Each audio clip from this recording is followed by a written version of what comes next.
generous. Now I've learned to never help you out. 'Cause I'm done cleaning up your mess. Found myself in my regrets. I've become a little stronger now. A little stronger now. A little stronger now.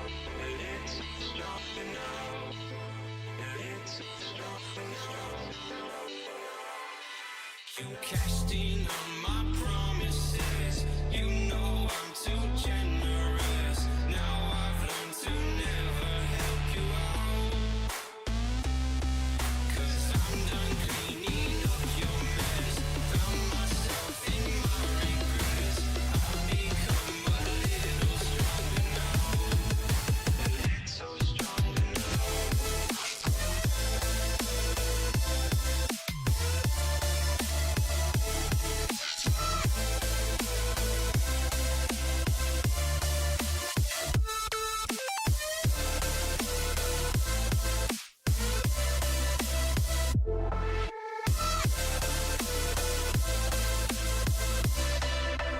Casting on my promises.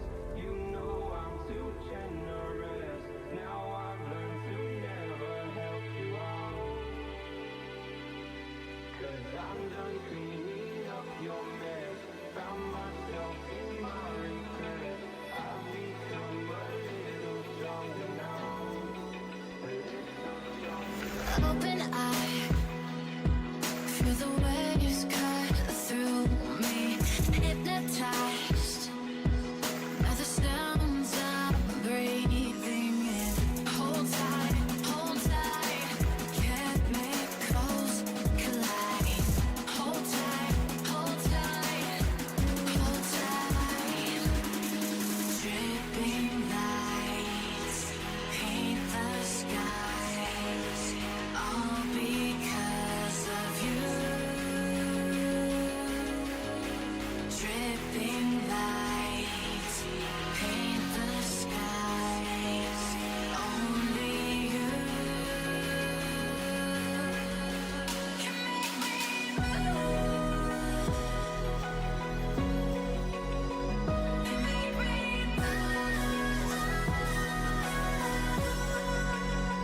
Can make me move.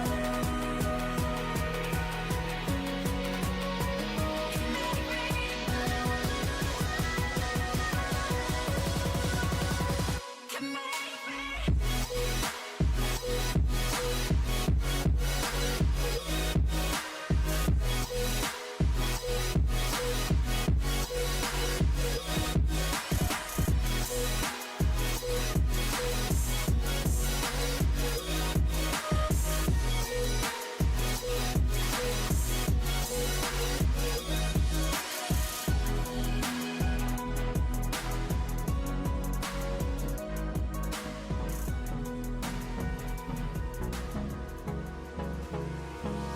Hold me close till I get up.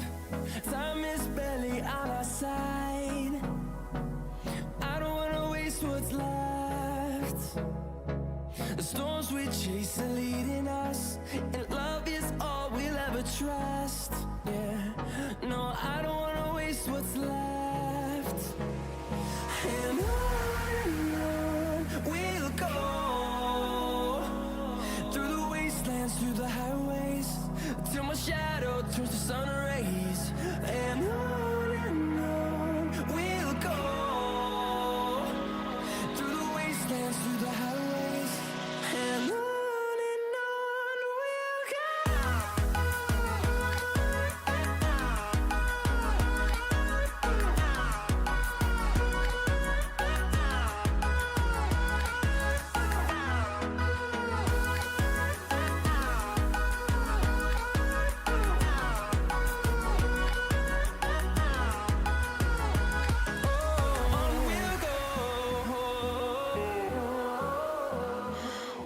does perfect even mean? Is there even such a thing? Ooh, can we switch up all the rules and imagine a utopia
crashing down. All around this empty town, I'm searching for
You think I would've known before we let it get this far? I should've let you go. Now I gotta call out of love. Now I gotta call out of love. It's so fucking easy to fall in, but now that this ain't what you promised, and tell me how to call out of love.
Sky Yeti Flight 150 to Denver International Airport has been delayed indefinitely. Please stand by.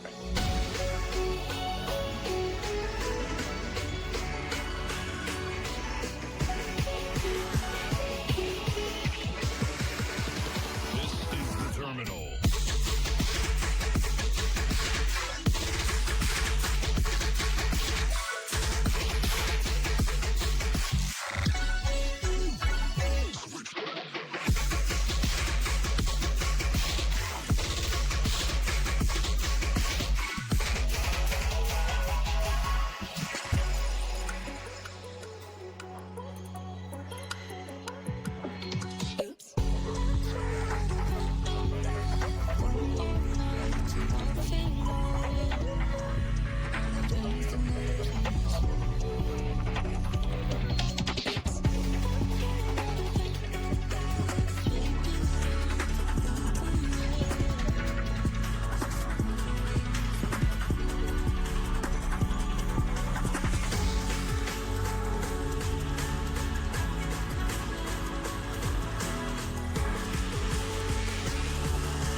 with hearts alight. Snag the bilby, keeper of the sizzle, leads the march with a sausagey sizzle. Mascot of mayhem, spirit of cheer. If Snag's around, then joy is near. From late night laughs to heartfelt chats, we've got your back, and we mean that. In cozy streams or chaos calls, this fan will catch you if you fall. Hear a shout from down under, hear a call. We're rising up, we're giving it our all. Here to make a mark that shakes the skies, with community vibes and friends for life. Watch out, 'cause this team is here to stay and fight. We're blazing trails with hearts alight. We are the spark, the storm, the flame. Different faces, one bold name. From city lights to desert dust, in each other we place our trust. So hear us shout from down under, feel the sound. We're lifting up from the battleground, here to make a mark, no dreams too small. We stand as one and we stand tall. Watch out, 'cause this team is here to stay and fight. Together we rise into the light.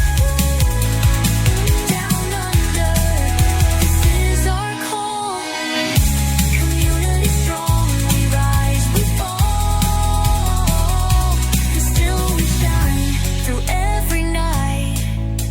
AusTubers forever, blazing bright.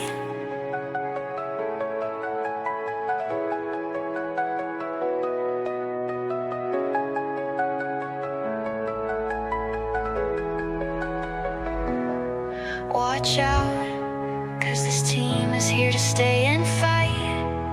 Together we rise into the light.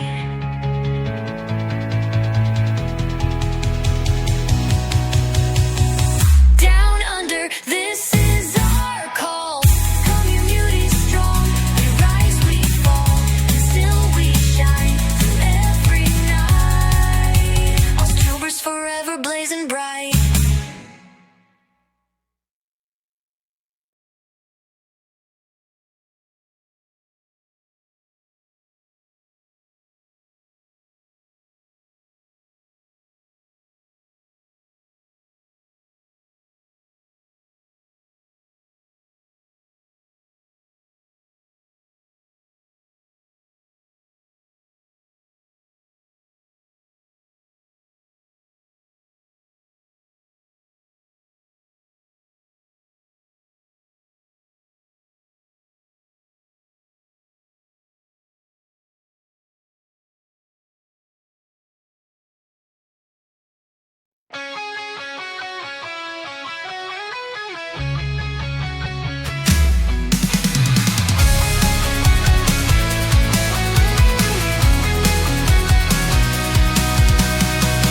Down under where the stories start, we stream with soul, we speak with heart.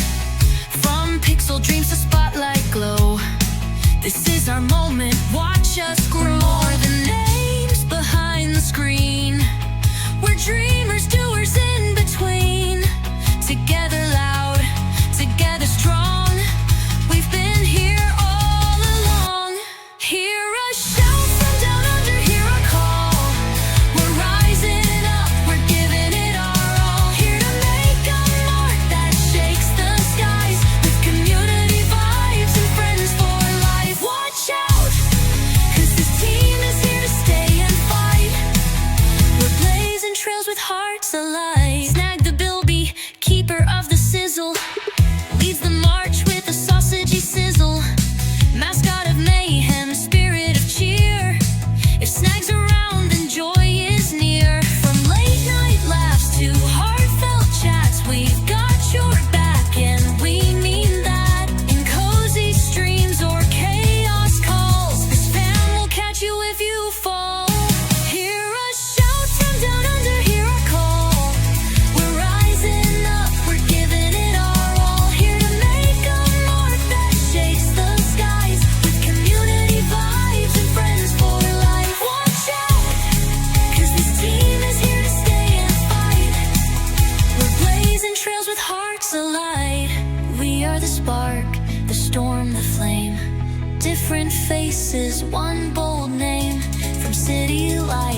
to desert dust.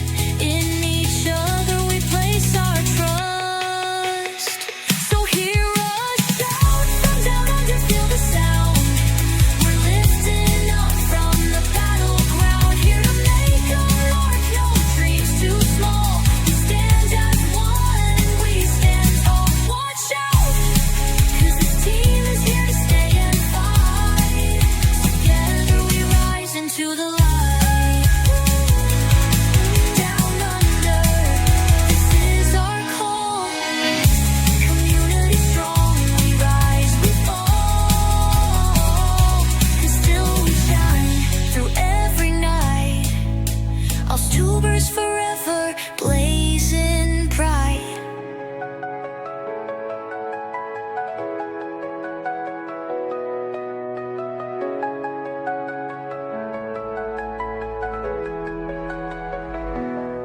Watch out, 'cause this team is here to stay and fight. Together we rise into the light.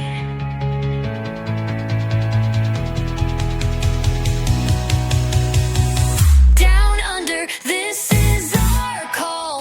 Community strong, we rise, we fall, and still we shine through every night. AusTubers forever, blazing bright.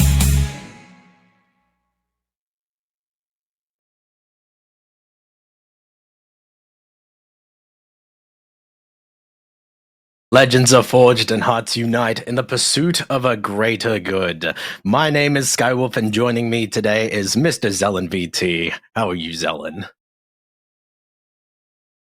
Good today. So very excited for the tournament today. Agents of Change. It's gonna be a great one today, I feel, Sky. Of course, of course. Remember, today we gather not just to compete, but to stand together in the arena of heroism, where every game played, every cheer echoed, and every effort made echoes beyond the battlefield, reaching into the lives of those in need. Remember, this is a tournament for one good cause and a good cause only. Zelen, what is this cause that we are fighting for? Well, we are fighting for GameOnCancer superhero streamers. Here to raise some funds, fight cancer, all that good stuff. So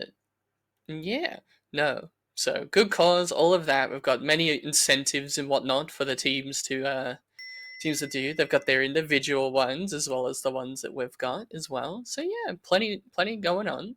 Of course, and we are very much set to go for all of our teams as well. For this teams and the Agents of Change, we have 25 very awesome streamers, very awesome teammates lined up for this one with 5 teams, but only one will make it out for the championship. What do you think about that, Zel? Ooh, the stakes are high. It seems. Goodness, I am. 2 days of games and whatnot going forth, one team to win, all of that good stuff. Because for today, we've got our round robin rounds, so that's our opening bit right there. Yeah. Exactly. And of course, I do have to shout out a little bit of donor here. Glubby donated $5 towards the CBAS GameOnCancer, and very much appreciated, Glubby. Thank you very much for that. Again, any donations that come through is going for a good cause for critical cancer research. So please, if you guys, want to put your part in and take a step forward, please go right ahead, and we will thank you forever for that one. But we will start discussing about the formats and the map pools and everything like that. So what are the maps that we're going to see in these tournaments? Getting that information now. Okay, guys, no. Hang on, because we've got all that one, but yeah. Give me one moment, sorry. There it is. Hey, look at that. Hey, lovely. We slid right on into the map pool. As you can see, guys, this is the map pool for what we are going to expect for today. You guys may see some recognizable maps here. We got Lotus, Icebox in there, as well as a bunch of other ones that hit close to home, but maybe some favorites, maybe not. But it is up to the teams themselves to carry themselves through and push forward to victory. We shall see what happens, but we shall know that it's going to be an action-packed tournament here. What do you think about that, Sel? Sorry, give me a moment. Guys, I think Zell needs a little pants grab to No, whoa. No. Yeah, guys, yeah. chat. Can we Lovely. get a quick pants grab in the chat? No. Anyway, sorry. So now with that, we've got our maps, our current active duty map group. So there's Ascent for the first one. Mm-hmm. We've got Fracture, Yep. Haven, Lotus, Pearl, Split, and Icebox as well. So plenty of all the good stuff, all of that, everything you know and love. And oh boy, I'm excited to see everyone duke it out on the field. Of course, and it's going to be a very exciting couple of rounds here. We do have a bunch of different teams ready to go. All of them you may know, some of you who you might be seeing for the first time, but don't let their first appearances fool you, as they might be the contenders to come out on top as well. As well as that, we do have the incentives for the donations as well. So please, guys, take a look at this. We do have milestones for the teams. So if you donate enough money, you'll be able to see team milestones as well as caster milestones as well. You might think that some of these names, are a bit interesting, but Zell, can you see what's going on? Yeah, absolutely. So we have, for our team milestones, we have the strong wrong way around, where everyone plays with their least dominant hand for the next round. So that's going to cause a lot of shenanigans, I feel. Of course. And when then we go for the caster side, well, $250, True Blue commentary. Think of it this way, mate. We're going to be commentating like this. Oh, no, we're going to chuck a sickie. And looks like Sage is going for a bit of a dunny right now. And he's gone for a chock-a-block. Hey, oh, shit, what's planting the spike? But that's what we can expect from that one. What else is there from the team milestones, Ellen? Oh, look, I think for the team milestones, I'm really excited to see the degenerate dialect, or in other words, brain rot speak. Everyone has to communicate within brain rot terms, and my goodness, I'd feel right at home hearing that one. Of course, and it's just going to be amazing to see. And honestly, some of these caster milestones, I'm going to be very, very excited for some of these casters to, I don't know, regret a little bit, or just have fun with it. And of course, well, let's move on to the bingo card as well. You guys have seen this bingo card pop up in the AusTubers Discord. However, if you haven't had the chance to grab that, you can go ahead and get that now. We have a bunch of bingo options lined up here for when we are in game. So please take a look at the bingo card here. And Zelen, what's going to be the bingo card here? What's going to be your bingo? Oh, what's going to be my bingo? Free space. That one's almost guaranteed. I think that's for sure going to happen. You know what? No. Fair enough. Yeah. I'm also fully... Oh, chat spams L or W. So, chat L or W. That might be a little bit of an instruction, a little bit of a hint for you guys. Yeah, guys. Can we get that? No. Can we get that out of the way now? Do it now. doing it right now. Yeah. There we go. Hey. And there it is. Oh, look at that. It's easy space. Work. Easy work, guys. That bingo card's going to be filled out. I'm seeing some rigged in chat. No, it's not rigged. Like, guys, we're literally just, handing it off to you. It's okay. Don't worry about it, Like, don't ask too many questions, okay? Just relax, step back. Don't worry about it. We'll give you a couple more later on. It's okay. Pay us later. Pay us like $10 and then we'll put it in the cancer. Put it in the cancer research. It's all for a good cause. Yeah. Oh, good boy. But, Zelena, what are we thinking? What are we expecting out of this tournament so far? What are we expecting? Plenty of shenanigans, plenty of silly moments and whatnot to go forth, but also a little bit of sweating. I'm really excited for the upcoming interviews, to be honest. Of course. We do have some interviews lined up as well, but we're just gonna have to wait and see when they pop up. But Sorry, my brain just farted. Don't Sorry. worry, I know what you mean. But let me just wait. Yeah, of course, the highlight showcase. Yes, the highlight showcase. Will that pop up? No. Oh dear.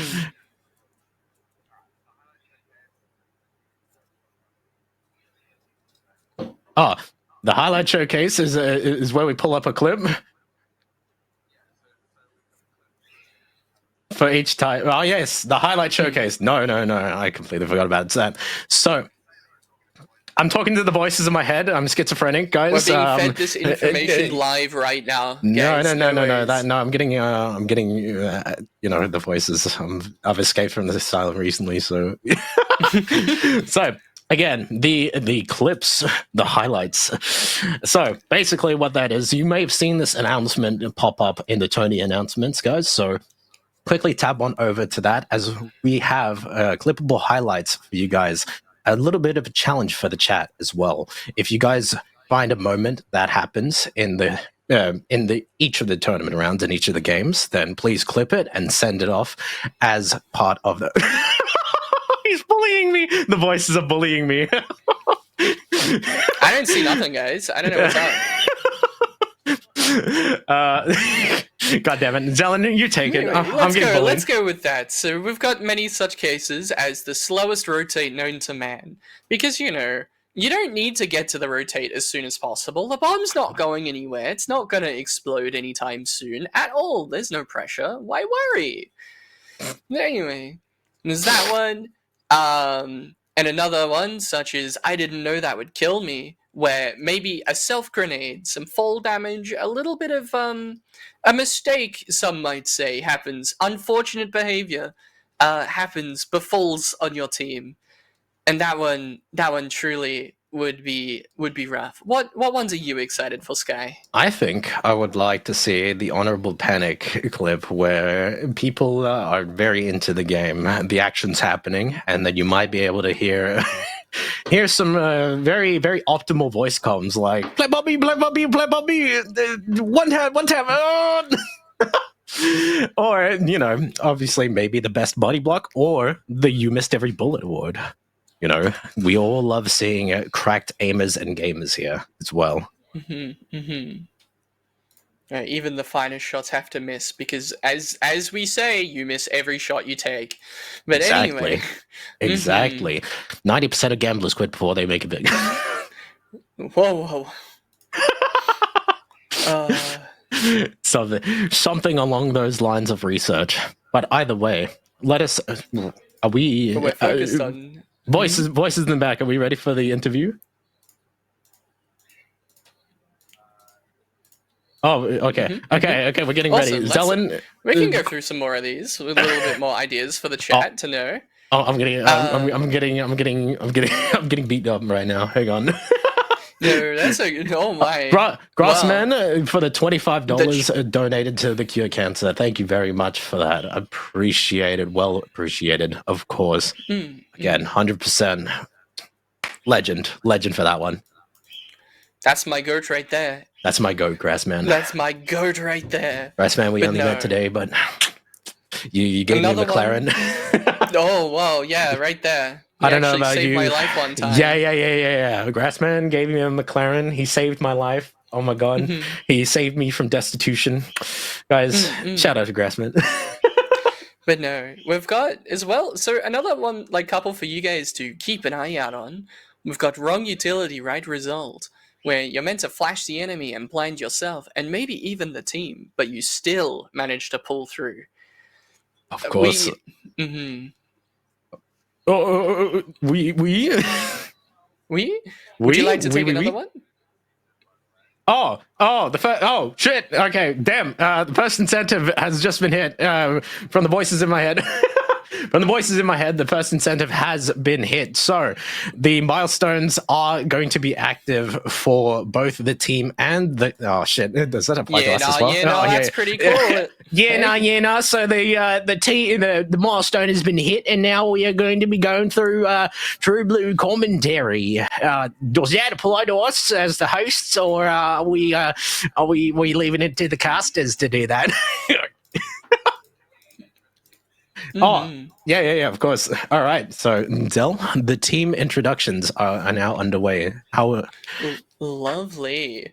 So, for team... What? Hang on. Ooh, okay. There we go. So for team 2... All right. So team 2, we have Riztistics. They're rizzling all over. Would you like...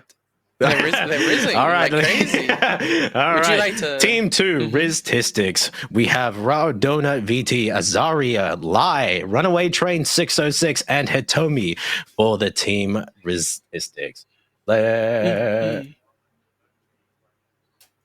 Okay. Oh, the voices in my head are giving me the backstory. All right, so for Rao Donut, I became a streamer because although I don't smile a lot myself, I enjoy making others happy. I got removed from my village as a toddler and was raised by dinosaurs into the man I am today. The silly little goober, Azaria, the silly little goober. Lai is a wolf prince from Zuoha, a nation founded under the blossoming of the flower of Zhou. Runaway Train, the conductor of the time, the patron of locomotives, the train man. But in all seriousness, a goofy guy who just wants to have fun. That means a lot to them. Ooh. And Hitomi, I love playing competitive games and eating snacks. Okay, Hitomi. Hitomi. Relatable, no? Relatable, I guess. Competitive games, eating snacks, I guess. That's okay. And are we introducing the next team? Oh, we are consulting with the voices real quick. And how about the team 5 for you, Zelen? Lovely. So we have Team 5, Lagging IRL. We have Kama Nezumi, Dragamyr, Kairos, Kochie, and Sabishi. Let's have a look and see our thing real quick. So, with Kama Nezumi, a crafty bomb-making rat with witch creature thing. Anyway, originally born as a rat, somehow gifted hella scary powers. I think my sorcerer apprentice brother used me as a lab rat experiment, and now they've used those powers to transform into a human capable of playing Valorant, I think. Let's see how that unfolds today. And then we've got Dragamyr. It comes from character for some creative writing, kept the name, and someday hope to be able to have a model, which I'm really excited to see. And Kairos, we are finding information on. We'll get to that one day. And Kochie, professional. Very mysterious. Very mysterious. Kochie, self-described professional Raguma, funny guy on the internet, and the worst mod and editor for Sassy Cheese. As well as Sabishi, the fallen star from the abyss. How very exciting, Sky.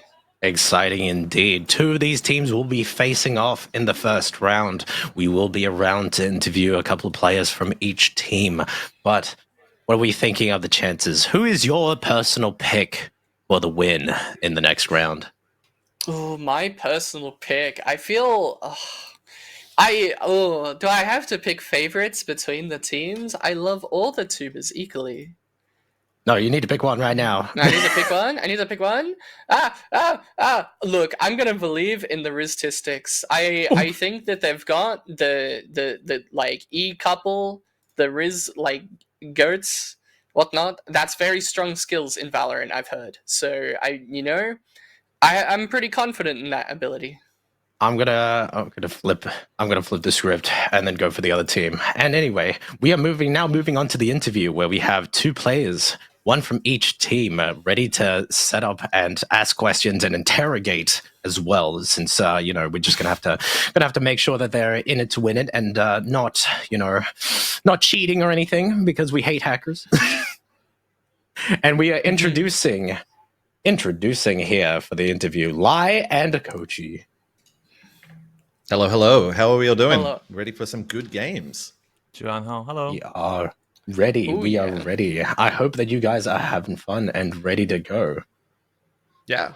We've been training for this moment. And by we, I mean, like, not my team, because I was too busy making the intro video for this and trying to capture all of our team's really, really good gameplay moments. So this is probably the first time I've launched Valorant in a little while, but I'm ready. I'm ready to be guided by the lovely hands of my team.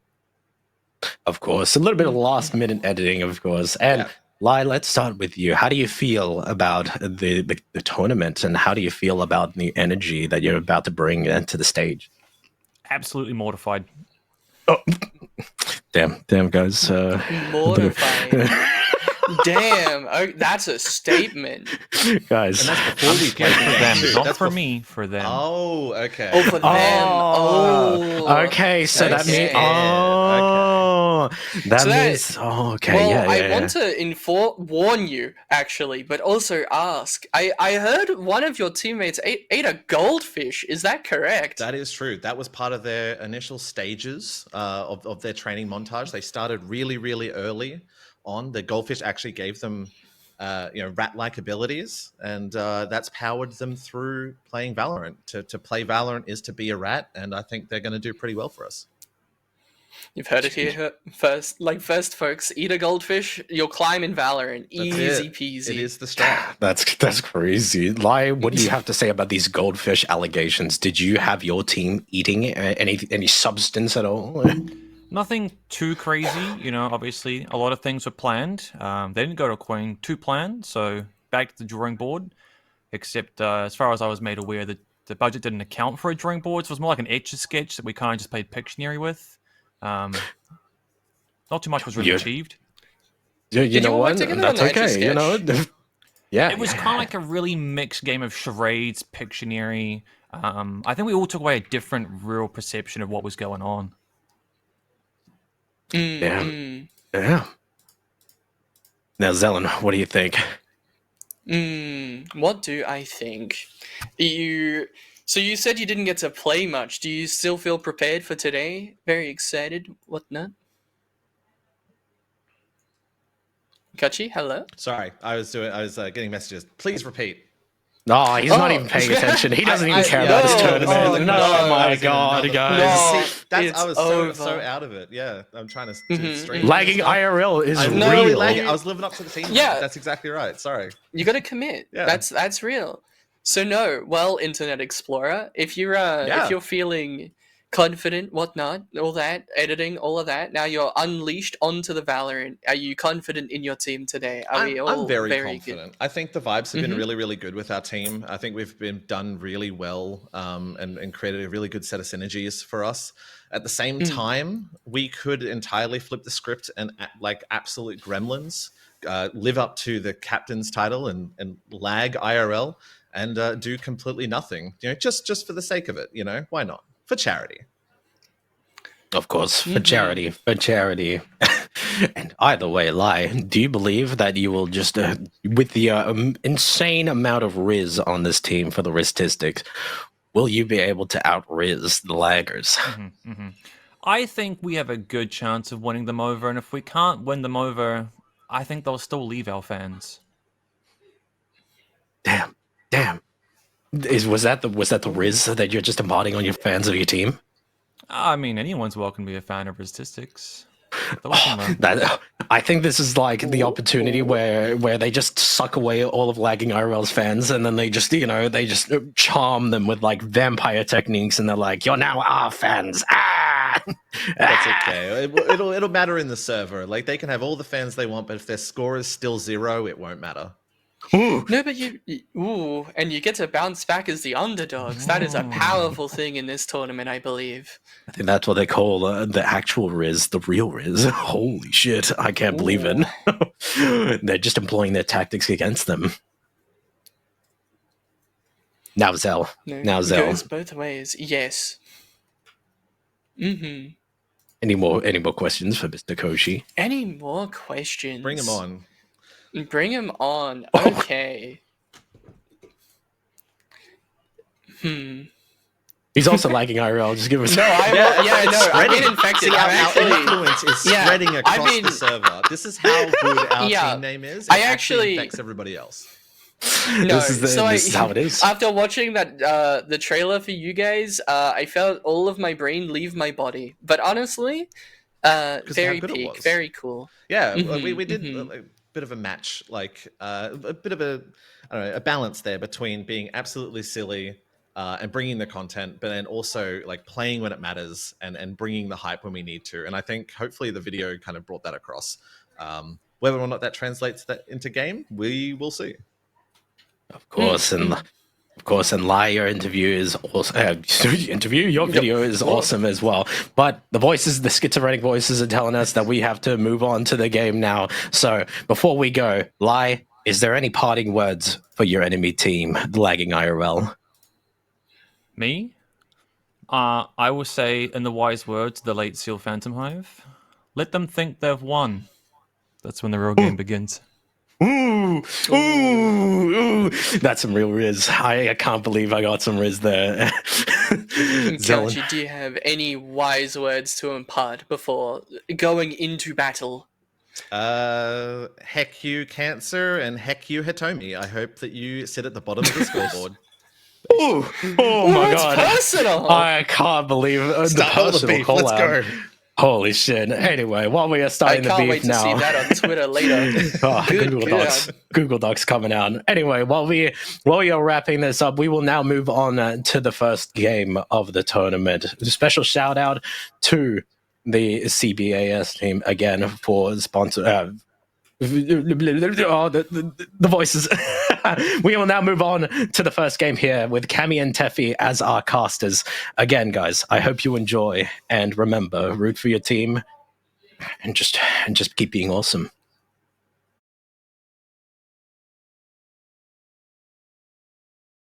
Ladies and gentlemen, boys and girls, guys and gals, and of course, non-binary pals, welcome on in to the first round here of the AusTubers 2025 Charity Cup Agents of Change.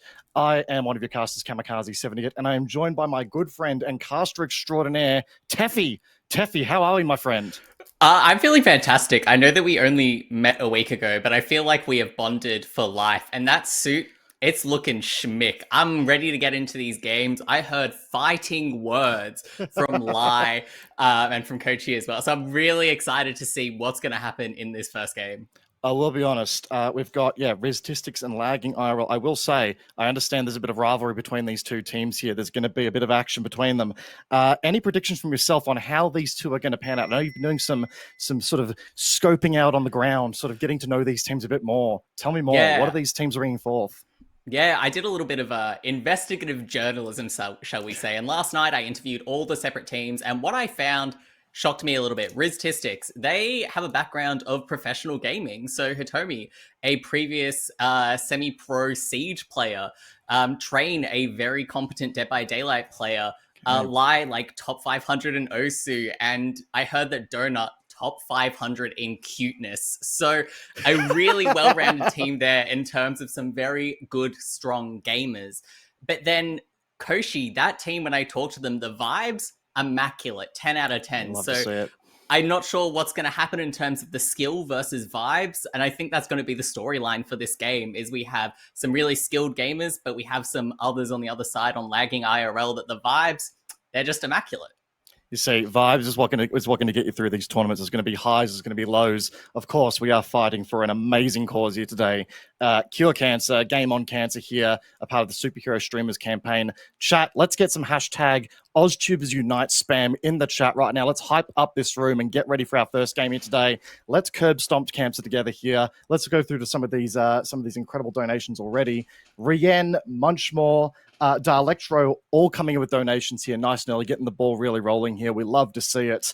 $324 raised already for charity. And as we move into our first game here, I'm excited to see, A, what map we've chosen, but B, how a pistol round goes. Because pistol rounds, they tend to lay out, dare I say, the vibe for the first half of the first round.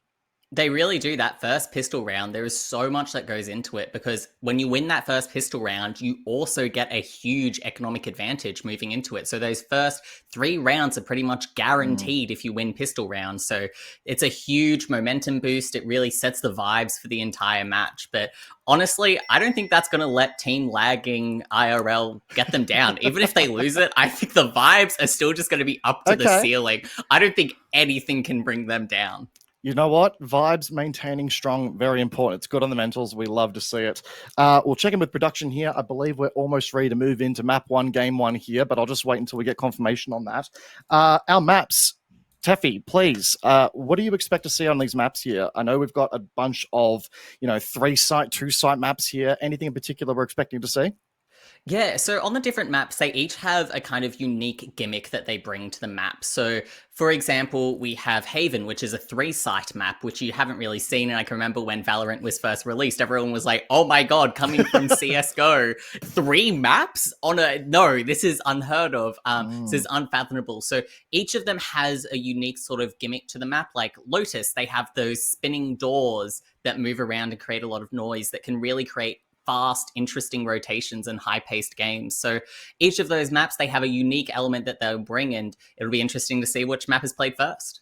Indeed, and of course, every map, of course, having its fair share of spots for util lineups. I know a lot of these teams have been practicing their lineups, something fierce in the lead up here, and of course, noting that we've got so many incentives and so many individual incentives across the teams. I know teams have been working hard on their own incentives at a team level. I'm expecting to see, obviously, some really good plays, but a lot of scuff as well. I'm expecting, shotguns only. I'm expecting Odins only, assuming the economy allows for it. Teffy, any particular strategies you're expecting to see, scuffed or not? I've talked to some of the teams, and some of their strats they had laid out for their goals. Like one of the teams had like a protect the president sort of vibe, like the president is allowed to go anywhere, so they have a whole squad following them. And that, as a pro strategy, I don't think it's gonna work. But it's all about fun and games. And in practice, Cammy and I, we've been watching a lot of VCT matches to practice our casting, and we saw pro strats, things going fast, things being hectic. I don't think we're going to see that as much. I think we're going to have a lot of times where we look at a fight and we go, I don't know how so many shots could be whipped in a row, but as long as they're having fun, everything's all fun and games, and it's all for a good cause at the end of the day. I was going to say, I think of all the games we've watched so far, I think the ones we're going to watch today, respectfully, may actually have the only thing that'll have the highest KDA will be the walls, with how many shots they tank. But that's okay. It's all part of the fun, all part of the vibes here. And again, we're not here to, we're here to frag out a little bit here, but the real cause is to raise money for an excellent cause. I've just seen McFar has come through with another donation, $30 going towards charity, $354 raised here in the first, what's this been, 45 minutes of the cast here. Incredible work by the community, the AusTubers community coming through, showing support in a big way here. And look, I hope to get these games up and running soon. I'm excited. I'm excited to see these players in action and all of the curse strategies. Yeah, I really am. And I got to say, that donation, 350 already, might I say, it's quite a Valorant effort from the community. But it's great to see, and it's a great cause that everyone has gotten involved in. And I just want to say a special thanks to the production team who have put so much into this, to all of the VTubers who are here today, to Kami, to the hosts as well, Zell and Sky. Yep. Everyone has just put in such a phenomenal effort to make this happen, and it's just been so heartwarming to see. Couldn't agree more. We as casters, we show up, we do a bunch of yapping, we lose our voices, but we're not the ones carrying this through. A big shout out to our casting and hosting team here, as well as our production team. They're putting in a lot of work behind the scenes here that you guys can't quite see on the front end, and that is definitely worth it. There they are. Look at these beautiful sods. Look at this incredible casting. Production lineup here. A lot of work goes in behind the scenes here, guys, and I must say, they're a good bunch of eggs to make this work. They really, really are. They really are. They've taught us so much. They've really gotten us into shape, and we're ready to see some amazing Valorant. I use the word amazing quite lightly, to be honest. It's going to be amazing in a way that I think all the teams are going to have fun, and I think we're going to hear that in the post-match interviews, that everyone is just going, wow, that was so much fun. I can't believe that we got to do this. And just already that community aspect of just running an event like this, it's phenomenal. Fun is 100% the name of the game here. And as someone who hasn't played Valorant in a very long time, wish I could. Unfortunately, I'm unable to get it working on my PC that appears to be cursed. I wish I could get it running, but it's a very high octane game. There's a lot of moments, mechanics, weapons, heroes that allow for such deep, skillful mechanical play. But when they aren't quite manipulated to the nth degree, if you will, it still brings forth a lot of really fun moments as well. Like the amount of smokes in this game, like you see it a lot in other sort of tactical shooters. People just walking past each other in smoke grenades and smoke bubbles happens all the time in Valorant just because of how much utility is available. So I can't wait to see that here as well. I'm ready to see that without any smokes being put down. Just people just walking past each other, giving them a friendly good day, and then just going on their way. I think we're going to see that once or twice. I want to see a rotating around the world where the teams just lap each other type deal, go through each other's spawn. I really hope to see that as we go on as well. I could see that like a school athletics carnival. We all got to do the 400 meters. That's it. That's exactly right. Oh my God, I can only imagine. I don't think production is quite ready for us to kick off for the next game here. So I'll just ask Teffy, we've been talking a lot about Riztistics and lagging IRL here, but other teams going forward as well, to what extent do you think they're ready based on the time you spent with them as well? What vibes are they bringing to the table? I think overall the vibes have been really good. All of the teams have been getting along. They've been practicing. On average, it seemed that every team had about maybe 2 to 3 practice sessions with all of the members, and then some of the members have put in more effort than others. But it's really interesting because a lot of the teams, they have quite a big rank distribution. So we have like Crafty, who's the highest ranked player. I think there's maybe one other one who's around Plat 2, Plat 1. And then we have Karma, who is on the team as well, who is the team captain for lagging IRL, I do believe, who is the lowest ranked player in the tournament, who is bronze 3. So we have a wide range of skill levels that are being balanced out across those teams. And some of those higher skilled players have been helping almost like coach the team members. I was listening into Crafty's team, which is I Will Meow for Heals, and they were really comming well, getting good comms out. And I think that has been a trend for all of the teams, is where everyone is communicating, working together, trying to improve their game a little bit. But at the same time, while they've been trying to improve, everyone really talked about how much they're here for shits and giggles, how much they are here to throw, how much they are here to go knives only straight through mid. It's what we love to see. It's what we love to see. And you talked about the ranking distribution there as well earlier. I think that's really important to also highlight here, ladies and gentlemen, that a lot of work in the back end has gone to make sure that these ranks and the ranks of the players that are participating in this tournament evenly distributed across the board. There was a lot of work done in to make sure that our rank distribution led to no one-sidedness on a team. There's peak ranks on one side matched up with the newest of new players, people who are unranked and not played Valorant before. Very important to make sure that we keep these games as fair as possible. And as a result of that, we're going to see, this is again, the range of players that we're going to see is going to lead to some very funny moments. It really will. It really will. And also, if anyone's boosted in their rank, it might have a part to play in their performance. And I heard, even within lagging IRL, Hitomi calling Train boosted, saying that they were absolutely boosted by their girlfriend who is in Diamond. I heard that straight from the mouth of a teammate. So Train's got a lot cut out to see if Train can find those allegations. We love to see it. We absolutely love to see it. Now, we've just been told by production here, ladies and gentlemen, that our map of choice here for game 1 is Ascent. Teffy, what are our thoughts? Ascent, big pick. Ascent, that map, I want to just double check I have the right map in my head. It's not the one with the ropes, even though it would make sense if it was one with the ropes. Yeah, we might need to talk to Riot about that naming convention right there. Missed opportunity. But yes, I believe you're right. Yeah, this one is a 2-site map. We have a big, strong mid presence in Ascent, and it's really important to get mid control in this map to open up your sites on A or B site. The gimmick in this map is you have buttons that you can press that close down doors on each of the sites and really lock them down. So getting that site control is really important. And once you close those doors, you kind of have that site really on lockdown pretty much. So maybe they could have named this map Lockdown. I don't know. Riot can do whatever they want. That they can. That they can. Creative freedom always lends to different angles there. But yeah, locking down of doors here, unique mechanic for a game like this, and for Valorant really does play a lot into the map and the kind of experiences you see. Does that make it a defender-sided map, in your opinion?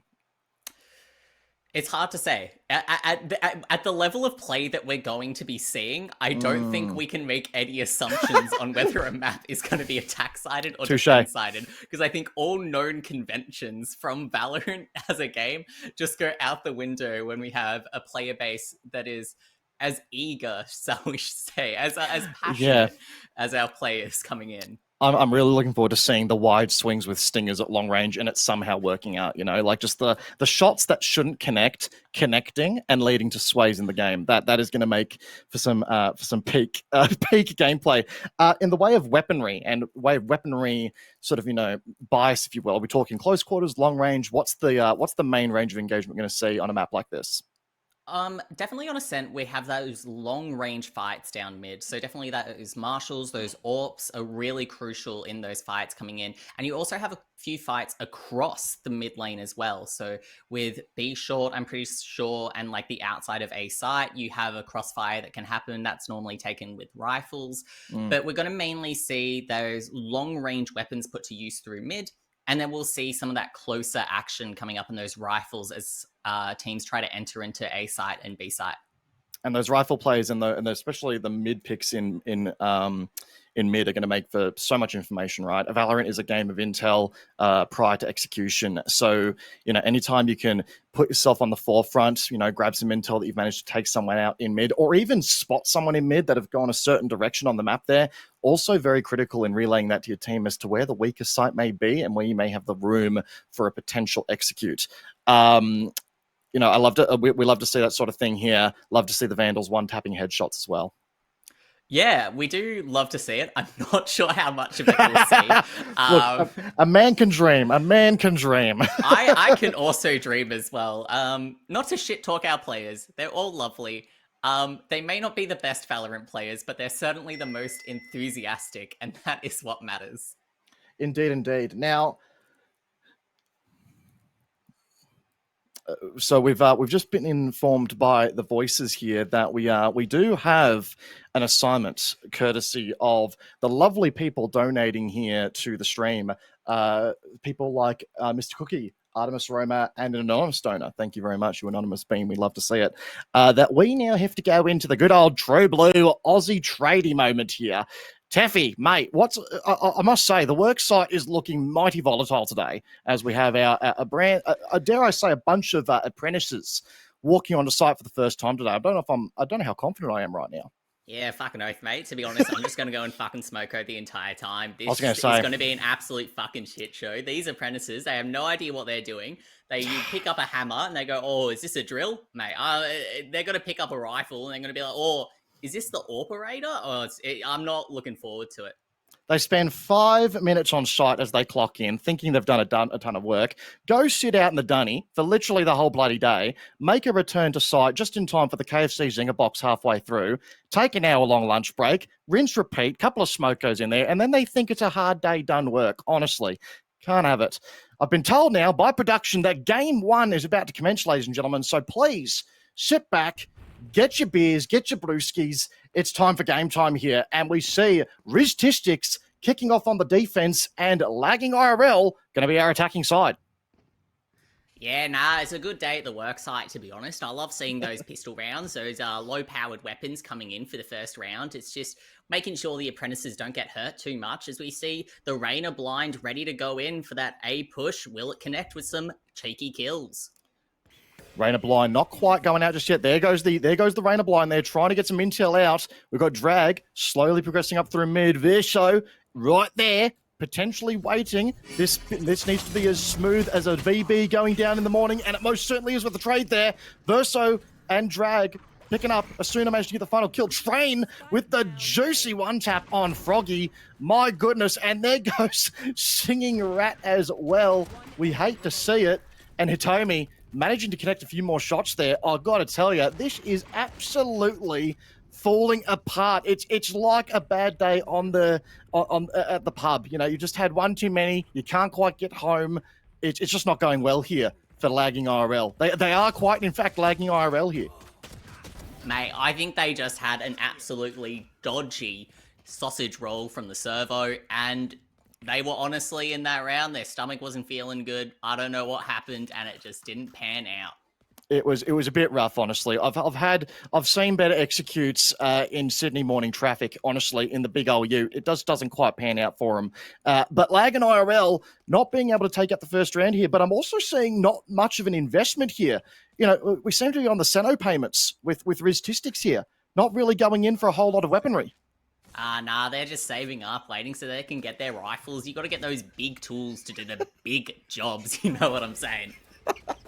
That is very true. Train coming through here with a juicy, and I do say juicy double tap here. Make it 3, and there we go. Kairos managing to humble Train after a nice couple of kills there. He really does think he's Shannon Knoll on the guitar. Whole lot of, what about me on the main stage.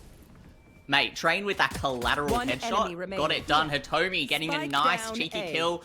And Verso coming in to finish off the round, gets that last kill. And again, Riztistics are just getting it done. They're showing that they're better.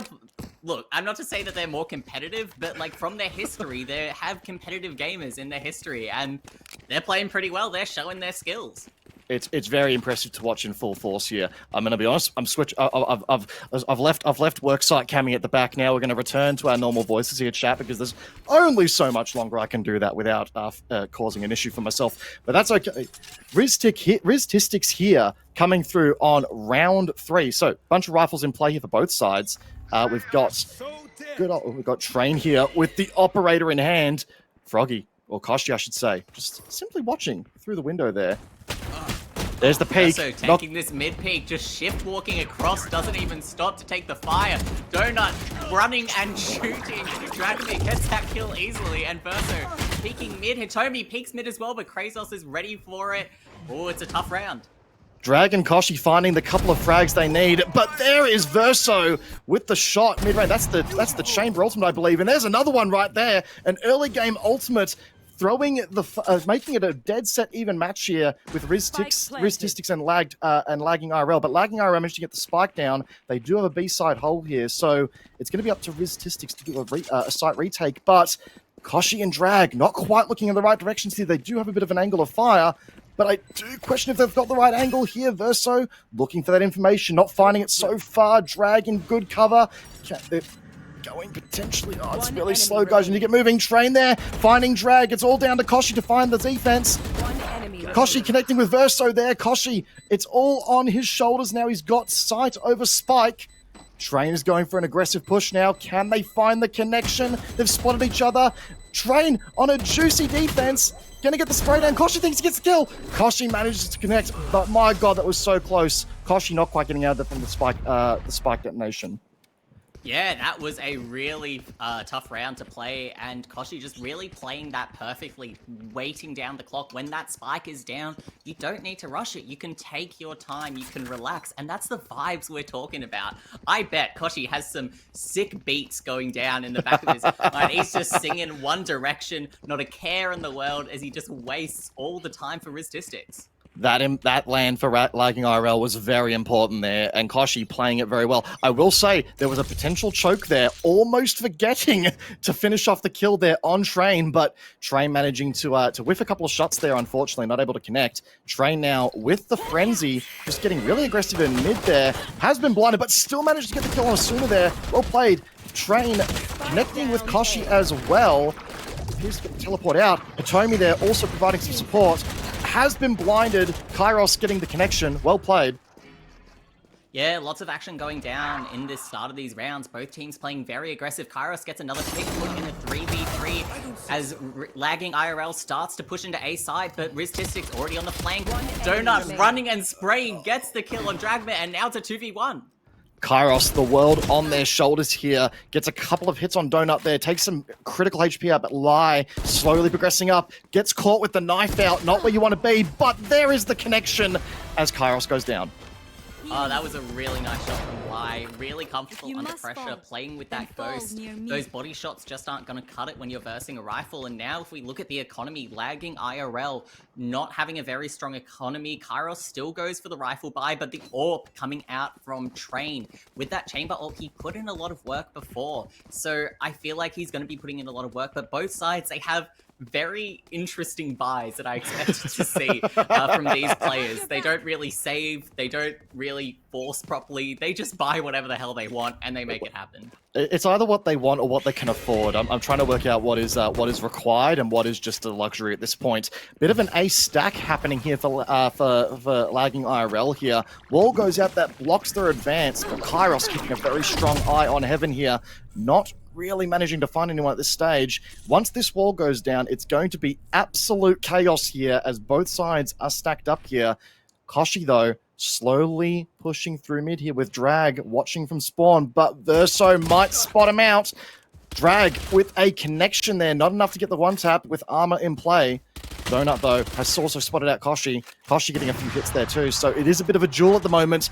Both teams kind of caught out. There's an attempt at a wall bang by Train there, not connecting. Verso gets a couple of kills, though, to finalize out that little exchange in mid. Kairos looking to make the play here, whiffs it slightly. Lai manages to make the shots connect where it's mattering most.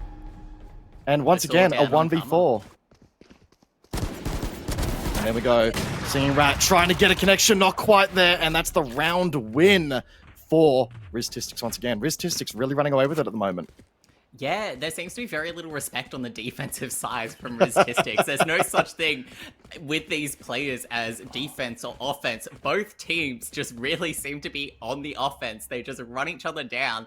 There's no holding sights, there's no holding angles, and that is the high-octane gameplay that I feel like we all came here to see. Lagging IRL starting to force up for yet another round. There is no such thing as a save to help your economy.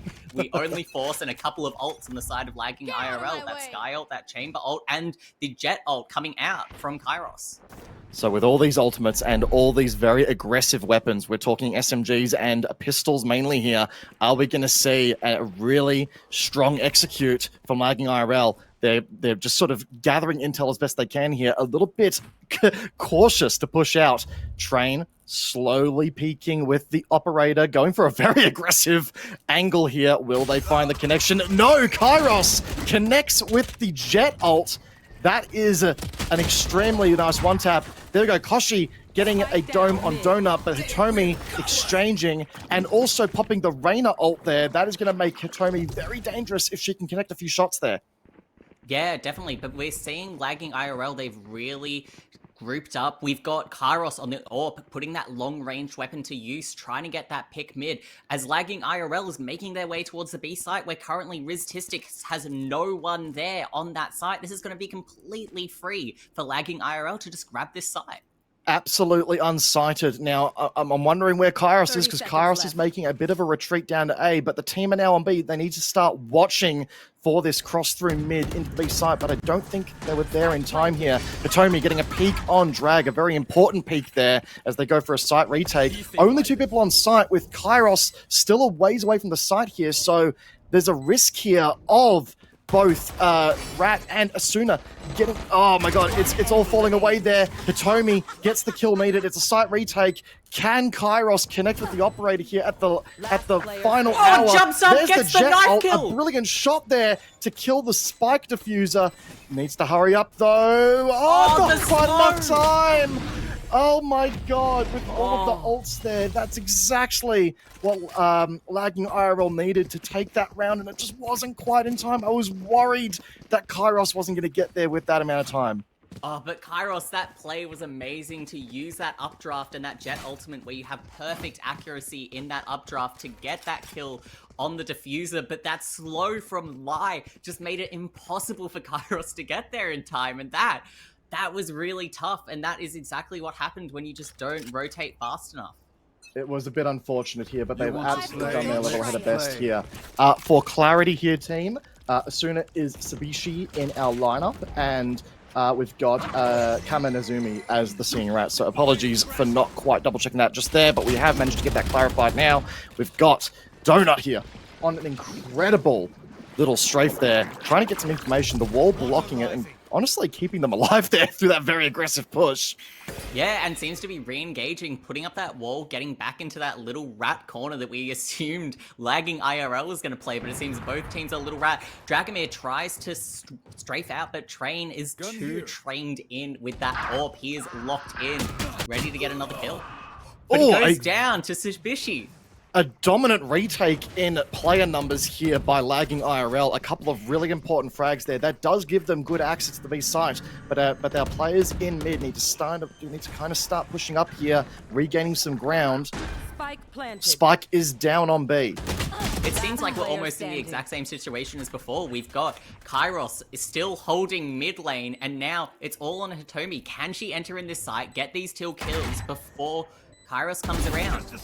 Froggy, or Kochie, I should say, connecting with the shot there and bringing it home for lagging IRL. Hitomi up there, there's the frog on brand there for Kochie there, and manages to bring it up to a 2-5 scoreline. Yeah, it's really been anyone's game. I really thought at the start of this game, Riztistics, they had such a dominant performance. They seemed really locked in, but lagging IRL, as I said before, those vibes that they have as a team, we know that they're having fun. We know that nothing is getting them down, and they don't seem to be stressed one little bit. Absolutely not. Now, if you look at the loadouts here, Train for Riztistics, unfortunately only on a pistol for this round here. That does change out the economy a little bit here. Kochie peeking. Hitomi goes down. Great connection with the Vandal there. We've also got operators in motion. We've also got, that's a chamber ult in action chamber there, ult. So yeah, Trainer's got the chamber ult ready to go. So even though he looks like he just had the pistol, he's still eyeing up this A site. He's the only one defending it as 3 players from lagging IRL seem to be entering in. That Skydog trying to get some intel, but won't be able to spot the chamber up top. The Brim ult coming in, pushing him away, and that completely kills him. It completely opens up the site for lagging IRL. Changes the dynamic of this game immediately. What looked like a dominant chamber position, Kochie there with that Brimstone ult coming in, opening up the sky, sending them straight to the spawn screen with same-day delivery there. That was a bit disrespectful, honestly.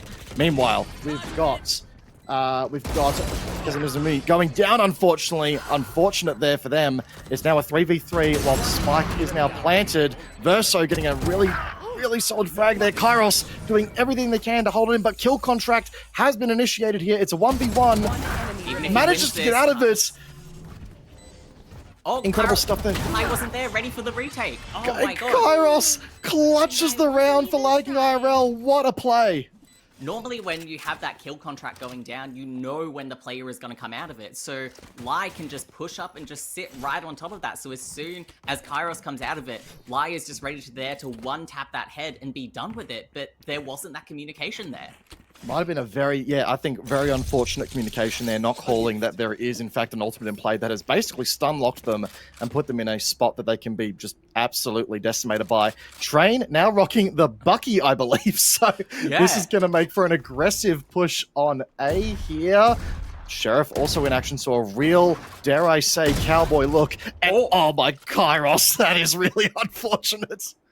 That was really, really unfortunate, and unfortunately as well, that gives Train a gun. He is one of the greatest players on their team. Kochie gets an easy kill on Verso. Subishi taking down Train, taking out a big threat, now put in a 3v4. Lagging IRL have pretty much got B site. Kochie is pretty much taking that site for his team, gets another kill, but we see Donut ready on the flank. Can he pick off Kochie off guard? We're not sure as lagging IRL moves through mid lane to get to that B side.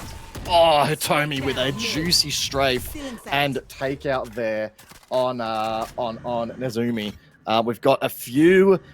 Oh, look at this. Look at this Donut trying to gain some ground back here. The spike is still not down yet, despite once having a pretty dominant play there. So lagging IRL, maybe lagging in the execute on a site a little bit here and not able to quite get the momentum they need. And it's actually playing directly into Riztistics' favor here as they're able to frag out and actually just take out the team despite the momentum.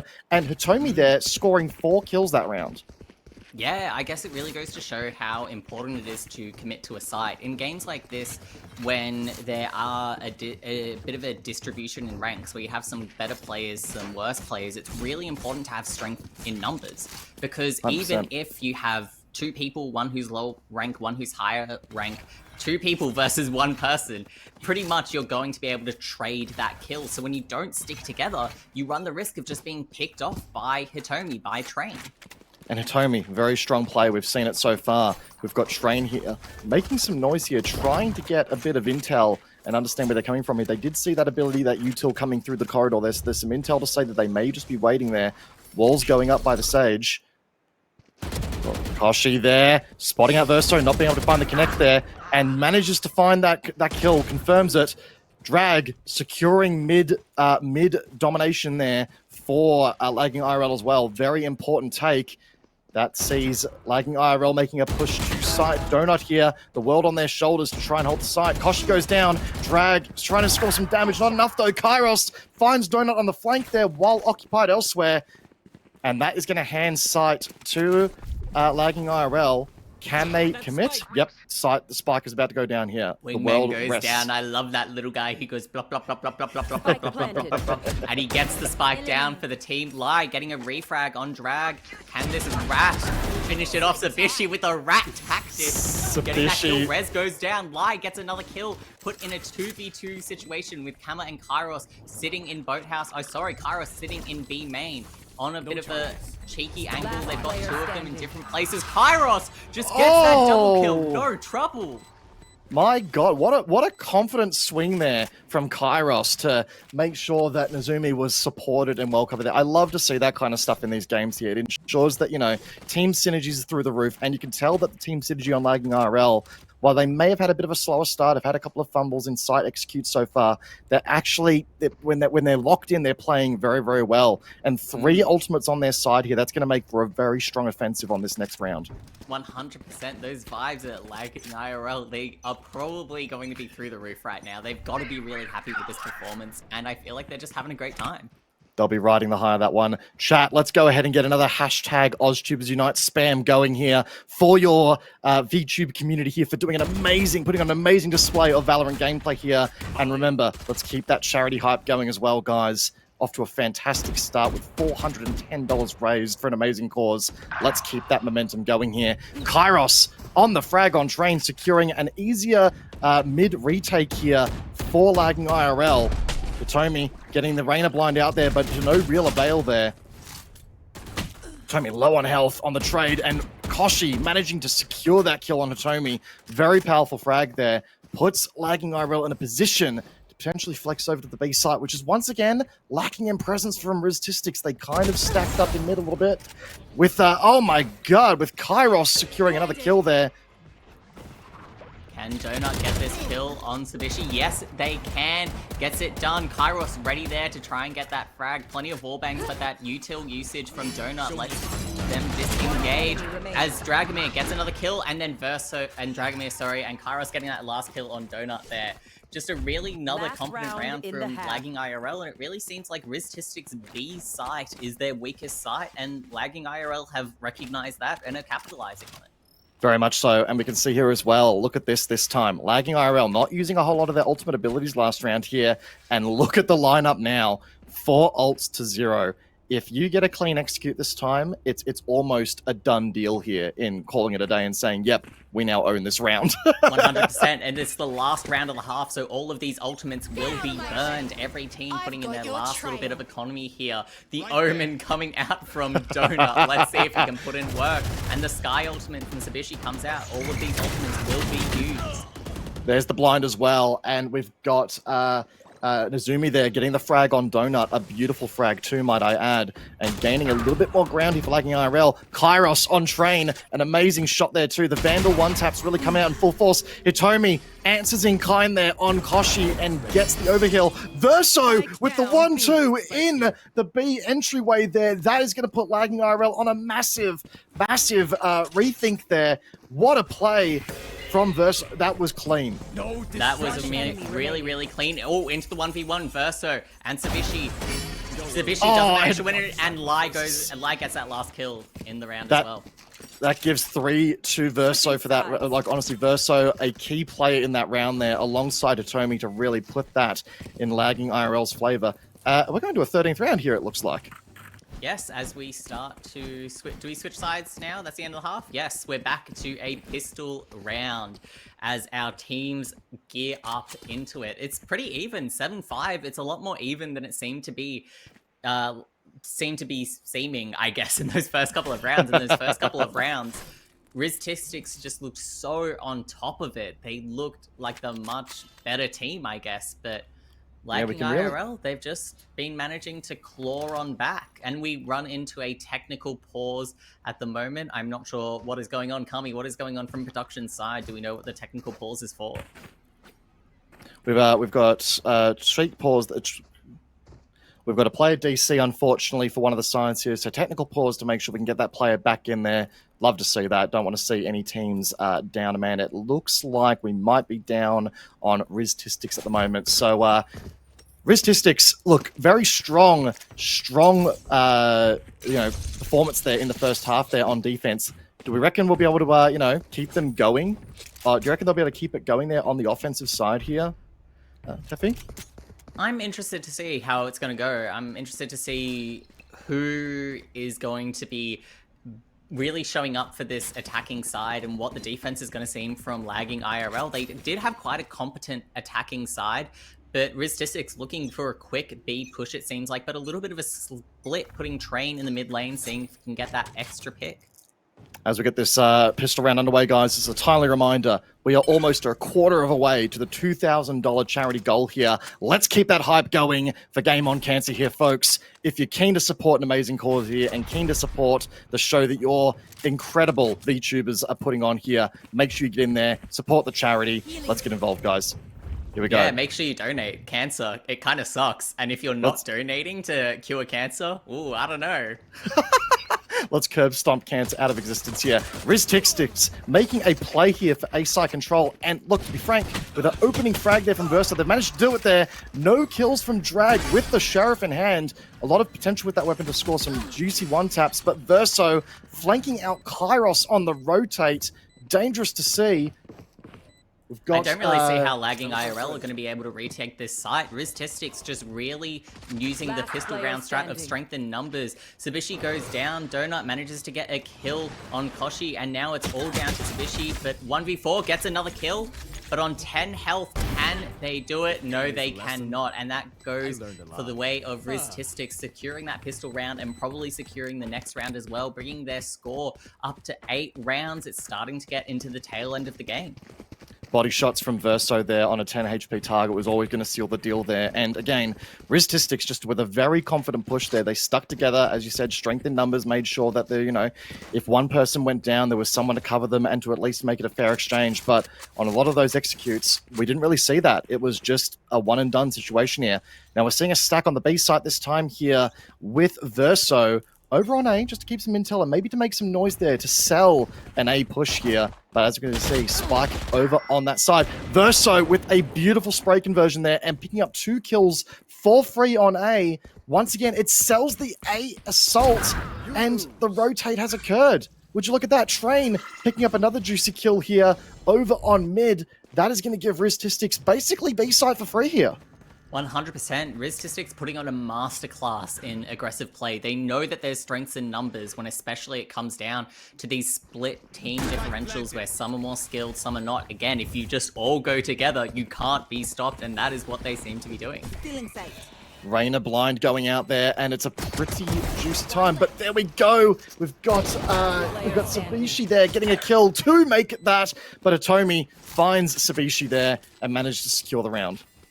Yeah, just really competent play from Riztistics. Again, they're doing what they need to do. They're putting their better players, so Verso and Train, into those intel finding positions. They get to play by themselves because they have the experience. They're not the apprentices on the work site. They're not taking regular smokos. They're not putting down their tools. They are on the job site. They're getting it done, and they're putting their apprentices all together, clumping them up so that they don't get lost. They have each other. They have each other to support each other, and it seems to be really working so far. And again, we're seeing that kind of A stack this time, from Riztistics, all clumping together. Very clear that Riztistics are not sending any of their apprentices to Bunnings to find a left-handed hammer, which we love to see. None of that, First day, dare I say, jokester stuff here. Kairos just jumping up and down on the A site, trying to find that intel, but Harbor abilities go down. Waiting for the connect. There's Kairos with one connect on Verso. Might buy them a little bit of time here for the rotate, and we've got lagging IRL rotating in kind. Harbor dropping ability down, cover the spike plant. Spike planted. Dragamyr might have spotted. No, didn't quite trust the game sense there. Didn't go with the gut. Lai getting a very important frag there on Drag, securing sight and more. Blinded out. Kochie getting a kill on Train as well, trying to buy some critical time. Lai and Donut exchanging in hand. It all rests on Kochie's hands here. Manages to find a Tomi. Goes for the combat stim, tries to play very aggressively. He's got not much time here to make this work here. Lai waiting on the corner here, knows that Kochie's there. Kochie finds the kill, not quite able to...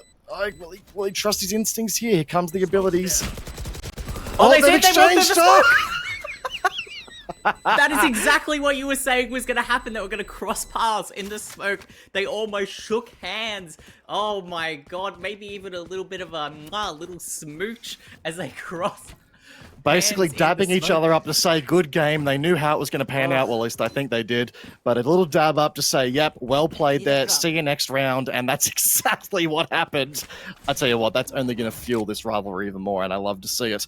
Let's have a look at the economy here. Lagging IRL, kind of rough here. Buying a couple of SMGs and rifles here. But it's, dare I say, not looking good for them in this later part of the half. It's not looking good for lagging IRL at all as Lai pulls out a wall boost with Sage, getting a lot of intel. Kama is not going to suspect this at all. Probably going to get killed straight away by Lai on that mid wall as Riztistics gets that mid control that is essential for this map. Train one-tapped by Kairos. A juicy one-tap there with the Sheriff there. Does buy lagging IRL a little bit of time, but Verso manages to exchange accordingly. Oh my god, it's all going off. Shibishi almost tries to get a spray with the frag, but Kochie there, a double up with the Guardian there. Perfect. It buys lagging IRL a second ticket, if you will, into this round. Drag is walking into a trap. A 1-2 crossover there. That's unfortunate. Drag walking just a little bit too excitedly, giving the audio and giving the intel to Riztistics to get an easy kill. Mind you, there goes the ult from Kochie there, denying them sight access just for that little bit longer, buys him the time to potentially walk his way up into heaven here, but we've got Donut waiting. Kochie will not be ready for this. Kochie is! What a shot! He's actually managed to pull it off there. Smoke goes out, tries to buy himself all the time in the world, doesn't know exactly where Verso is. It's a 1v1 here, guys. Chat, go out of the way. Verso's got the intel, Kochie doesn't, and Verso manages to find the kill. Yeah, that was really tough for Kochie. He did everything that he could have done, got that ultimate down to delay the bomb plant. Donut had the crosshair on the floor, unfortunately.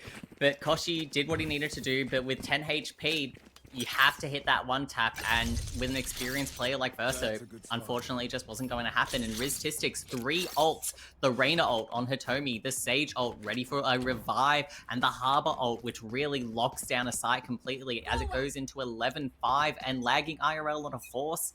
It's really, vibes aren't going to save lagging IRL now at the moment.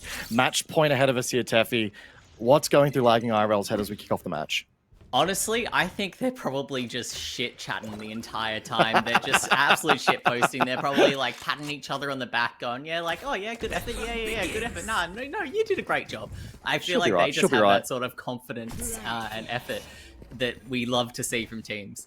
And that's what you need, given that we've got another 4 games ahead of us here in the round robin format. Lagging IRL still got plenty of chances to bring it back here and to find a couple more games. As we see a stack on the B side here, Hitomi. We're watching Kochie right now. Kochie waiting in defense, but misses, whiffs the shot here, but eventually finds Donut, but it's not a free kill. There we've got Sabishi also finding a kill on Verso. Love to see it. Kairos taking out some of the cover as well. Lai waiting for a free kill here on Kairos. Oh, but the timing there. Kochie manages to find it, but oh my god, Kairos online as well. It's a 1v3 here on Train. Train, oh my god, lagging IRL have saved the match point here. They elongate things slightly. Is this the comeback? Yes. You know what? Fuck it. I'm in. Yes, this is the comeback we have been waiting for. Vibes will win it all, and lagging IRL, I'm putting my housing deposit on this. I'm putting my superannuation on this. Lagging IRL are gonna win this bloody game. Actually, are we allowed to have favorites? Look, I think we're allowed to root for underdogs here. The underdog right now, clearly lagging IRL here. Kairos, though, if you look at the KD there, 23-12 in this game. So Kairos really bringing it forth for their team here and just fragging out as best they can. Kairos, time that we're talking about him because they are currently stacked up on the angle, on the A site, which is where Riztistics seems to be going for an execute here. We're starting to see some util coming out. We've got Train being chased down. Not quite enough. Kairos getting the double tap. Verso managing to secure the kill. But Verso and Light, oh my god, what an exchange. Throwing the power dynamic back into the hands of Riztistics here. Yeah, it's just some amazing kills going down. Lai brings out the Sage ultimate resin, one of their teammates, which is so important. And now Sabishi in the 1v1, can they win this 1v1? It's a rematch, and Sabishi cannot. And this is looking like an ace for Verso. Can Verso get the ace? No, Train yoinks the ace. What a shame. I mean, Verso really performing there. That is match point for Riztistics here. The only hope lagging IRL now have is an overtime and to force an overtime here. But I will say that they're in for a rough ride here. Not a great eco lineup there. Not a lot of abilities on play. They really need to, have a strong round here to get themselves back into contention. 100%. And lagging IRL, at the end of the day, if they lose this match, they're going to be happy either way. And Riztistics, they dropped so much ultimates to secure that round because they know how crucial it is getting to match point. Because once you're here, the pressure is really on lagging IRL. You don't feel like you can make any mistakes. Kairos scoring a very early frag there on Donut, but Train returning in kind there and just one-tapping Kochie straight back to the spawn room. His round is done, and that was a pretty confident one-tap right there. We love to see it. Hitomi making a slow push up to a short here, I dare say, but gets found by Drag. A very clean kill there, a one-tap with the Vandal. It's going to be a bit of a weapon upgrade here for Train as Train sweeps and is able to find the connection on Drag. We've got Nezumi there trying to contend, try and buy some time for lagging IRL to make the rotate. We do have, I believe, Sabishi maybe on the flank here. Sabishi is indeed on the flank here. Might be able to pick up one. Kairos finds a kill right there. Puts it into a 2v3. Is this the out they need? Verso, once again, coming in and fragging out Nezumi. Verso finding Kairos as well. It's all down to Sabishi here. Sabishi keeping lagging IRL in the game here. The weight on their shoulders must be extreme here. It's all or nothing. There goes the run out, trying to go for the wall pen, but it's not enough, and it's over. Riztistics takes game one here of the Broadcasters Games for Agent of Change.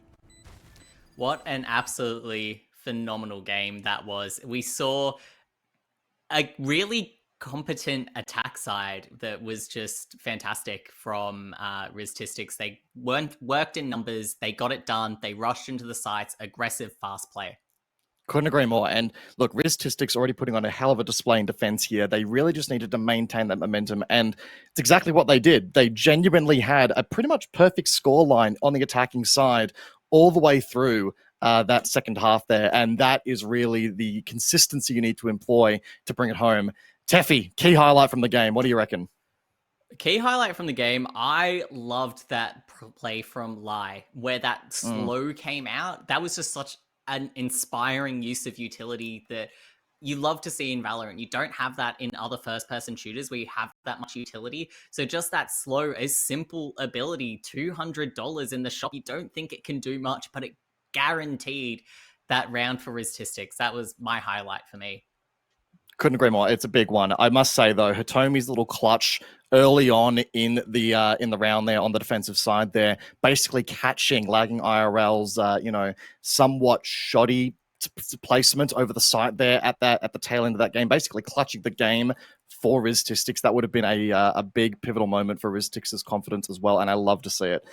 Ladies and gentlemen, I believe that we are about to go to a break and get ourselves set up for game two here. We'll be catching up briefly with our hosts as well, Zell and Sky. So stay tuned. We'll be right back. Don't go anywhere for game two.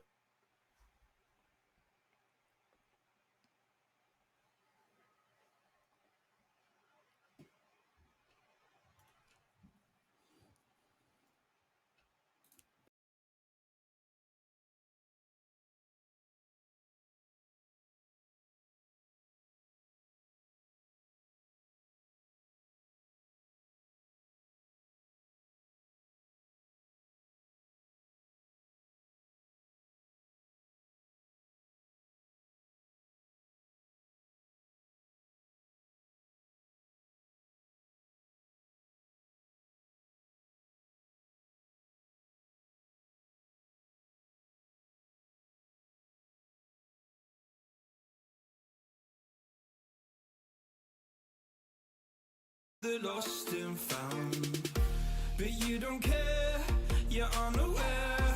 Keep moving like the scars aren't even there. It's in the air, like a blazing flare. Just stare, cause the flames will burn us. I thought you were the one for me, that's why I gave you everything. Held you close by the stormy seas. Oh, you meant the world to me.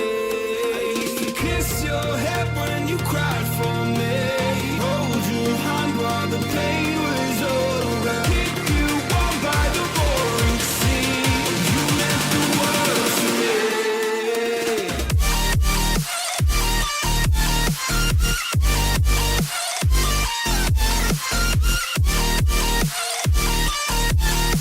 Oh, you meant the world to me.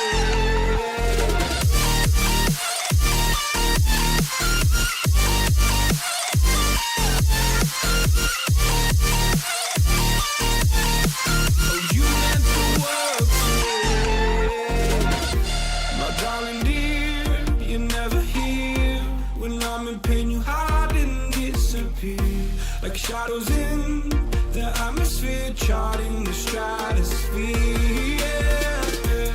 I prayed for you and kept you near, in hopes you'd chase away my fears. I'm on my own, you made it so, and now I'm chasing nightmares too. I used to run with you through the great big leaves, laugh at you when you laugh at me. Hope for us because I believe the home was just you and me. I thought you were the one for me, that's why I gave you everything. Held you close by the stormy seas. Oh, you meant the world to me.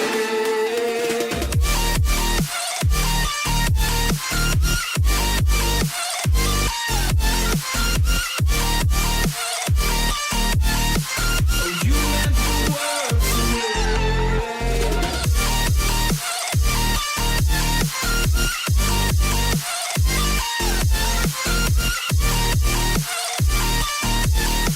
Oh, you meant the world to me.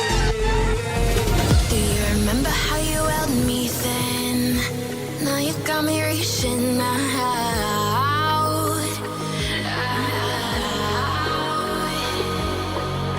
And do you see you got me falling in more times than I can get out?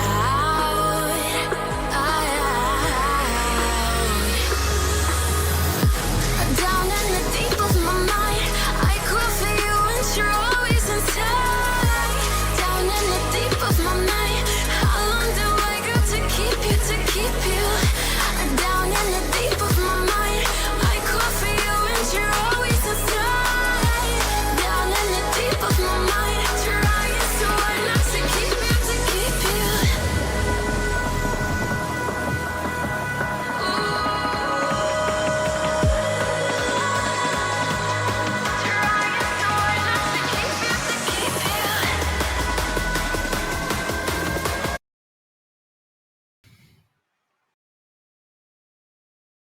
I hope you all got some water, some snacks, and what a game one for tonight, everybody. Good God, how are you feeling about it, Sky? Honestly, it was kind of hyped to see the underdog team just claw their way back from victory, and it was just like a nail biting game between the two teams. But of course, only one came out victorious, and that would be the Riztistics team. Congratulations on them, and again, thank you again, Lagging Ariel, for putting in that much effort, and that was a game to remember as well. No, love to see it. So we've got an update on the bracket overall. Sky, would you like to take that one for us? Of course, the brackets are as follows. We have Team Riztistics on the board with 1 win. Meanwhile, Lagging IRL do have 1 loss against them. But we will see whether or not they can come back in the next round, because they are going to be playing against another team, which we will introduce momentarily. No, thank you. All right, and then No problem. no problem. No problem. But anyway, as many of y'all in the chat there have noticed, we've also had a few things to mark off on the bingo card as well. So that yes, is... the bingo card. Production, do we have any red dots for the bingo card here? Yeah, what are the updates we've got out here? At the very least, I know two of them: the free space and the chat spams LW. That was my joke. Yeah, that's the technical difficulties. Shit! Spectator misses the kill. Oh shit! Oh, they shit. Oh. We are dangerously close to a couple of these being a bingo, I feel. You know what? As a footnote, call me Teffy. Can we get a cast fascinates Asian voice? I'll give you like $10. What, $10? A whole $10. That's like fucking 5 Celeffies, I guess. Oh yeah. And then they'll give them like the charity $10 as well, guys. You know we're all about the charity today. Well, yes. And then I'll give $10 to charity. Yes. No, yes. I would love to see the casters do some impersonations for charity. It would be amazing to see. Can you actually slide an ulti voice line in the middle of your casting and be like, prepare for hellfire or something like that? Just one quick voice line. Just a little quote, a little voice line, something, just anything, and then $10 will be yours. $10 will be theirs. And of course, back to the incentives here, guys. We are almost there for the $500 incentive as well for the degenerate dialect. Zelen, what does degenerate dialect? I believe we're there for there. The degenerate dialect. Yeah, no, we've gotten to the 551 mark. So that is amazing. Thank you all for that. But as far as degenerate dialect goes, that is brain rot speech. That is skibbity toilet on Gaiad, Ohio speak, alright? So that's what we've got out here for the teams. That's how they must be communicating. So please.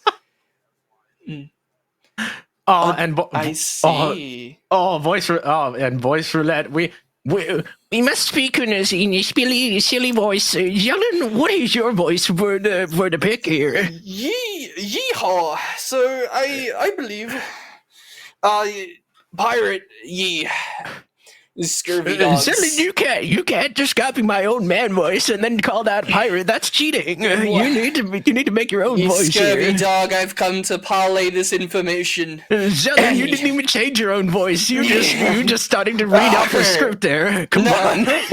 Oh no. Guys, can we get a pants grab in the chat for this yelling guy? I don't think he's working. No. I don't think he's working out. I think he needs a quick reset. He just needs a quick reset. And of course, before I move on to the next thing, can we get? I'm going to quickly shout out everybody who donated so far. So we have Elon Merch, Mr. Diggy, Munchmore, McFar, the Grassman. I probably don't even have the right leaderboard on. Holy fool. Let me try that again. So, again, Elon Merch, thank you very much. Diggy, Munchmore, Grassman, McFar, Mr. Cookie, Demon Warrior, Anonymous, Artemis Roma, Noctis, Dark Gura Neko, Rian, Glubby Lubby, and Darlectro. Thank you so much for donating towards a good cause here. We are here to cut cancer and kick it out of our lives because you'll never know. This charity may change the future. Ye are very always welcome within my crew. How dare you say that? How dare you say that? I'm an old man now. So what's next on the list, Mr. Zell? What are we doing? Well, for the next for your next thing, we have. Oh shit! Yeah. But no, we have our game 2 upcoming with lagging IRL and rainbow whiffers. Yes. We have the two teams facing off in the next series. We have Lagging IRL, who we've seen fight their way through round 1, and Rainbow Whiffers, looking to whiff all over Lagging IRL. Will we see them whiff all over them, or will Lagging cheat and use their DDoSing skills to overthrow the competition? We will see who will come out on top. But let us jump right into the teams here. While we introduce each of the players. Voices. How are we doing for that the one? voices. Oh, we have Team 5.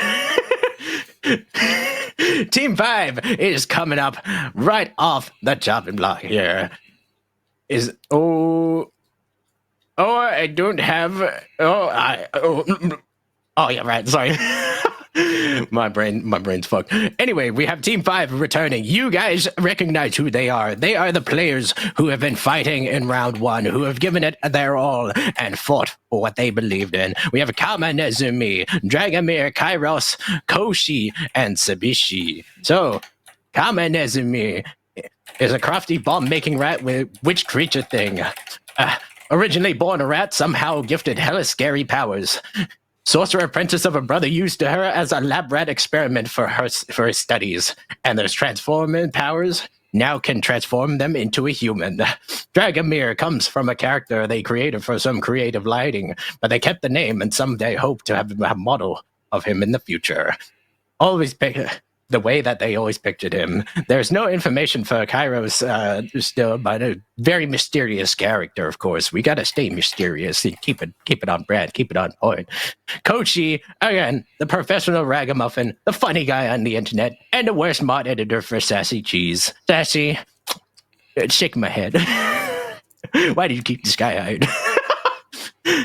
And of course, we have Sabishi, the fallen angel, star from the abyss. Zelen, who is our next team coming up? We have the Rainbow Whiffers upcoming for the next team to play.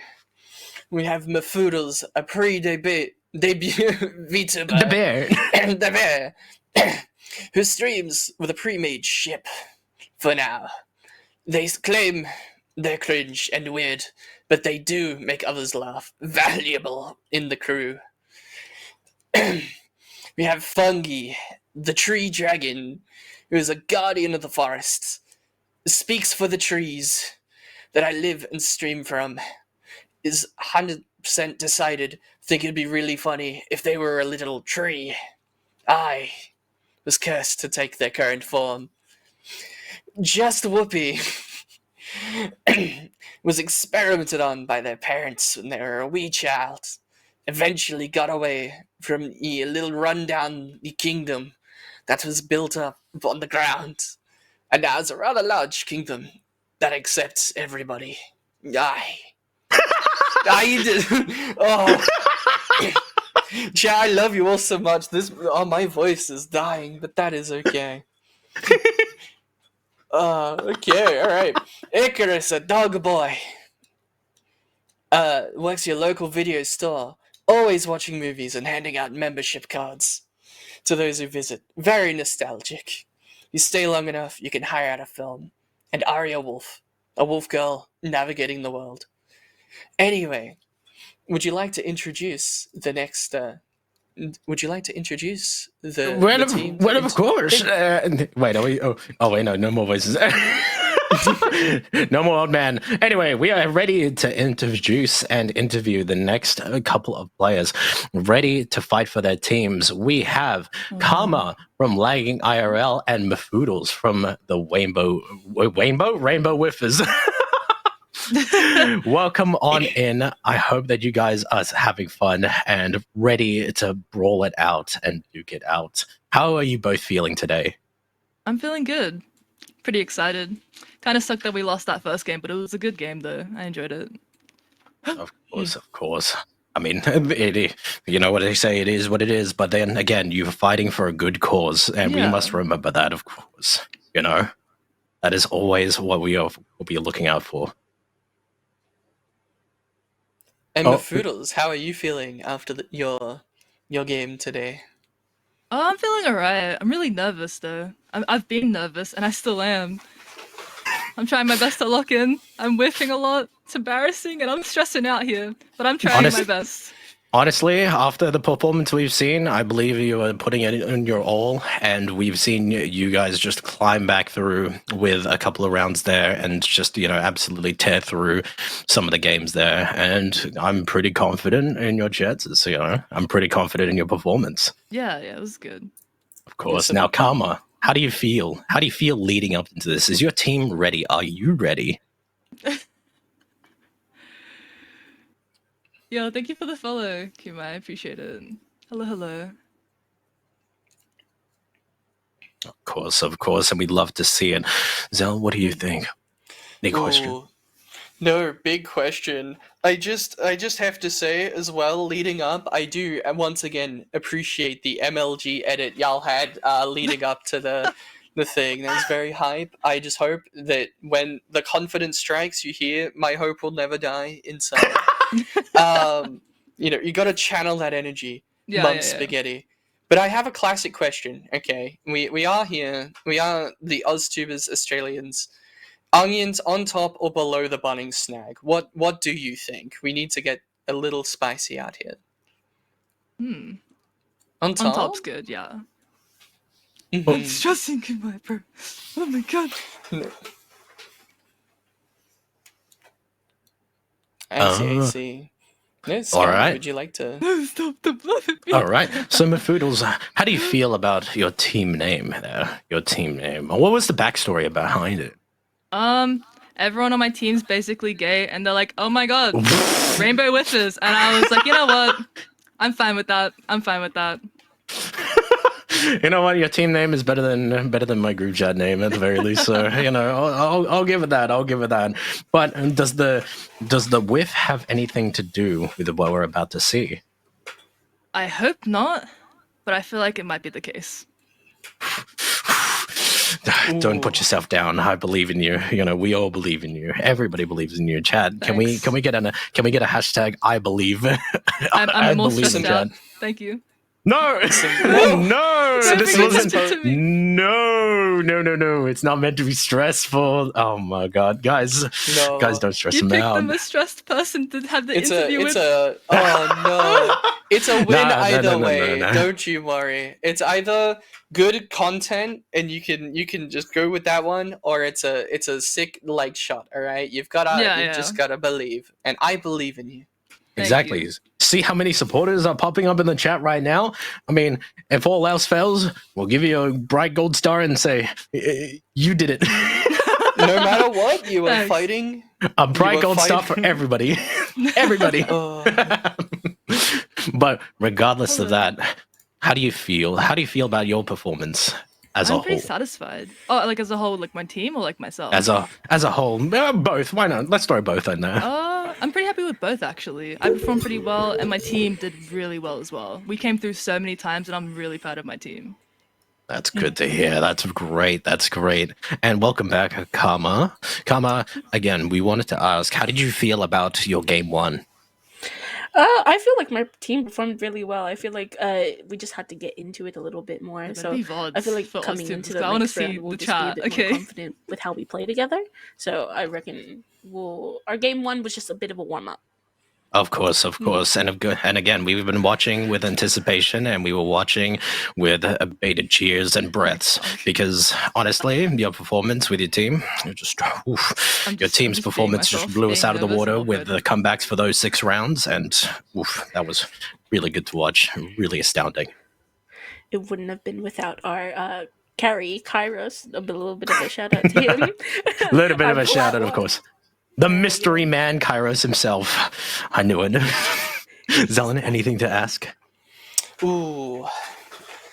Do you believe that you guys have any secret strategies to really pull through in this game? Any secret sources that you might be willing to share with everybody? My team do not have any strats. We're just going with the flow. So the head empty strategy, they can't guess what you're doing if you don't even know what you're doing. Right? That's really powerful. Yeah. Wait. Yeah. If you have the head empty strategy, can you quickly mark off the bingo card for the first round where you just vibe? Hey, just vibing. Yeah. What about you, Karma? What's your secret strategy? What's your secret play? That's going to be not so secret if you answer this question. Oh my god. Well, I think we have two little things up our sleeve. Lost, but it's all good. Not we had only fun anyway. are we gonna live up to our name, we're really gonna lag IRL, and it will psych out the team so much. Trust, you will see. But not only that, we also have the better rat on our team. Bro, how nervous I was when I I don't mean to boast. I'm literally in a whole But I'm sorry, I'm freaking out. I'm sorry. I'm the better rat. We know who the real rat is. So not only do they have the advantage of the rat, but they also have DDoSing techniques in real life. Guys, production team, I think we should ban this team right now. They're just hacking. Confession to hacking right here. Gods, Mutts, get them out of here. Tease them. I can't believe that you confessed to hacking. This is so sad.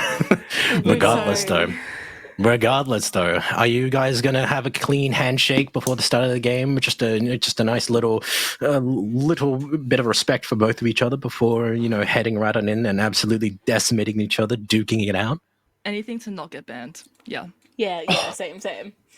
I don't know about the rule set on that one.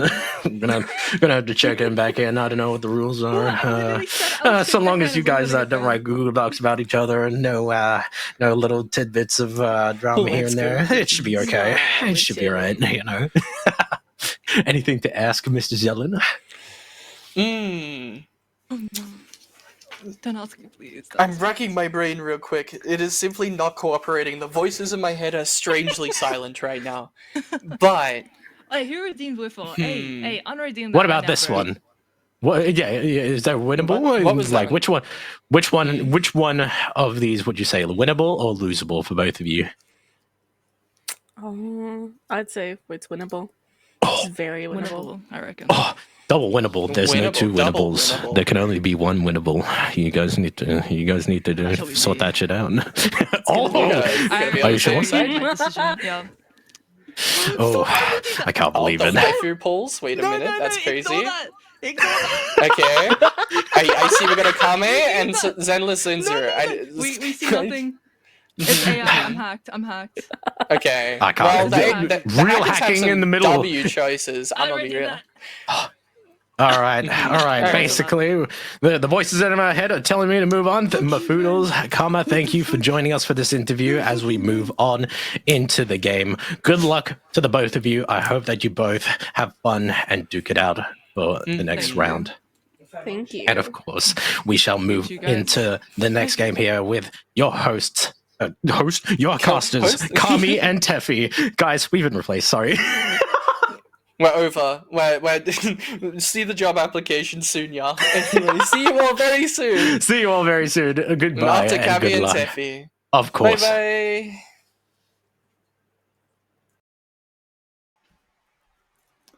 I must say, a free promotion after that, Teffy. That's impressive. I don't know how we managed to pull that up there. Anyway, here we go. Round 2. I must say, game 2 here. Already, we're having talks here per se of we're having talks of teams just warming up and still getting into the groove here. I mean, can things get better after game 1 there? I think things will get better. This game is personal. It is the rat off. We have Whoopi on one side versus Kama Nezumi on the other, the two rats. And I'm keen to see who will actually come out on top. Because when I interviewed both teams, both were throwing shade. Both were ready to absolutely rain on each other's parade. So I am ready to see it get down dirty. I want an unfair fight. No hits above the belt.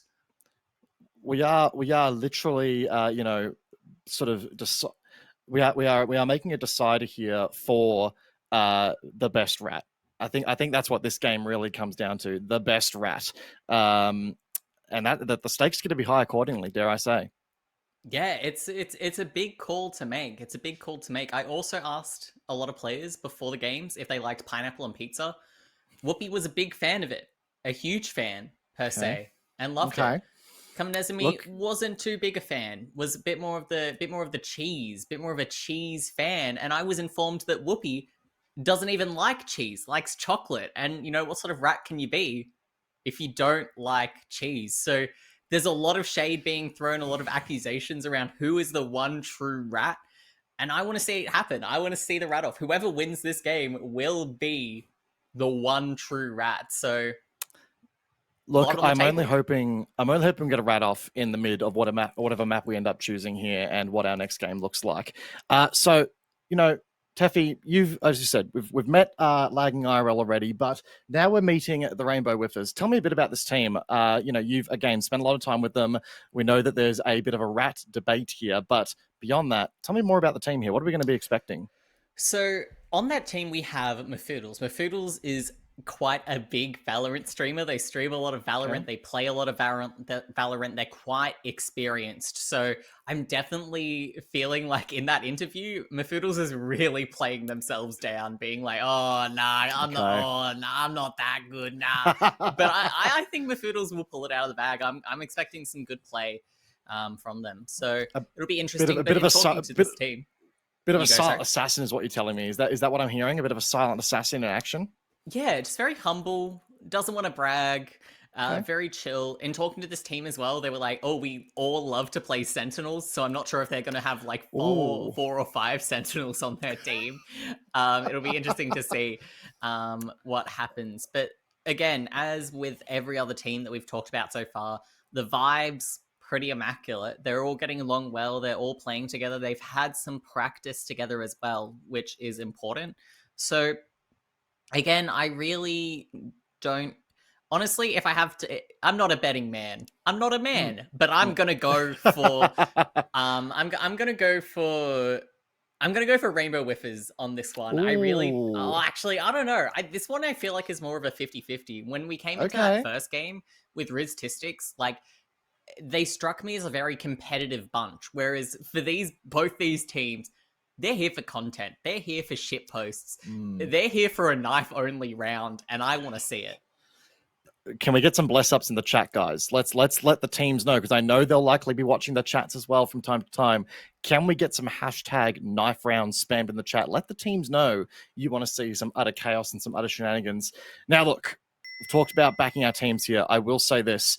I do wish for Lagging IRL. I think they've got the skill. They've got the underlying performance there. I think they can come back for this second round. That was their warm-up. Karma said it themselves. This is their warm-up, and now it's time for them to bring it home, and I can only hope that we get to see them in true action here as well. That is my hope. I've also just noticed, ladies and gentlemen, we have had Diggy come in with the $45 reduce here, which has jammed us to the $500 mark. Am I under the impression now that we now need to put on our silly voices, Teffy? Yeehaw, brother. It's time for us to saddle up our horses and to... Fuck, I'm an Aussie cowboy now, I guess. Get on, right on down to the fucking outback, and we're here to saddle up our fucking... I don't know what the fuck I'm doing, but yeehaw, brother. This is what it's all about. I mean, Yarmy Hardy, we need to get the sails procked. We need to get ourselves a line astern here for our next game here. I'm waiting for confirmation of which high sea our teams will be sailing here. Yar, indeed. I don't know exactly what to expect here.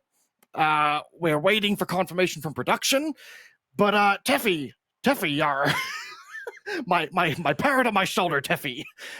Do tell me, what do you expect... what kind of maps would you like to see here for our next game? I just saw a $100 donation. Yes, wait. Yeah, Oh brother, my- $100 donation. Woo! Let's fucking go. I believe growing here be finding the booty. We love to see it. For sure. All right, we're gonna switch up my voice. Oh my god, $100 for us? Oh my god, for charity to cure cancer? Oh my god, Groen, thank you so much. It fills me with joy from the bottom of my heart. I know that I sound so fucking sarcastic right now.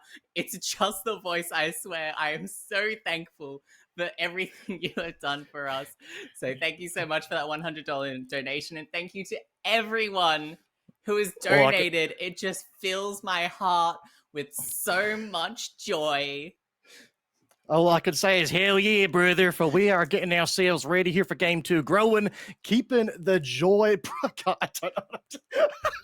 It is really hard there, y'all, to keep these accents going for y'all, but we're going to do our absolute best here. Growing, keeping the ball rolling. We are almost, dare I say, at the halfway point. I tell you what, we're making some progress there. I'll tell you what. Oh my god, the way you say yo, that. production, I may need to come over there and backhand the shit out of y'all for making that kind of comment. I know I'm brain rot. You don't need to out me, goddammit. The audacity of this production team, I swears. Oh my god, these bitches in production, I swear to god, they have it out for us. They are the biggest fans. Oh my god, they're such big fans. They stalk us 24/7. Oh my god, they really have us out for us. It's so annoying. And like, they don't even know that literally my dad works for Riot Games. They're gonna get all of their Valorant accounts banned. I'm not even kidding right now. Like, it's good, Tiffy, because my dad actually works here for Twitch, so I'm just gonna get their asses banned straight away. We're gonna get them deleted from the internet. I swears, it's gonna be great, bitch. oh yeah, hell yeah, brother, yeah, good stuff. We love this. The brain rot has already commenced. It really has. We get an agent impersonation bingo. Nah, it's gonna be we gotta see the donation numbers go up a bit more before we do that. Like, we're not gonna do that for free, right? No, that shit comes with time. I tell you that much for free. Oh my god. Anyway, so look, what agents do you what agents do you want to see here for the next round here? Do tell. I need to know, what agents do we need to see here that haven't been played yet? Oh yeah, brother. I think we're going to see a bit of the Cypher coming out, to be honest. I would love to see Cypher being played. I think he's got some great defense coming in. A cheeky little script with a bit more defense. We'd love to see it. I don't know the good old agents that well. I'm very much leaning on you here. I want to see more aggressive duelists. You know what I mean? I want to see some really strong plays here, some good sweeps. Try and get those good old Vandal one shots there. Call it a day. You know, skid out. Like, I want to see some skidding like I do on my Subi on the Canberra roundabouts. You know, want to fully send it. I want that shit drifting out like you wouldn't believe it. It's gonna be great. I think I killed Taffy, guys. Hajime No, it's I'm keen to see it. I'm keen to see. To be honest, in terms of an agent that I would like to see the most, I really want to see Viper. Viper just has such this ability to completely and utterly lock down a site like you've never seen it before. Oh my god, she is so girly pop, boots the house down. Like, her smoke is literally brat green. It's going to be brat girl summer up in this bitch. And I want to see her boots the fucking house down. Houston, I'm deceased. Because we do love some Black Girl Summer. I know it keeps the girls in check from time to time when they pull that off, which we love to see. Still no update, I don't believe, from production here on map bans and how we're doing here. But look, Rainbow Whiffers, first time on the cast here tonight. They're going to really be coming forth. Do you think we're going to see any of these agents played out by them? I'm really summoning my inner Liger here. I've come to figure as well. I've just realized. Honestly, I have no idea. I feel like you're gonna lock in the chamber for Mafoodles, maybe. I see Mafoodles on the AWP a lot, so maybe a chamber coming in or some sort of duelist. But in terms of that, I don't know what's gonna happen. Maybe a lot of sentinels on the side of Rainbow Whiffers, but yeah, I can't really say. I think it's a good point to raise as well, because Kairos in the last game there for Lagging IRL seemed to be their AWPer, seemed to be their sniper in hand, really trying to get those long range sort of mid peaks and dominations there. It'd be good to see some competition come out in that front, because we didn't see a whole lot of that from Riztistics. They weren't rocking an AWP a whole lot. It was a whole lot of, rifles and just swinging out and getting those frags. To get some sniper kills in there as well, and to see a bit of a sniper back and forth, I'm really keen to see that. Me too. I'm really keen to see those snipers, because the last game we didn't see nothing of that. No. Like, there was a couple of really good shots in there. Mind you, we had a chamber on each side, and we did see some really juicy chamber ults, which I thought was quite impressive as well. And just while the swings are cool, chat, I've got a lot of admiration for some good sniper shots there too. So the more of that, the merrier. Must say, I'm just keen to see what this next game brings us. The teams are warming up. The teams are getting into the groove. I want to see more epic Valorant right now. Yeah, me too. Me too. I'm sad now, to be honest, that we're not seeing more Valorant already. I just want to see everyone playing their best and having fun. And it just breaks my heart that we have to wait for the production team to get off their asses. I'm kidding. I love you, production team. I'm so sorry. I'm so sorry. Don't fire me. Don't fire me. Don't fire me. We love and joke production. Once again, guys, a huge shout out to production team who are working very hard in the background here. the whole team from Go to Woe, your players, production, talent from the hosts and the other team of casters who will be on tomorrow. They have been putting in the work to make sure we bring forth a great show for you guys here. So let's go ahead and get a massive shout out to production here today for their hard work. And a massive shout out to you, the viewers. $600 here on the Agents of Change AusTubers Charity Cup campaign right now for GameOnCancer. You guys have come out smashing it, and we love to see it here. The more the merrier. I know that the teams as well have made excellent progress elsewhere on their personal campaigns. So the fact that we're continuing to see some excellent drive for charity today is what we're here to do. Yes, the frags are important, but the charity drive is what's king. Definitely. Cancer is one of those things that it is hard to see someone go through it. My dad had cancer a while ago, and it was quite a tough experience. And so that cancer research is just so valuable and so important, because making sure that people don't have to go through that is just something that's so important to so many people. So thank you so much to everyone who's donated, and thank you for kiNk-E for again running this amazing initiative that lets all of us, no matter what our interests are, come together and do something together collaboratively and raise some great money for charity. And that's a good point as well. That is an excellent point, because you yourselves as well, ladies and gentlemen, if you are a budding streamer yourself, anyone can get involved in this cause. You are able to jump in, turn on a webcam, turn on your favorite game, and also start raising funds for an amazing cause here. Running a charity stream these days has never been easier. Get in there and also jump into yourself here. We've actually had Sassy Cheese in the chat here. Bless up, Sassy, confirming that we've just hit $912 total for the campaign as a whole here. Chat, who's going to get us to the cheeky 1,000? Who's going to get us there? Well, I hope it's one of you soon, because oh wait, shit, what's the fucking goal that we have to the next goal, 750. What do we have to do? We have to incorporate brain rot. That's right. Fucking easy for me. Shit. My Ritalин's well and truly worn off. The brain rot's fucking coming out. Like I can't wait to watch someone send someone to Ohio or whatever the kids are saying these days. I have been reading up on my brain rot riz, everybody. So we'll do our best to try and get that there. But here we go. Here are the team lineups, and would you look at this here, Teffy? We've got. Want to walk us through these lineups here real quickly? Yeah, sure. So on the side of lagging IRL, we have the Sky as the initiator, going to bringing some nice frags. We've got a Clove on both teams, bringing some smoke, but also some utility in terms of that ultimate, where if you get a kill, you get revived. Drag on that Killjoy, really locking down those sites. Kairos on Jet again, probably going for some more aggressive kills.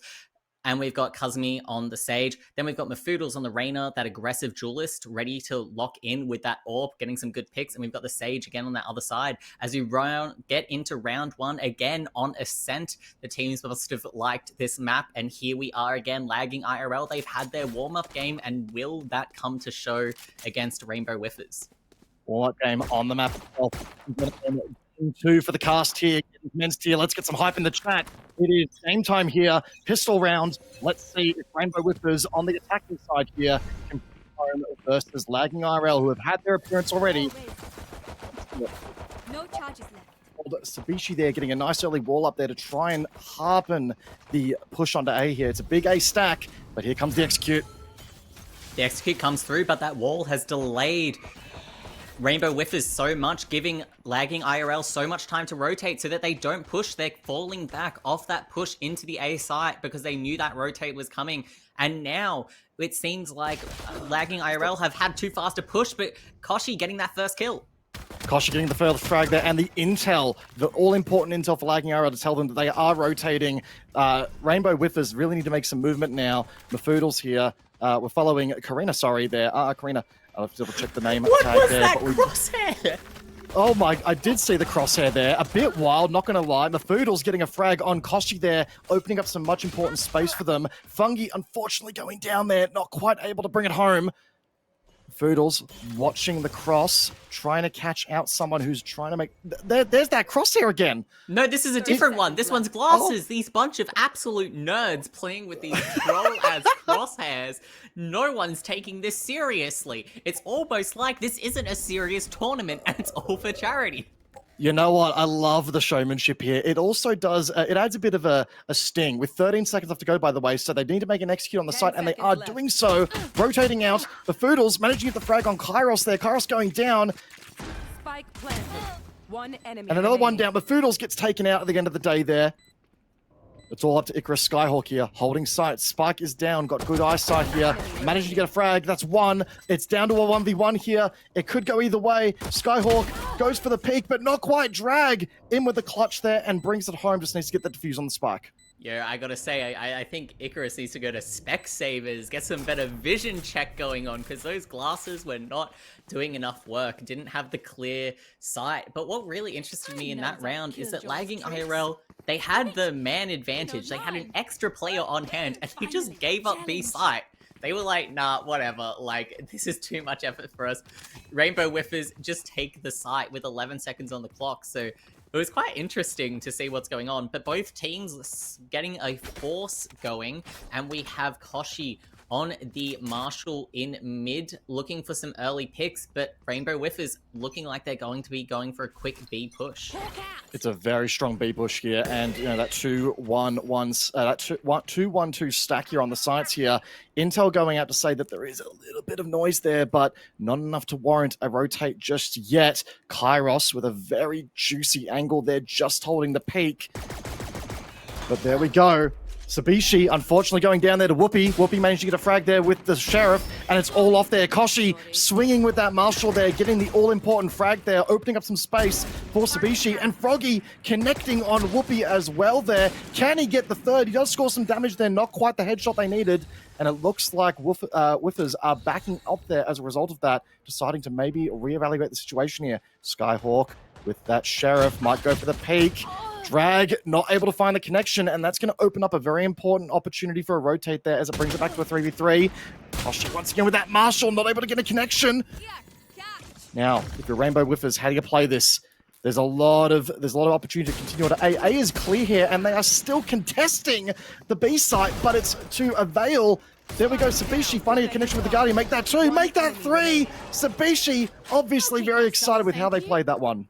Yeah, that was a really competent round from lagging IRL, especially Sabishi getting those last couple of kills, but a really good force from Rainbow Whiffers. So with that force, you're underpowered in terms of guns, you don't have the same utility going in, you don't have that same amount of investment in the round. So to get that close to winning really shows a really good result for Rainbow Whiffers. I'll be really happy with that mentally, and I think that's going to carry the team forward as they move into the first sort of buy round. We see rifles starting to come out from both sides. A couple of Vandals, a couple of Bulldogs, and some Stingers here. So we're going to see quite the mix of weapon availability here, and we're starting to see some ults very close to coming online as well. It's going to depend on the frag count, but we do see Rainbow Whiffers stacking up on A side here. It looks like we've also got, I can't quite make it. I think yeah, it's Kochie. Kochie's on the flank. Kochie's getting so much intel for his team. They're going to know that the whole entire team is pretty much there on the A side, so this is going to come to a raw god fight. Drag on the frag with Fungi there, and we've got Skyhawk continuing that, Kairos continuing that suppression there. Karina also getting that amazing, Aria, dare I say, getting that amazing hit there, buying some time there for Rainbow Whiffers. It's currently a 3v3, so after all that action, no side has really come out with the advantage here. Everyone seems to be still on full health. There we go. Karma gets that intel that they're rotating through mid as Sabishi comes to peek mid, but with that Stinger probably not going to be doing a lot of work, isn't a long-range gun, and Rainbow Whiffers really now trying to get that control through mid. They've got that control. Where are they going to go? They should have that intel that most of the players from lagging IRL are on A side. It's still just, it's a dead set heat. It's like a bit of a sort of a western standoff here in the middle of the map here. No real movement. I don't think they quite understand that they have a free flank to be. Rainbow Whiffers, if they had the bird's eye that we had, it'd be fine. But no! There we go. Good old Karma getting caught out there by Aria, and that's actually going to give them control back of A. But wait, you've got Kairos here lying in wait there, getting one, but not able to find Mafoodles as Spike goes down. Yeah, that Cypher ult giving so much information just gives them that absolute confidence to push into A site, and now it is a 2v1, both players sitting underneath Heaven. They just need to trade each other out, which is pretty easy. Once one person engages, the other one swings out, should be a free kill. Sabushi coming up though and showing that they are starting to warm up here, but Mafoodles finds the headshot there and scores the first round win for Rainbow Whiffers. They haven't whiffed that one. Beautiful play. No, they haven't with that one at all. And Mafoodles already has their ultimate online, which is absolutely huge. Reyna ult only costs 6 points, so it's pretty quick. If you're getting a lot of kills, you can get that ultimate up pretty fast. So already ready to go. That's exactly right. Mafoodles on a 6-2 scoreline already, so fragging out pretty heavy, but do not discount Lagging IRL. Their scoreline looking a little bit more even, 4-3, 3-2 down the line there, but some good frags coming out, especially with Sabishi with that first early few rounds and that clutch. Flash going out through Sabishi there, trying to stall their progress on B, but it's a 1-1-3 split this time from the defending side here. So this might afford Rainbow Whiffers an opportunity to get a really strong side control going. Whoopi getting some intel, very important intel to say that the site's pretty clear and they're starting to make the push. Here comes the rotate as well from Lagging IRL.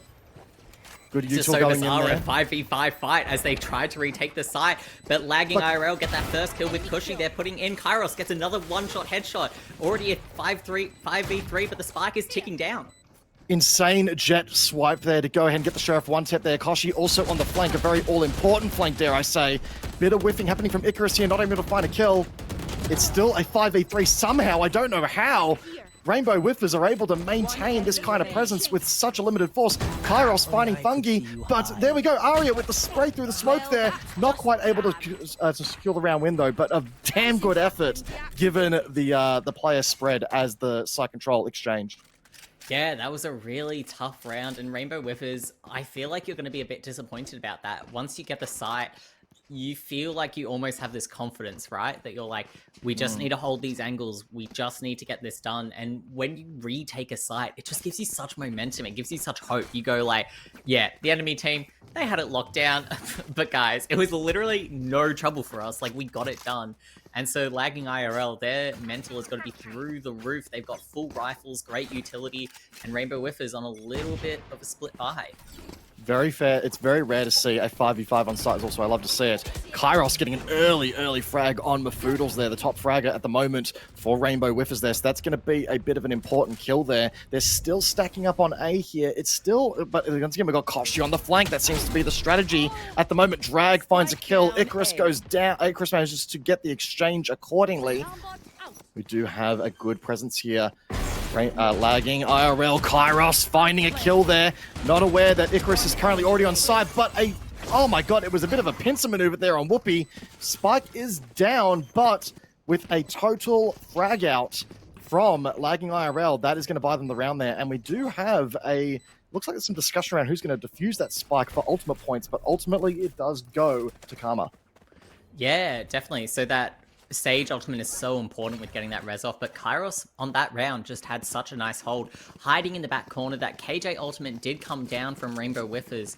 I think that was Icarus who put that one down on KJ, but once you create that space with that Killjoy ultimate, you still need to get those frags. Like, you know that when you put that KJ ultimate there, there's going to be someone hiding in that back corner, and Kairos just managed to hit those kills, and now that Jet ultimate is online, as well as that Clove ultimate from Kochie.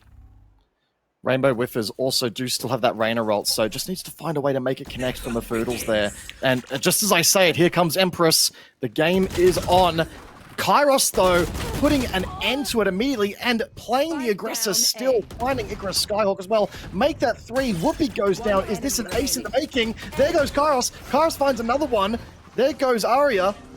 Oh my god. And there it is. Kairos with the ace. First ace of the day. Kairos is locked in 13-3. What is this performance?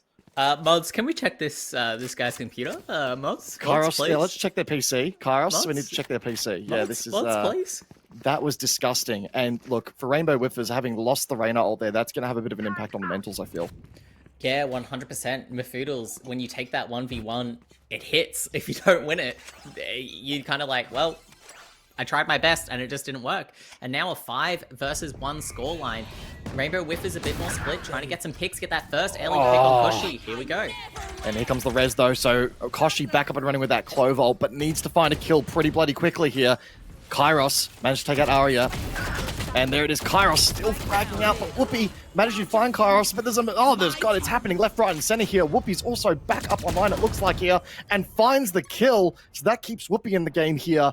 We do have a 2v3 situation brewing here, but once again, Rainbow Whiffers don't quite have the space to get a sight. They've now got to really start pushing. Looks like they're going to try and commit to a B hold here and got to get spiked. Yeah, the res comes out from Fungi. Interesting choice. It was a 3v1 already, so I'm not sure if using this Sage Ultimate was the best play there. But I guess just securing that round does so much for the mental.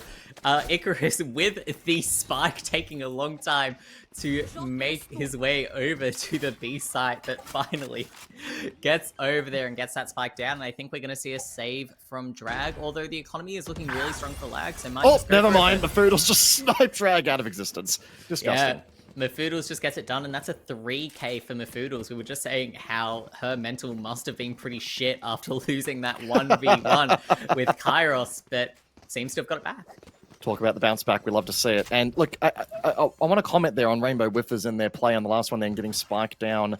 It did take them time, but you could sort of see they were really after losing a bunch of games in a row, they really wanted to take their time in ensuring that they had control of a site. Take the least amount of fights they possibly could, get a site for free. And the moment they got that intel to say that B site was clear, we saw the rotate immediately. So again, might be playing on the mentals a little bit here, but once again, looking for an A stack here with only one person at the moment, maybe two from lagging IRL watching it. We've got a push here from Whoopi. Whoopi making a really aggressive play on here. My God, how has Whoopi managed to get on the hold so well here? Got Drag getting a couple of shots, trying to get a swing in here, but it's not going to happen as Aria managed to find the flank. Brilliantly played, and that is side control. 5-man side control scored for Rainbow Whiffers. Could this be the comeback they're looking for? Spike still needs to go down to keep that clock ticking though. Spike has finally been put down, 4v5 into the hold. Lagging IRL was on a really quick flank, so they're coming in from all angles, a little bit split up, and that might make it hard for Rainbow Whiffers to hold this site. Sabishi almost walking into a bit of a trap here, but manages to find the connect on Whoopi. That's going to be critical for lagging IRL as Kairos managed to find it. Kairos spotting a mere pixel of Mafoodles, making it 3. Kairos is popping off here, and that is an aggressive side retake with... Oh my God, hang on a second, it's not over yet though, because Aria is still looking. Oh, Will be an no! ace, not quite. Kairos denying Aria the ace, and my God, was that a close one. Oh my God, I think Kochie kind of threw it a little bit, ran in with the knife trying to get it on Aria, and Aria almost clutched the round with an ace. I'm so sad that that didn't go through, because that would have been amazing, not just for Aria's mental, but also for Rainbow Whiffers' mental, just getting that ace, getting it down pat. And now we see lagging IRL. They have a really strong buy. Rainbow Whiffers not looking good, and a lot of ultimates on the side of lagging IRL. This is not what we saw. This is not the lagging IRL we saw from last game. They are locked the fuck in. It's not at all. And the best part here is that, again, with that amount of alternates in play here, this is basically going to translate to a free round win if they can execute. Rainbow Whiffers, they've got the world ahead of them here. I love to see it. I want to see a comeback. I'm a simple Aussie man. I love seeing comebacks, but Mafoodles on the swing on Sabishi right there, catching them with the util in hand. Kairos getting a good wall pen in there and finding Mafoodles as well. Kairos has really come into their own here, finding another one. There goes Icarus. That has just led to a dominating mid-control here. Drag solo holding with the turret on A. That buys them plenty of time here. Fungi and Aria just playing a bit more carefully, maybe hoping to pick a flank here and get a cheeky rotate in there. They do have spikes. They've still got the objective in their hands. But I got to tell you, we've got Kairos on the flank here, spotted the wall. That's going to be critical intel as well. It's going to be jumping over, seeing if he can get a few kills. Comes no intel on. There's the ace again. Oh my God, Kairos. Kairos is genuinely locked the absolute fuck in right now. That is 2 aces this game already, this half. And he has got to be feeling himself. 24-4, ladies and gentlemen. Kairos has that is an insane scoreline for a game at this stage. We are only on round 10 here. Now, I don't know the math off the top of my head, but that is a significant amount of kills per round on average, and I can only imagine the damage per round here as well. Yeah, coming up to round 10, about 2.4 kills a round. That's almost half of the team per round. That's insane. Incredible work. Yeah, I'm Sassy, I think, raises a very good point in our chat there. Nerf Kairos. I think we need to make a call there. Now, intel going out there, very important intel from the spy cam to say that, yes, that has been spotted out in mid there. So we've got a bit of a rotate occurring here. Once again, lagging IRL. There goes Kochie finding Whoopi. Whoopi's going to be a little bit disappointed about that. Lagging IRL, good rotate here, and we're watching a potential flank route as well here, kind of boxing. Two Rainbow KJ ults coming out, the ult from Icarus blocking off the site, but then the defender KJ ult coming out. Icarus gets a kill, but Kochie refrags, and both KJ ults go off. No one can do anything, they're both at a standstill. Rainbow Whip is trying to push back out of the site, but Kochie has locked down. Kochie also on a potential ace here as well. This is unreal from Lagging IRL. They have come back here to put on the performance of a lifetime with the after the warm up here. This is going off. Yeah, I think that Kairos is gonna bait each other out to try and get that kill, going for the knife to get the ace. There comes the knife. It's the knife. This is disrespectful. Can Kochie get it? No, Kairos yoinks the knife and the ace from Kochie. Kochie, unfortunately, going to feel a bit unfortunate about that, but there is the knife bingo card, I believe. I think Kochie is going to have some words to Kairos after that, to be honest. I'm going to say that they're going to be at each other's throats after that one, for sure. Very stern words from the team captain coming out, I reckon, here, but the disrespect is unreal. I feel sorry for Fungi. That is gonna feel pretty brutal. You're gonna feel like you've just seen a horror movie. And look, that wouldn't surprise me. Now we've got a bit of a B stack this time. Changing strategy might win them the game this time. Might see that round come out, but still, I'm not too confident from Rainbow Whiffers. They haven't been able to find any purchase in the mid. They haven't been able to find any purchase anywhere. That wall coming out will delay them even further, give Lagging IRL plenty of time to rotate into sight, shooting down the Cypher cam. I just don't see where Rainbow Whiffers can start to get some purchase, where they can start to feel confident in this game, because every step that they try to make, Lagging IRL is there to stop it. It's a lot of pressure mounting as well. Now, you have to wonder, can they perform the same on the defensive side when we rotate eventually? But the Foodles not even able to find a connection there. Kochie grabbing a kill there accordingly. Turret keeps him suppressed in that point, but once again, Rainbow Whiff is just kind of stuck in their site entry, not able to connect with the util and find a way through. They are rotating through mid here ever so slowly, but it makes me wonder, is there a bit of a read here? The split does suggest that maybe Lagging IRL starting to pick up, but Whoopi finds a kill there on Sabishi with the long-range sheriff. Might buy a little bit of time here for Rainbow Whiffers. Cypher ultimate coming out. That's going to give them huge intel on where to go. They see it coming out. Goes for the knife. Kochie reviving. Can Ari just make sure that kill goes down? Yes, no way that it's going to happen. And they now know that they have less members on the A site. And Drag is pretty much given it off. Kairos gets a free kill, but 10 seconds on the clock is Spike going down. Be close here. I was gonna say they've got no time here. Spike is still killed. in B. Spike is still in mid. They didn't rotate fast enough and on time. Rainbow Whiffers are not gonna quite grab the round win there.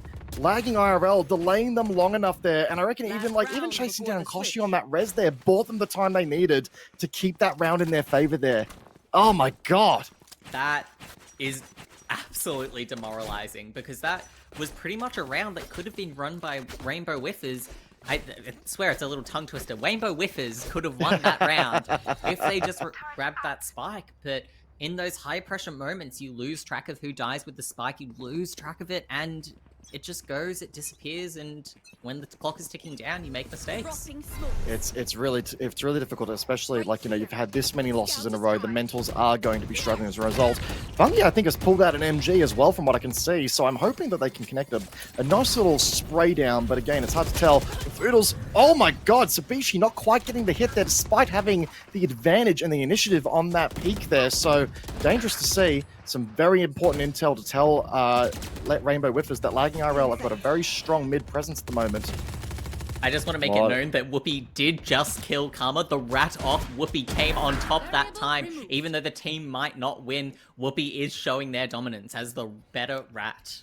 The kingdom of Ratship is very much being decided here, ladies and gentlemen. Make sure you know where your allegiance stands in the chat. I want to see all the hype possible. Whoopi out DPSing Kairos with the Jet ult. That was impressive to watch there. Kairos behaving a little bit out of sync there, not quite getting it down, but Spike is going to go down here on a 3v1. Drag not able to commit to that site retake, and that gives Rainbow Whiffers the all-important third round before we switch halves. Yeah, and now it goes into that all-important pistol round. Can we see a nice defensive side from Rainbow Whiffers is what I'm hoping for. And chat, I want to see, who are you going for? Are you going for Whoopi in the rat off, or are you going for Kama Nezumi? I want to see in chat, where do your allegiances lie? Who are you cheering for? The underdog or the current leading champ? This is a nice spot. I just want to point out as well here, so Kairos has a minimum of 3 rounds to go to swing the lead here. Are we going to see a 30 bomb this game? Is that where we're going?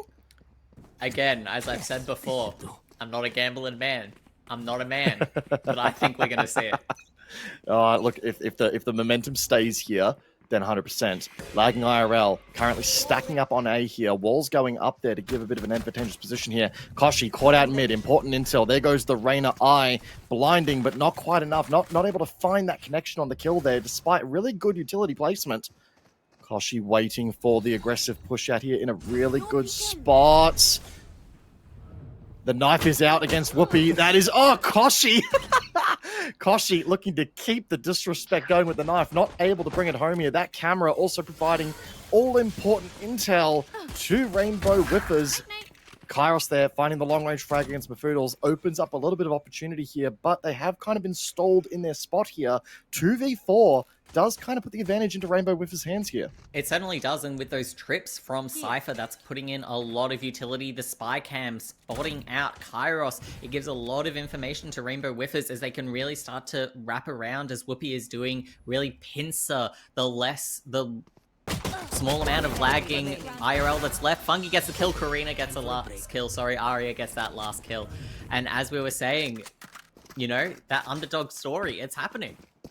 Well, I remember we were talking earlier about Whiffers preferring the Sentinel style of gameplay. Yeah, they preferred the defensive approach that Sentinel playstyles tend to incorporate. So were they just waiting, merely begging for their halftime round to go onto defense and then really show their true power?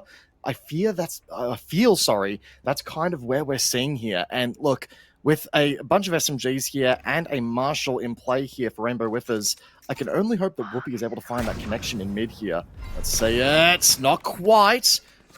Bit of a... Actually, in fact, sorry, it's not the Marshall, isn't it? That's a different rifle altogether. Yeah, I forget what it's called, but it's 2 shots, and if you hit both shots in the body, it gets a kill, just like that. Kairos frags back straight away.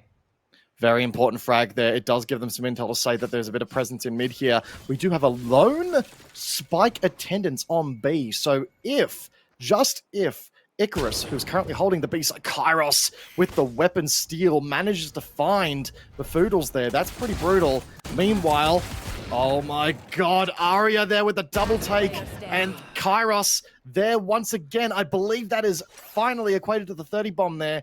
A 2v1. Icarus really needs to bring something out here, but they are located on the other side, so they've got a site retake. This is going to be a very, very strange game of cat and mouse, dare I say. I really don't think it's going to happen. I feel like, as we're looking, Icarus is planning to maybe save this gun. With KJ, you put so much utility down on one side, and it's really common that you see this on Ascent. You'll see KJ setting up on the B side, and when you're playing without your utility as KJ, you're really half an agent. You don't have the same presence that other duelists have, and Kairos looking for another ace, third ace of the game. Can he get it?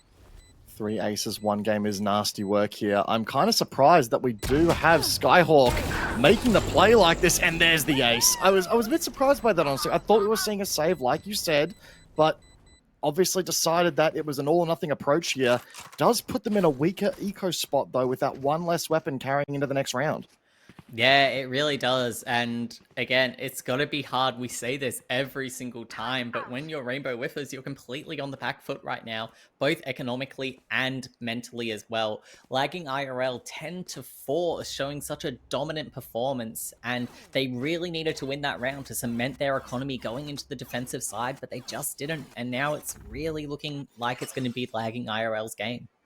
A true night and day story here with Lagging IRL. I really feel like they are lagging IRL, and this performance is the very much the epitome of their lag IRL, with Kairos finally waking up, the Australian internet catching up, NBN finally connected at their house, and they finally got that fiber speed internet, and now it's they're letting it show. They're going, hey, I've got the ability now. Let's put it to good use. No longer fiber to the node, it is fiber to the premises with Kairos getting it down pat as Kairos tries to push into this B site. That KJ's turret will spot it out as all of Rainbow Whiffers are rotating over. And Kairos getting absolutely sent to the Shadow Realm there by Aria as a result of that. Whoopi also managing to find a frag there as well. Might I say, that was Kama, the rat off. Whoopi comes on top again. Whoopi is the better rat. I'm fucking saying it. Again and again and again. We've seen Whoopi dominating Kama Nezumi. Whoopi's the better rat in my heart. We love to see these stories come through in these games here. And once again, there just seems to be a dominant... Actually, no, I dare take that back. Rainbow Whiffers are bringing it back here. Sorry, I got the teams mixed up for a brief moment there. Fungi looking to try and get some ground, but Sabishi finding the frag here. Is Spike... No, Spike is not down very good. They are still in that... Again, we're seeing a pretty solid defense up here. Oh, there we go. Sabishi finding one, but getting caught out eventually by Aria in the corner there. Yeah, exactly what Rainbow Whiffers needed to do. They camped the Spike, they played their numbers, they set up a crossfire. That hopefully now stabilizes both Rainbow Whiffers' economy, but also their mental as well. It's really important to get that round in that high pressure moment, not letting it get down to that 12 kind of mark. Once you're starting to look into those 11, 12, that is when the pressure is really on. And it looks like Lagging IRL are going for the first save of the day. We have not seen a save round yet, and I'm glad to see some economic saving from a team. We've finally got some, dare I say, cost of living crisis saves happening here, which we love to see. The game has just become relatable to so many more people in the community, which, you know what, I'm all for relatable games here and keeping things grounded. Now, we've got a bit of a stack here. Lagging IRL kind of stacked up here on the B site, looking to get an execute, but Mafoodle's got a really solid sort of angle here, holding that main entranceway. Yeah, it wasn't spotted out by the Skydog at all from Asuna, from Sabishi. Didn't spot out Mafoodles at all. I don't think that Lagging IRL will know that Mafoodles is there, and Mafoodles could do some big work. We'll be trying to gain some intel here as well. And would you look at this? Mafoodles chilling there, basically sharing a wall. There, Kairos in with the jet ult, gets one. Mafoodles reveals themselves there, gets a kill, gets out. Can they connect? There's another one there with Drag. That's a good exchange. Whoopi finds another one with that Sheriff there. A good frag on the rat off continues, and it continues in Whoopi's favor. Whoopi is winning this shot every single time against Kama Nezumi. Kama Nezumi, when I interviewed them, talked a huge game about who the better rat was, and right now Whoopi is prevailing with that underdog story. And it's with the Sheriff too, basically. Whoopi is out here rocking that 6-piece on the holster here, and Icarus securing that final kill on Sabishi for another round win on the defensive side for Rainbow Whiffers. They're not whiffing anymore, Teffy. They're not whiffing anymore at all. No, they're not. But keep in mind as well, it's something that I almost forgot during that round, given how close it was. That was a save round from Lagging IRL. So now they are full powered. They have those rifles. They have shields. They have abilities. They have utility. And this might be a different story for Rainbow Whiffers. Karma with the one ult as well. So not a whole lot of ultimates available on either side. It's going to be interesting to see how this pans out accordingly. Does look like Lagging IRL are taking a bit more of an A-site focus here.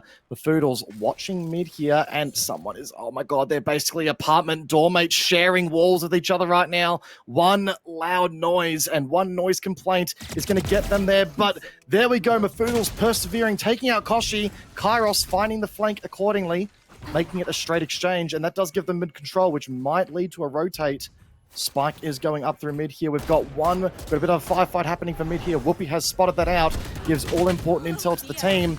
Kairos with a blind shot through the smoke unlocks a bit of an exchange for them and gives them a free route potentially to B here. Not a committed rotate yet from Rainbow Whiffers.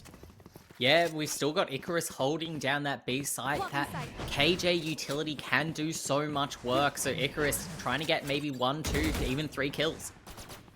I do. Oh, there we go. Skyhawk holding off Kairos there and finding a kill. That does grant some time here for Drag. Just knocking out Aria. Fungi coming in as well. It is site control here for Lagging IRL. It all now rests on the shoulders of Fungi. Spike planted. Will they be able to pull it off here? It's gonna have to be a swing and a half here. They've got a good crossfire set up. Walls as well, so the util is strong. And I just want to say, I think Karma may have just spotted them out there. Potentially, I'm not sure. It's hard to tell with the overlay. Oh, it's going to be close, chat. Oh, there's the turret to see how they spot out. And Drag finds Fungi and takes the kill there for Lagging IRL's 11th round. Yeah, that really puts them in a confident spot, really cements their economy as well. Rainbow Whiffers their economy, not going to lie, it is pretty crappy at the moment. One last round, if they lose it, will send them over the edge. So this is a must-win round. If they do not win this round, their economy will be completely broken. They will be forced to force on that last match point round. So this round, if Lagging IRL win it, might be taking the entire game. We'll have to see if Lagging IRL can convert this to another win here. Drag with the Guardian, trying to exert some mid dominance here. Kochie also pushing up there. Looks like it's an A-site confident push here. A lot of util over here for Rainbow Whiffers. There's still a incursion taking place in mid here, so there's 2 battles taking place at the same time. Icarus, an entire rotate from Rainbow Whiffers as they all come in. It's another 5v5. Look at this, a 5v5, and Aria finds the first frag on Kochie.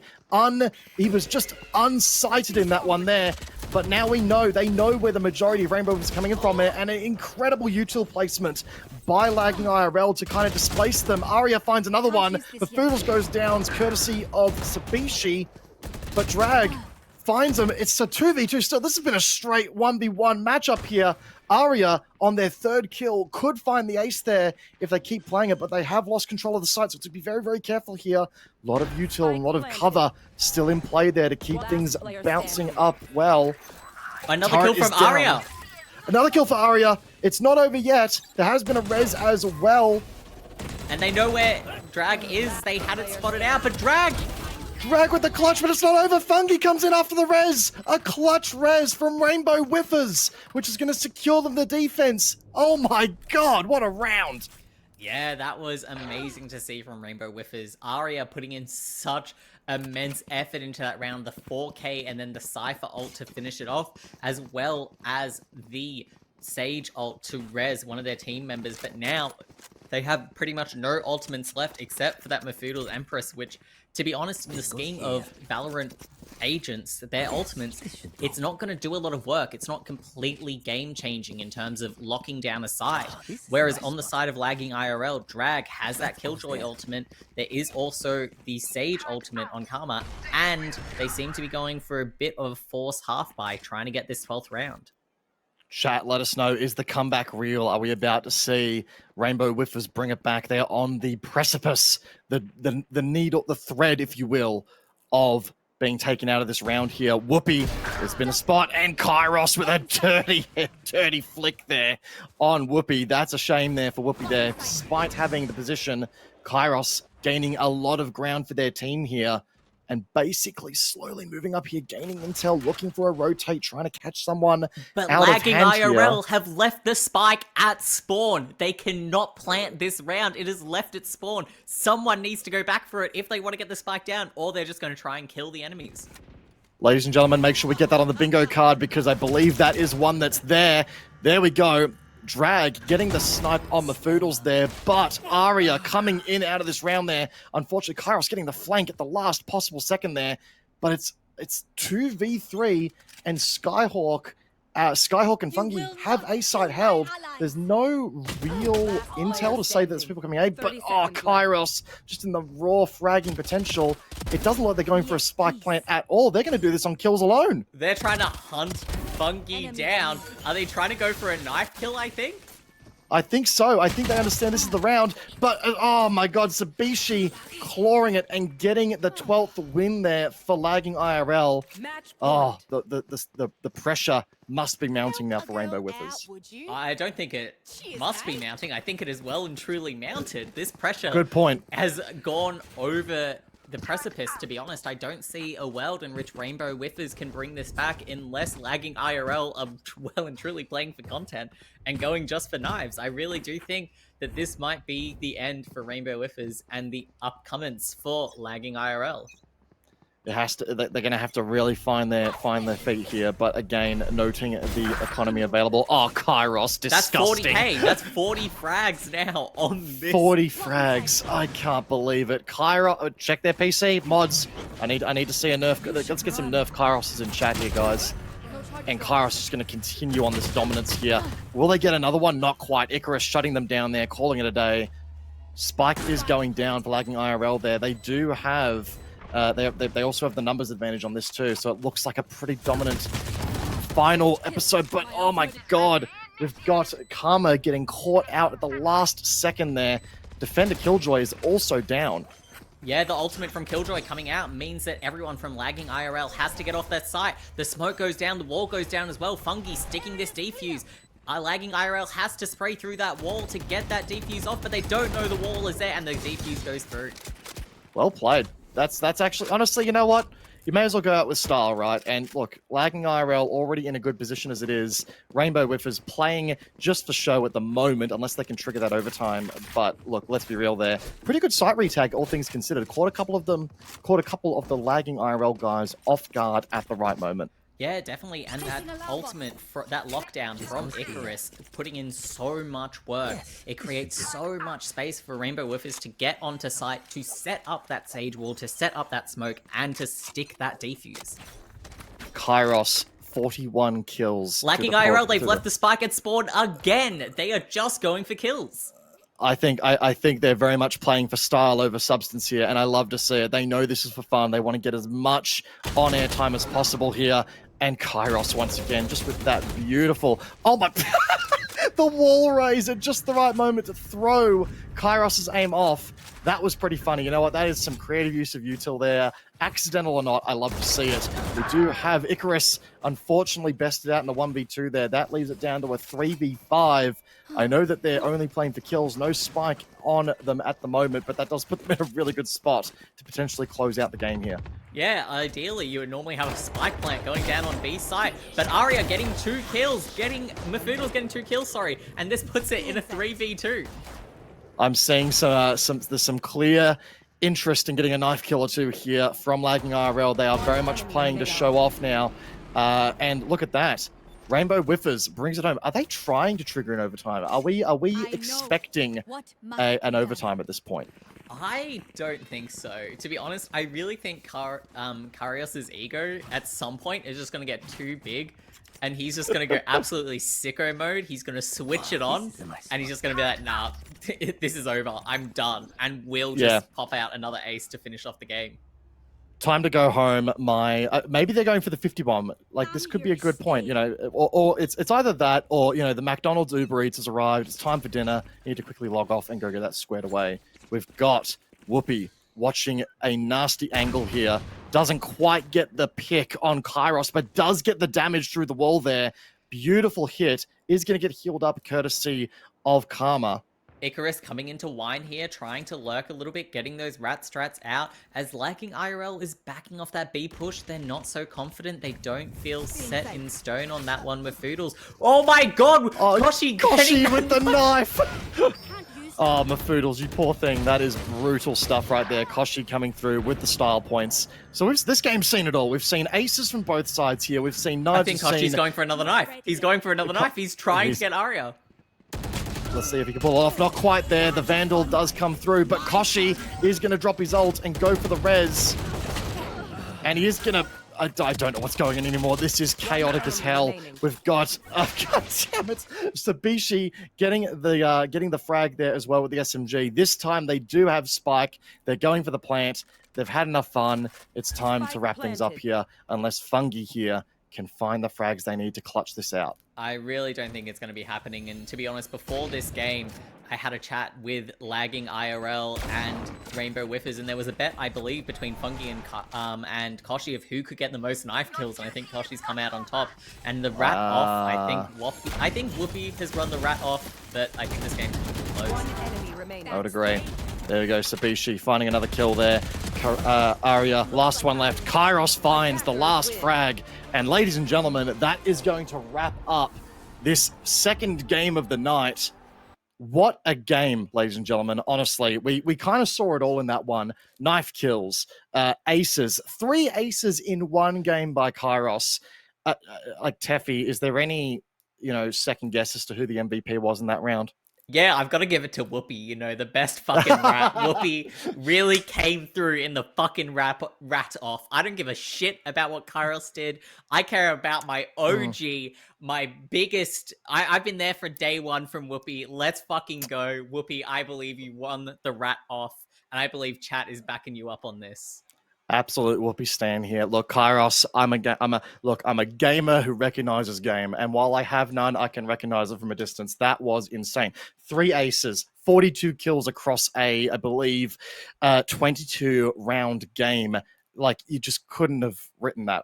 Coming into this tournament, I wasn't expecting to see 3 aces, 1 game there with 42 frags. Insane stuff there. Look, Whiffers putting on a great show, but Kairos, star player in my mind. Yeah, definitely, for sure, 100%. And Cammy, I'm not sure what you're talking about. No game. You're looking so spiff in that suit. Can we get some Cammy hype in the chat with that suit? Looking put together, looking clean, and casting to match. Dare I say the put together part, first time and the last time that'll ever happen. My guys from my community who may be here will be knowing this. Anyway, guys, that is game 2 done and dusted here for the AusTubers 2025 Charity Cup Agents of Change. Don't go anywhere. We've got a third game coming up for you right away here. But for now, we're going to take a quick break. Go get a drink. Go get some food. Go get some snacks. Stay tuned, guys. More action coming right to you very shortly.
And we are back off of the break. Welcome back, ladies and gentlemen. We are here to get things started and fresh and exciting. Of course, I'm Sky, and that's Zelen. Wow! Hello, and welcome back, everybody. Let's go.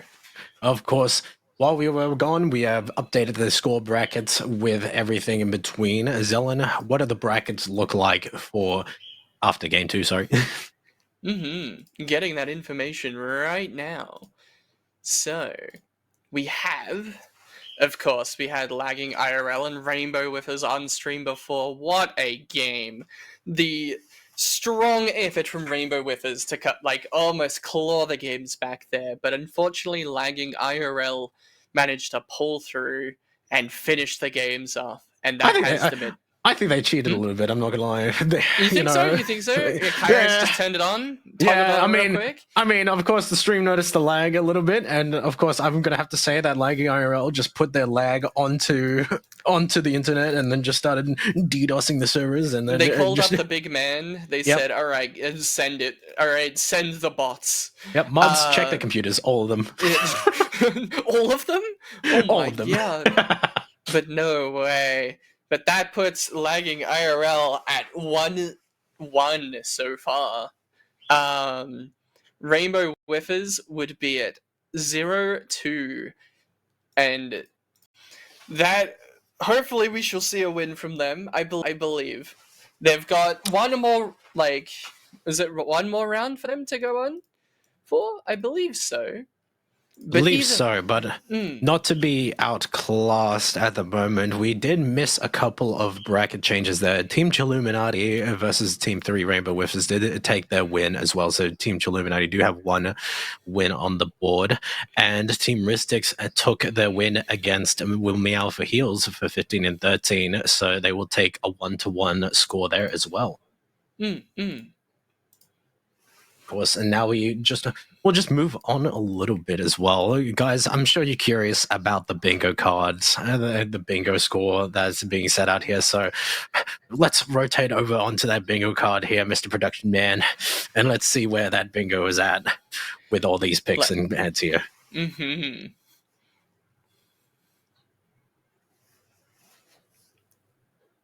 Guys, I got a bingo. Let's go. They call me Grandma on a Sunday the way we're bingoing out here, baby. Let's go. All right, let's see where these bingos. Oh, the 1v1 live clutch. I knew it. Holy shit. Huge work.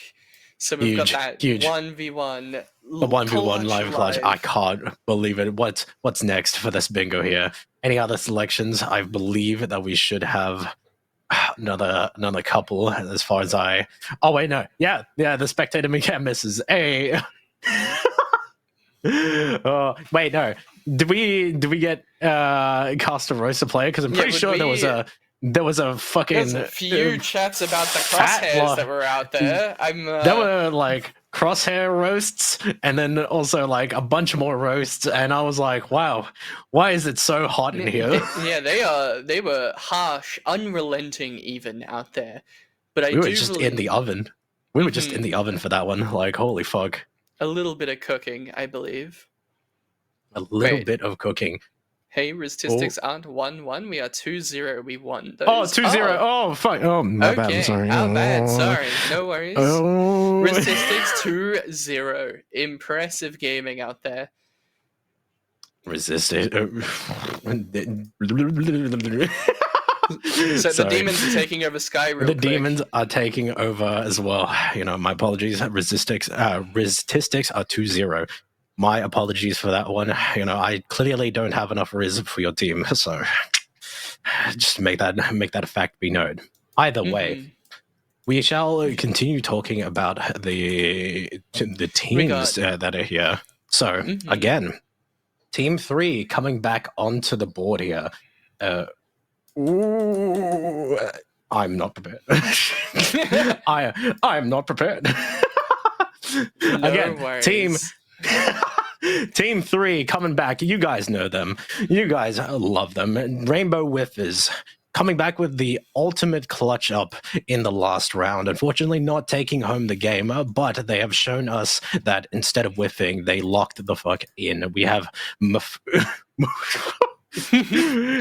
I would leave me alone. No, the ghost is in here right now. But I believe that we could call the team Rainbow Whiffers our current underdogs. So please give them lots of love, underdogs. Lots of hype. They need your support. Yes, indeed. Again, Mafoodles, Fungi, Whoopi, Icarus, and Aria. Yeah. And now we're flipping the team on Zelen. Yes, lovely. So we have Team 1 out here. Will Meow for heals. Absolutely living for that team name. Artemis Roma, Beyblade VTuber, peak to be honest, with an interest in Pokemon design and FPS games, and an amateur drummer at that. An interesting fact is that all their assets were designed and drawn by themselves, so look at that, look at them go. Very impressive. We have Dark Kuroneko, a brain-rotted catboy who just wants to bring the chill vibes everywhere I go meow. On point, to be honest. Interesting facts, also cosplay tables at cons selling merch too. So maybe you'll have to see him next con. As well as... True, you did. Alright, next we got Glovey Lovey, who's just a chill guy, severely brain-rotted as well. A common theme for this team, I feel. But they say a lot of dumb stuff they say, and we will be testing that soon when they are coming on. Cheeky little spoiler for y'all.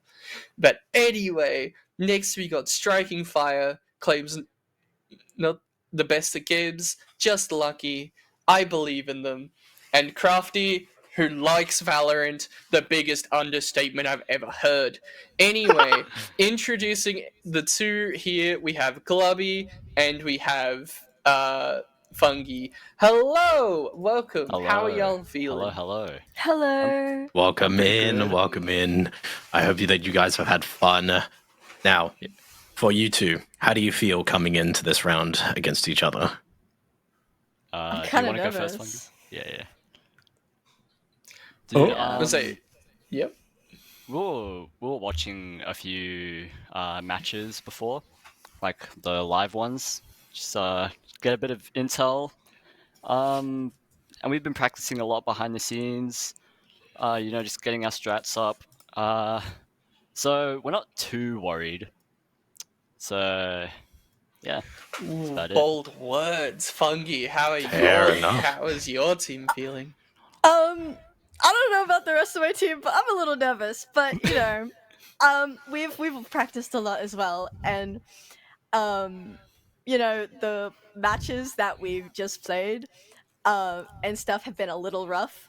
But I think we've been enjoying ourselves for the most part, and that's what we're here for. So, we're a little scared, I think, but as long as we've got each other, we'll be all right, and we'll try our best.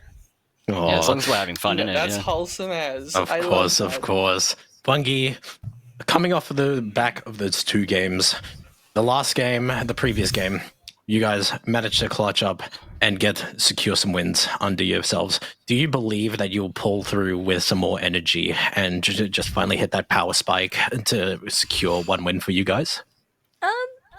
I think Once we get a good energy going, like at the start of each like match, we'll secure more wins, and I think when we hold on to that energy, we'll be able to win like a match in its entirety. I think. Maybe this is our underdog team. I believe. You know what? Sign me the fuck up. I think you guys are my new underdogs. Hey, yo, I'm putting $10,000 in you. I'm putting $10,000 in you. To charity, baby. Let's go. Oh yeah, right. And then all the proceeds go to charity. Yeah. Let's go. You gotta win it big out here. Let's but go anyway, charity. I just wanted Of to course. say to Glovey, the meow for heals, the theme seems on point. Y'all had the intro with the cat things, everything. Good news. I love the work. How did you guys come together and decide for the meowing, the cat themes overall? The cat. So Crafty had a small idea, right? It's all Crafty's fault. Blame him, right? He was like, let's just call ourselves Meow for Heals. And I'm pretty sure 2 of us agreed. And then it was our team name. So some people just didn't have a choice. They woke up, they saw the team name was Meow for Heals. They were like, oh, okay, we're dealing with this now. It's like, I mean, what can you do? Team players committing for the bit. Sometimes you just need a nice name, you know. Sometimes then that's just how it is. You know, you can't, just meme down. But Fungi, how do you feel about your team layout? Or, you know, you're about four nature themed, kind of animalistic. So, you know, except for my voodles, because I believe that she's just normal. Honorary. Well, what's their animal though? Whatever they want. It doesn't matter. Oh, it doesn't matter, but with the 5 forest animals here, do you believe that you guys can just combine forces, combine your powers, and then just harness the power of nature and then just absolutely overwhelm them? Yes, we'll do the thing like I don't know. I think it's from like Dragon Ball or something. They go like, Kamehameha, and we'll make a big ball of like nature energy, and we'll just blast it at the enemy team. So sorry in advance, by the way. Well, that's all right. I was a bit of a Dragon Ball fan, and it was a little bit incorrect, actually. We're getting spirit bombed out here. But that's okay. That's all right. But either way, any final words from both of you guys to each other? Hold on, let me pull up my notes real quick. I got some notes. Oh my goodness. Oh my god.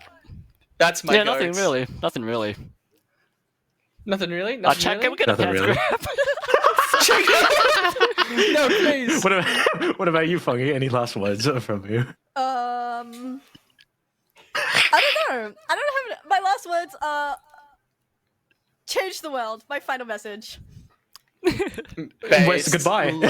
Goodbye. There you go. Yeah. There you go. Anyway, thank you two very much for being part of the interview as we move forward into the next game here, guys. Please give them the best of luck for the next game coming up. And as we headed back to, again, your favorite guys, Cammy and Teffy. See y'all very soon. And of course, see you all very soon. Bye. Bye-bye. The world. What a great message to have here on a charity stream. By the way, Teffy, did you know this was a charity stream for a great cause, curing cancer? Oh shit, no way, what the fuck? Yes. Oh my god, tell me more. It turns out, ladies and gentlemen, that we are in fact raising funds here for one of the most noble causes of all here, to end cancer, to curb stomp it on the highway, as we like to see here. Exclamation point charity, I believe, is the command I've seen used in the chat quite often, and that is the link that you guys can take yourselves to hopefully donate to an incredible cause here in curing cancer here. Already raising $600 here on the community goal here. Make sure you guys go ahead and get involved here. It's an amazing cause here. And look, quite frankly, we're going to do more stupid stuff if you guys keep donating as well. If that's not incentive enough, I don't know what is, man. I've done my best. You know what I mean? Yeah, like I'll do silly shit for free. Like either way, like it's gonna happen. But yeah, it's a fantastic cause. The more you donate, the more it makes it a bit more challenging for us casters, a bit more fun. You get to see us suffer, and in return, you raise money for a fantastic cause. It's a win-win situation as far as you go. Let's be completely honest with ourselves here, guys. Look, Teffy, that last game there, I feel like the brakes were just turned off. Like it was balls to the wall there from go to woe. What do you think we're going to see here from these two teams in the lineup here? And again, with Will Meow for Heels making their stream debut here today. Yeah, exactly. Again, as Zell said, this name, I fucking love it because I too will also meow for heels. But I'm thinking that Crafty's team, look, Crafty, out of all of the competitors in this entire tournament, has chatted the most shit. Has been a consistent shit talker since day one in this fucking tournament. And it's so bizarre because when you talk to Crafty will be like, nah, like no confidence whatsoever. But when it gets on the keyboard, he becomes something else. He has been chatting so much shit, and consistently, when I spoke to every single team, every team mentioned Crafty's name. Every team went fucking Crafty. And I was like, what's going on with this? And Crafty's one of the highest ranked players in this tournament, so a lot of expectations. But when I was jumping in to the VC with I Will Meow for Heels, one, I didn't hear any meowing at all. Immensely disappointed. I was very sad. But their comms were really consistent. Their comms are really good. They're calling out their damage. They seemed like they were a really well-trained team in that sort of sense. Crafty, even though Crafty didn't say it, it really felt like that he had been putting in some work, coaching his team, cleaning up their comms, and he communicates in a way that is very clear and concise and works really well in that teamwork sense. When he's on a flank, he goes, wait for me, I'm on the flank, don't push in yet. Those very clear, concise communications that I think will make a big difference in this map. Dare I say, it's that communicating with confidence that really does get you over the line in these tactical shooters, right? Knowing, where to make the calls, how to communicate with your team with authority as well in the right place is extremely important here. Obviously, being one of the highest rated players in the tournament as well, and talking so much shit. I mean, look, it's what we love to see in these tournaments overall, but also staying a bit more reserved in person. Dare I say, is Crafty the elusive keyboard warrior? Is that what we're seeing here, Teffy? Or are we going to see that come forth I in the think game? Crafty is a bit of a keyboard warrior. I think he jumps on the keyboard and all you hear is just wee, wee, wee, wee, wee, wee, wee, wee, wee, wee, wee. I think that's all you hear from him. And I want to see him put it out into the game. I want to see Crafty frag out. I want to see Crafty do what Kairos did last game, because Kairos, 40 kills dropped in a game. That was amazing. And I'm not sure if we'll see the same from Crafty. We'll have to say, I think one thing I really want to see here is a close fought battle. Like, ultimately, yes, Crafty is there, and the namesake, the presence, has a mental load on a team here. But my absolute wish, per se, is that we do see, a fairly strong lineup here from Rainbow Whiffers. We saw that comeback on the defensive side here in that last game there. I want to see them really apply some pressure on the attacking side, take note of where maybe they can improve a little bit here, and carry that forth onto both halves of their game too. Yeah, definitely. I want to see these teams play together, I think is my biggest thing, is what we've seen from the teams that have been playing well so far, that have been winning games, is that they play together. Even though, the individual strengths are different, there is a lot of safety in numbers. There's a lot you can do in numbers. And if you push together, work as a team, you can really get shit done. So I want to see them group together, play around each other, and work together. Agreed. And we saw that time and time again, especially on Rainbow Whiffers, once they got their momentum sort of kicked off again, setting up pincers, setting up angles of fire, that teamwork there going such a long way in executing appropriately. I mean, if you trade, it's fine. But if you end up trading in advantage with a 2-to-1 situation, it just seals the deal that little bit more. So hopefully we're going to see more close action and more close combat stuff take place here in this next game, ladies and gentlemen, while we wait for the game to get kicked off here. Teffy, any predictions on agents from your time interviewing these players, especially from Will Meow for Heels? Do we know if they're aggressive? Do they play defensive? What kind of intel do we have here? I know that Crafty, for a fact, is a certified Killjoy stan. Okay. Like, some of their art that they have drawn of their VTuber model has been with some of the KJ gear and stuff like that. So it's a huge KJ stan. So I'll be very surprised if I don't see Crafty on KJ. But in terms of the rest of the team, again, I'm not sure what we're going to see. Hopefully we might see, 5 duelists. We might see 5 sentinels. I want to see some meme shit come out. I feel like teams have been playing too much respectable comps. I want to see some meme shit. That's true. I want to see some meme shit and I want it to work. You know what I mean? I want to see, you know, the most out there strategy. I mean, we've seen some excellent shotgun play so far, and I'm an absolute stan for some shotgun play. You know, a couple of headshots there in close quarters. It's the disrespect. But I also want to see more knife gameplay. I want to see some knife rounds. I want to see people getting up in each other's faces and doing the honorable way of challenging each other to a fight to the death. Chat, let's get some hype in there. Let's go hashtag AusTubers Unite. Let's get that hashtag rolling in the chat ahead of our next game here. I want to see you guys popping off here like our players are. The honorable way to kill each other, right in each other's faces. Your guns need to be touching tips. You need to be close enough to kiss each other. That is the honorable way to kill each other in a knife fight. It's either that or you walk up to each other, give a little, you know, consensual smooch on the cheek, and then walk 10 paces back, and then it's to draw the rifles. That's how it needs to go. That is the honorable way forward, I think. I think we need to, you know, start getting that rolling. That might need to be grand final material there. Production, we can get that noted down. I think that might be a good way to kick off the grand final, dare I say. Yeah, I have a voice clip of each of the team captains go, I bite my thumb at thee, sir. No, I bite the thumb at you. I love it. I absolutely love it. Look, as we said, guys, this is a charity tournament at the end of the day. And look, I haven't seen actually a whole lot of...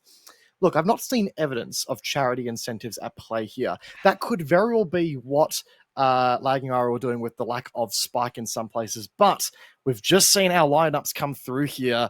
Teffy, let's talk about these. Crafty's on KJ, fucking called it. Fucking predictable little shithead. But no, we're seeing some smokes, we're seeing some initiators, and we're seeing some very meta teams. We do have a few more sentinels on the side of Rainbow Whiffers, which we do know from last game is they do like to play a bit more defensive, not as aggressive, but overall two very meta kind of teams. No meme shit coming forth so far. I believe this might be our first Omen and Breach we've seen on the play sides as well here so far. So I'm keen to see those utility options in power.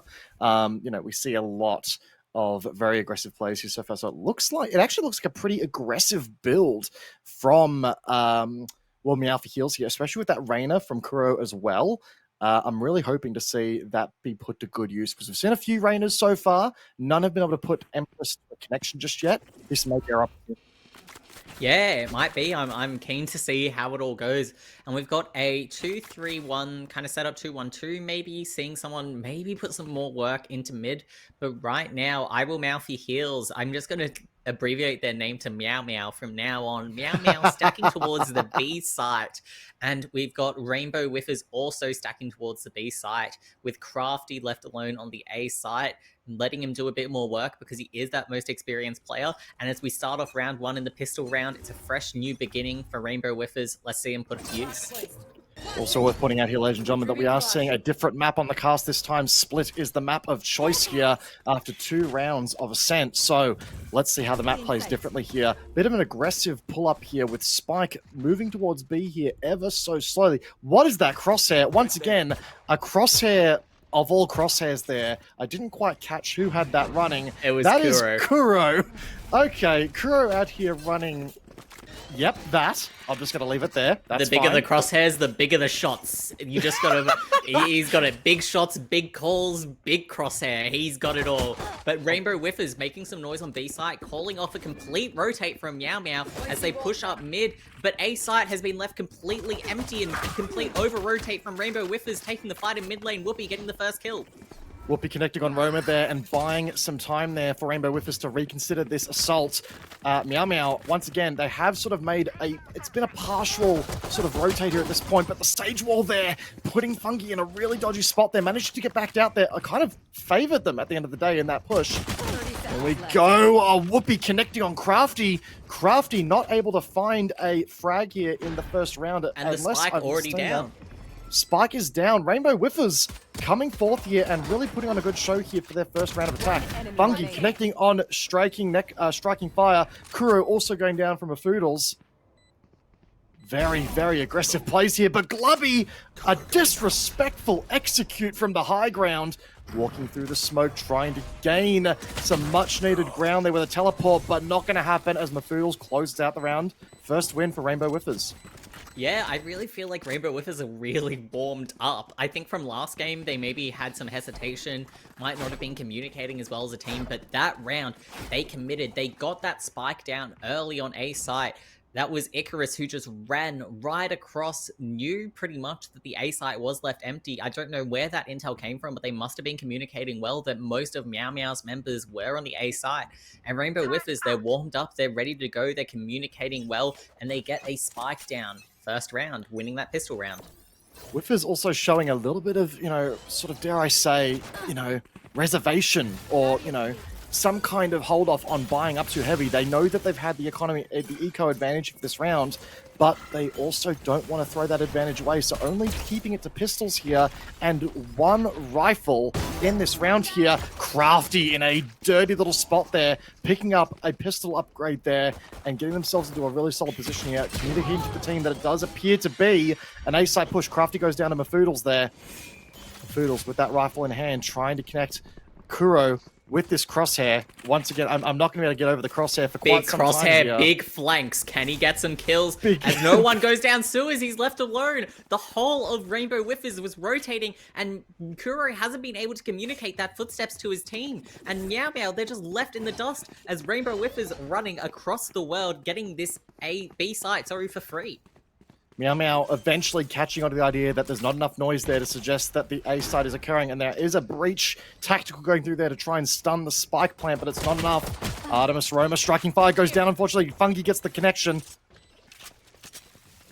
Lots going on here. Kuro coming in with that big flank, as we like to say, managing to not quite, there's the reload, not quite, but somehow Skyhawk not able to connect there. And, oh my god, poor Neko just getting ganged up on. Artemis Roma coming in to try and get a bit of a site retake here, but someone... Glubby gets absolutely sniped out there from the Foodles. It's a 1v1 here, not what I would have called here. It's down to pistols 1v1. Whoopi gets the kill, but it's not enough time to get... Did Spike not go down? No, Spike did go down. No, it didn't. It did? Oh, it did too. I thought it did. I'm pretty sure it went down.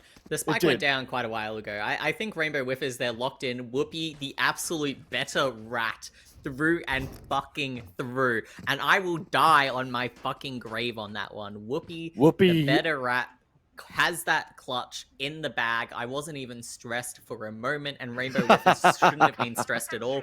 And now we see Meow Meow on a bit of a half buy, bit of a force, and Rainbow Whiffers on a full buy, full shields, full utility. They got everything they need to secure this third round.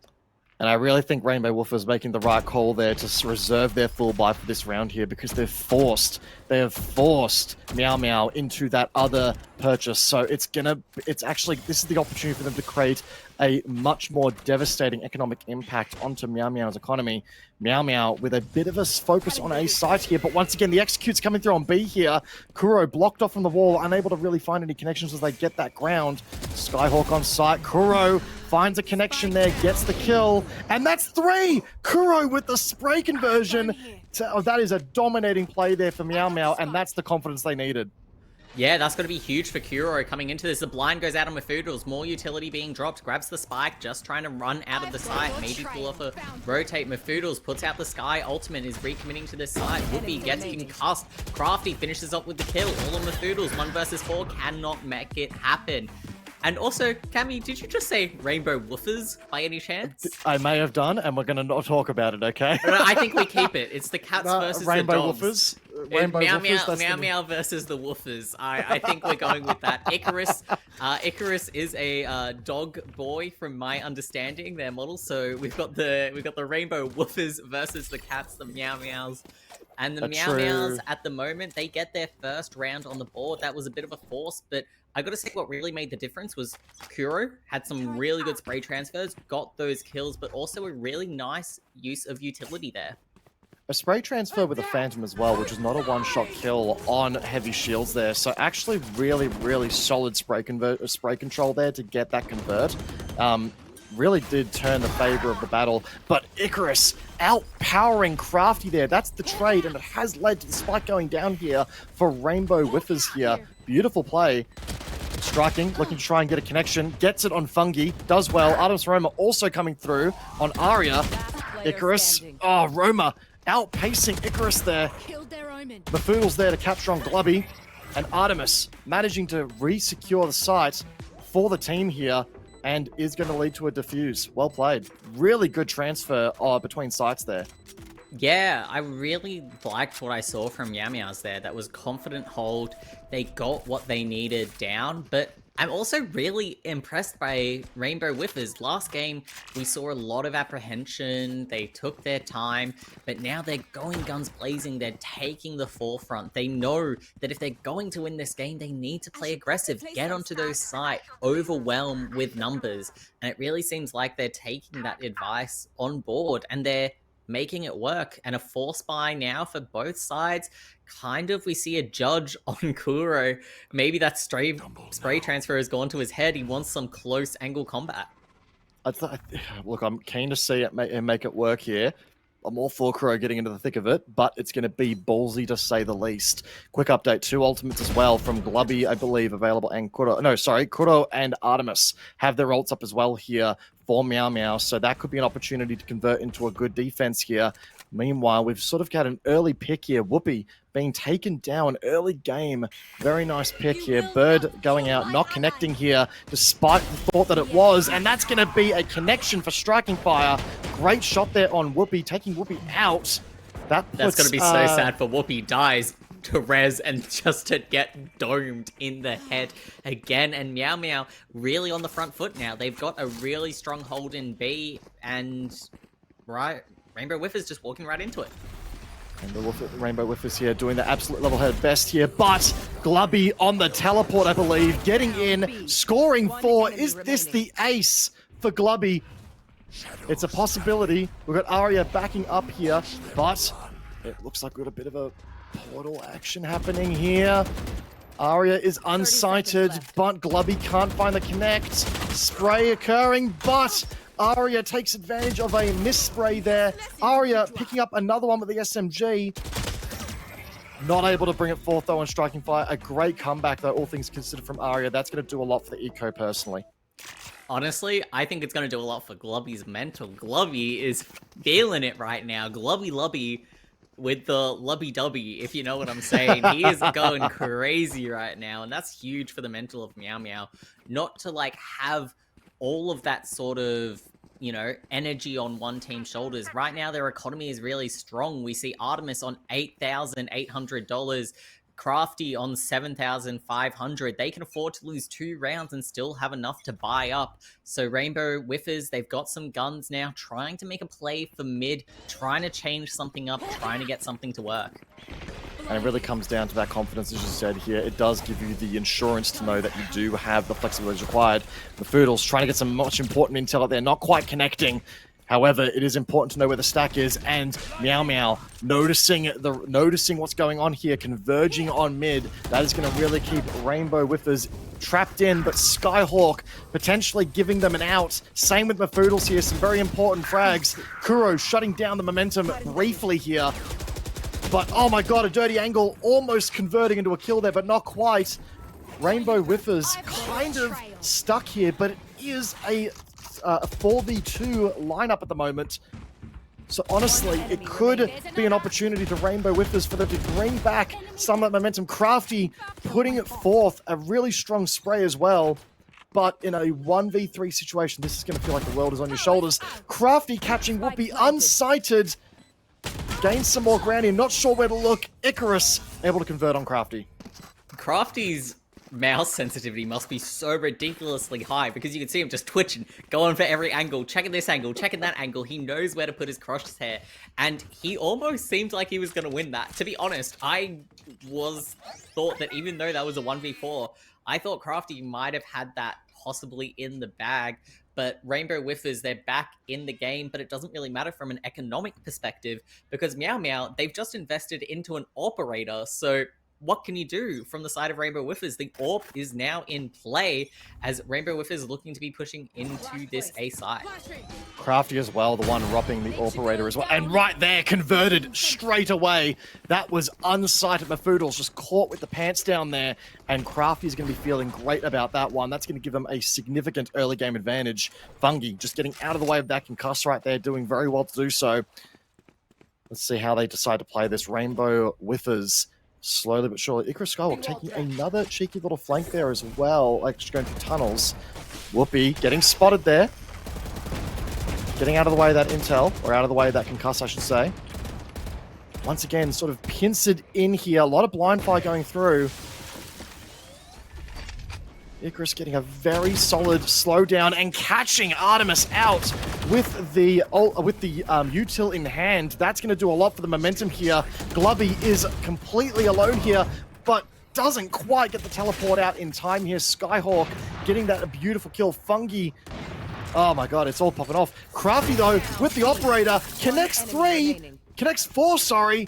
Is this an ace in the making here? Gets Whoopi. There's the ace from Crafty. Wow, that was sensational to see. And then to get those 4 kills, not even wait for the AWP reload, just brings out the pistol and chases Whoopi down to get that kill. He has got to be feeling himself from that. It was a confident round from Rainbow Whiffers. They did what they needed to do. They got that control of mid lane. They pushed into A site, but they just didn't manage to shut down Crafty. They didn't manage to get any of that utility coming in to really lock down the site. So hopefully we can see that as they come into this sort of split situation. Can they maybe get a pick? Let's see what happens. Oh, well, Crafty once again, and it's on the Foodles again. That is just dirty. The incredible players here with that operator, putting the investment to great use. Just going back to the last round quickly, I can only imagine that Whoopi's, the sound of Whoopi's, dare I say, mic comms would have been a lot of screaming as they tried to get away from Crafty's single pistol there. But that has put them in a very solid spot. They're striking, getting caught out by Whoopi's operator in return. I believe Whoopi might be here looking to out-AWP Crafty. Will they be able to pull it off here? Bit of a stack occurring on A, not making a whole lot of noise, maybe trying to sell that it's not going to be an A push here. It doesn't seem to be too much of a sell when you've got Kuro pushing right up through mid, coming through sewers. Meow Meow have all of the information here. They're going to have to fight Kuro, but they don't win the fight. Aria going down. Kuro, big crosshair, big play. Has run down by Fungi. And now Meow Meow know that Rainbow Whiffers are coming up through mid and Artemis ready and waiting. 30 seconds left. Completely running into the whole team there, really. We've got Rainbow Whiffers on the rotate and actually managed to get through unsighted. However, this play in mid there from Whoopi managed to get one there, but Artemis able to convert into a 2-on-1 situation and turn it into a solid play. Spike does go down on B with Skyhawk, I believe. No, sorry. Skyhawk getting the kill there on Crafty, catching Crafty unsighted and picking up the operator as a result. That's 2 operators, I believe, now for Rainbow Whiffers. So the question is, will they lead up to their name and whiff these shots, or are the operators in the right hands? I think they are at the moment. Artemis doesn't seem too confident to push in. Icarus going for the fire, gets it down to 18 health, running back to go pick up that AWP and potentially running away with it for the rest of the round. I don't think Artemis is going to contest. I think the team has decided to only have 1 AWP. I think so. It looks like they're going to leave the AWP behind unless there's a switch out last minute here. I mean, at the end of the day, Icarus scored that damage, so you know that it's only 1 tap. You don't really need to overkill there with the operator. But yes, as they can say, it looks like they've gone only with the 1, which is smart. I mean, having 2 snipers per team, it's a big commitment and it's a lot of investment for potentially not a lot of reward. So I'm glad to see them opting to leave it behind and not risk giving it back to Meow Meow. Yeah, Meow Meow, again, their economy now on the other foot. Their economy is kind of shot to bits. Crafty no longer on the AWP, only having a Marshal, so has to hit that headshot to make it count, where Mafoodles has that AWP, that 1-shot kill no matter where you hit except the legs. We are seeing right now a straight 4-4 scoreline, which I love to see. This is the closest game I think we've had so far, and I mean, I'm sure the viewers are enjoying it. Chat, let us know if you are vibing how this is going so far and you're enjoying this game here. The closest we've seen so far. Roma in a very, very juicy spot, not moving, not giving any until they can. They convert to a clip, not quite. Aria catching Roma out. Operator going for the peak there, and it's going to catch Glubby as well. Glubby had no idea. Unfortunately, not getting that next connection there with the operator. There is a Marshal in play as well, but that is a significant disadvantage against Operator. And the margin area much lighter. Striking Fire getting taken over Aria. We've got Kuro on the shotgun. Connects one, doesn't quite get the next one. Rainbow Whiffers brings it up to a 4-5 score line. Yeah, they're no longer whiffing at the moment. They are locked in last game. Again, as we said, they were not very confident, taking their time, whereas this seems like a completely different team. This is a team that seems put together, ready to go. They're taking these fights, they're taking these picks, but most importantly, they're backing each other up. When Mafoodles goes for a peek, she knows that her teammates are there to back her up, and that makes all the difference when you're working together as a team. Now, Fungi has the Jet ult in play, the Astra ult in play, Worlds Divided. We've got Reyna ult in play for Meow Meow, as well as Sage ult and Crafty's ult that lock down. So we're going to have to see what happens. I think this is the Astra ult coming in, potentially. No, just some stars going down. Some stars for now, and that is going to potentially be a misplay here, as we've got Rainbow Whiffers stacking up here on the B side for an execute, but looks like they're going to back out here ultimately. A lot of util going out for not a lot of gain. Maybe not quite. Looks like they're going to try and commit. We do have a player going through mid at the moment, trying to find some extra space here, try and find a flank while all that noise is being made on site. It's looking like a 5v5 on site, which we love to see here. This flank from Aria is going to be huge if they can get in. Kuro trying to find this flag. Aria. One. Good kill. Striking Fire goes down unsighted. And that's going to give some serious intel here to Rainbow Whiffers. Whoopi getting a second on Glubby. Aria finding another one on Roma. Kuro trading for Mafoodles, but that does put Meow Meow in a really weak position here. All team members are still on the B site, and Spike is at A. I think Rainbow Whiffers, despite Craft picking up a kill there, are at least going to get a free entry on site.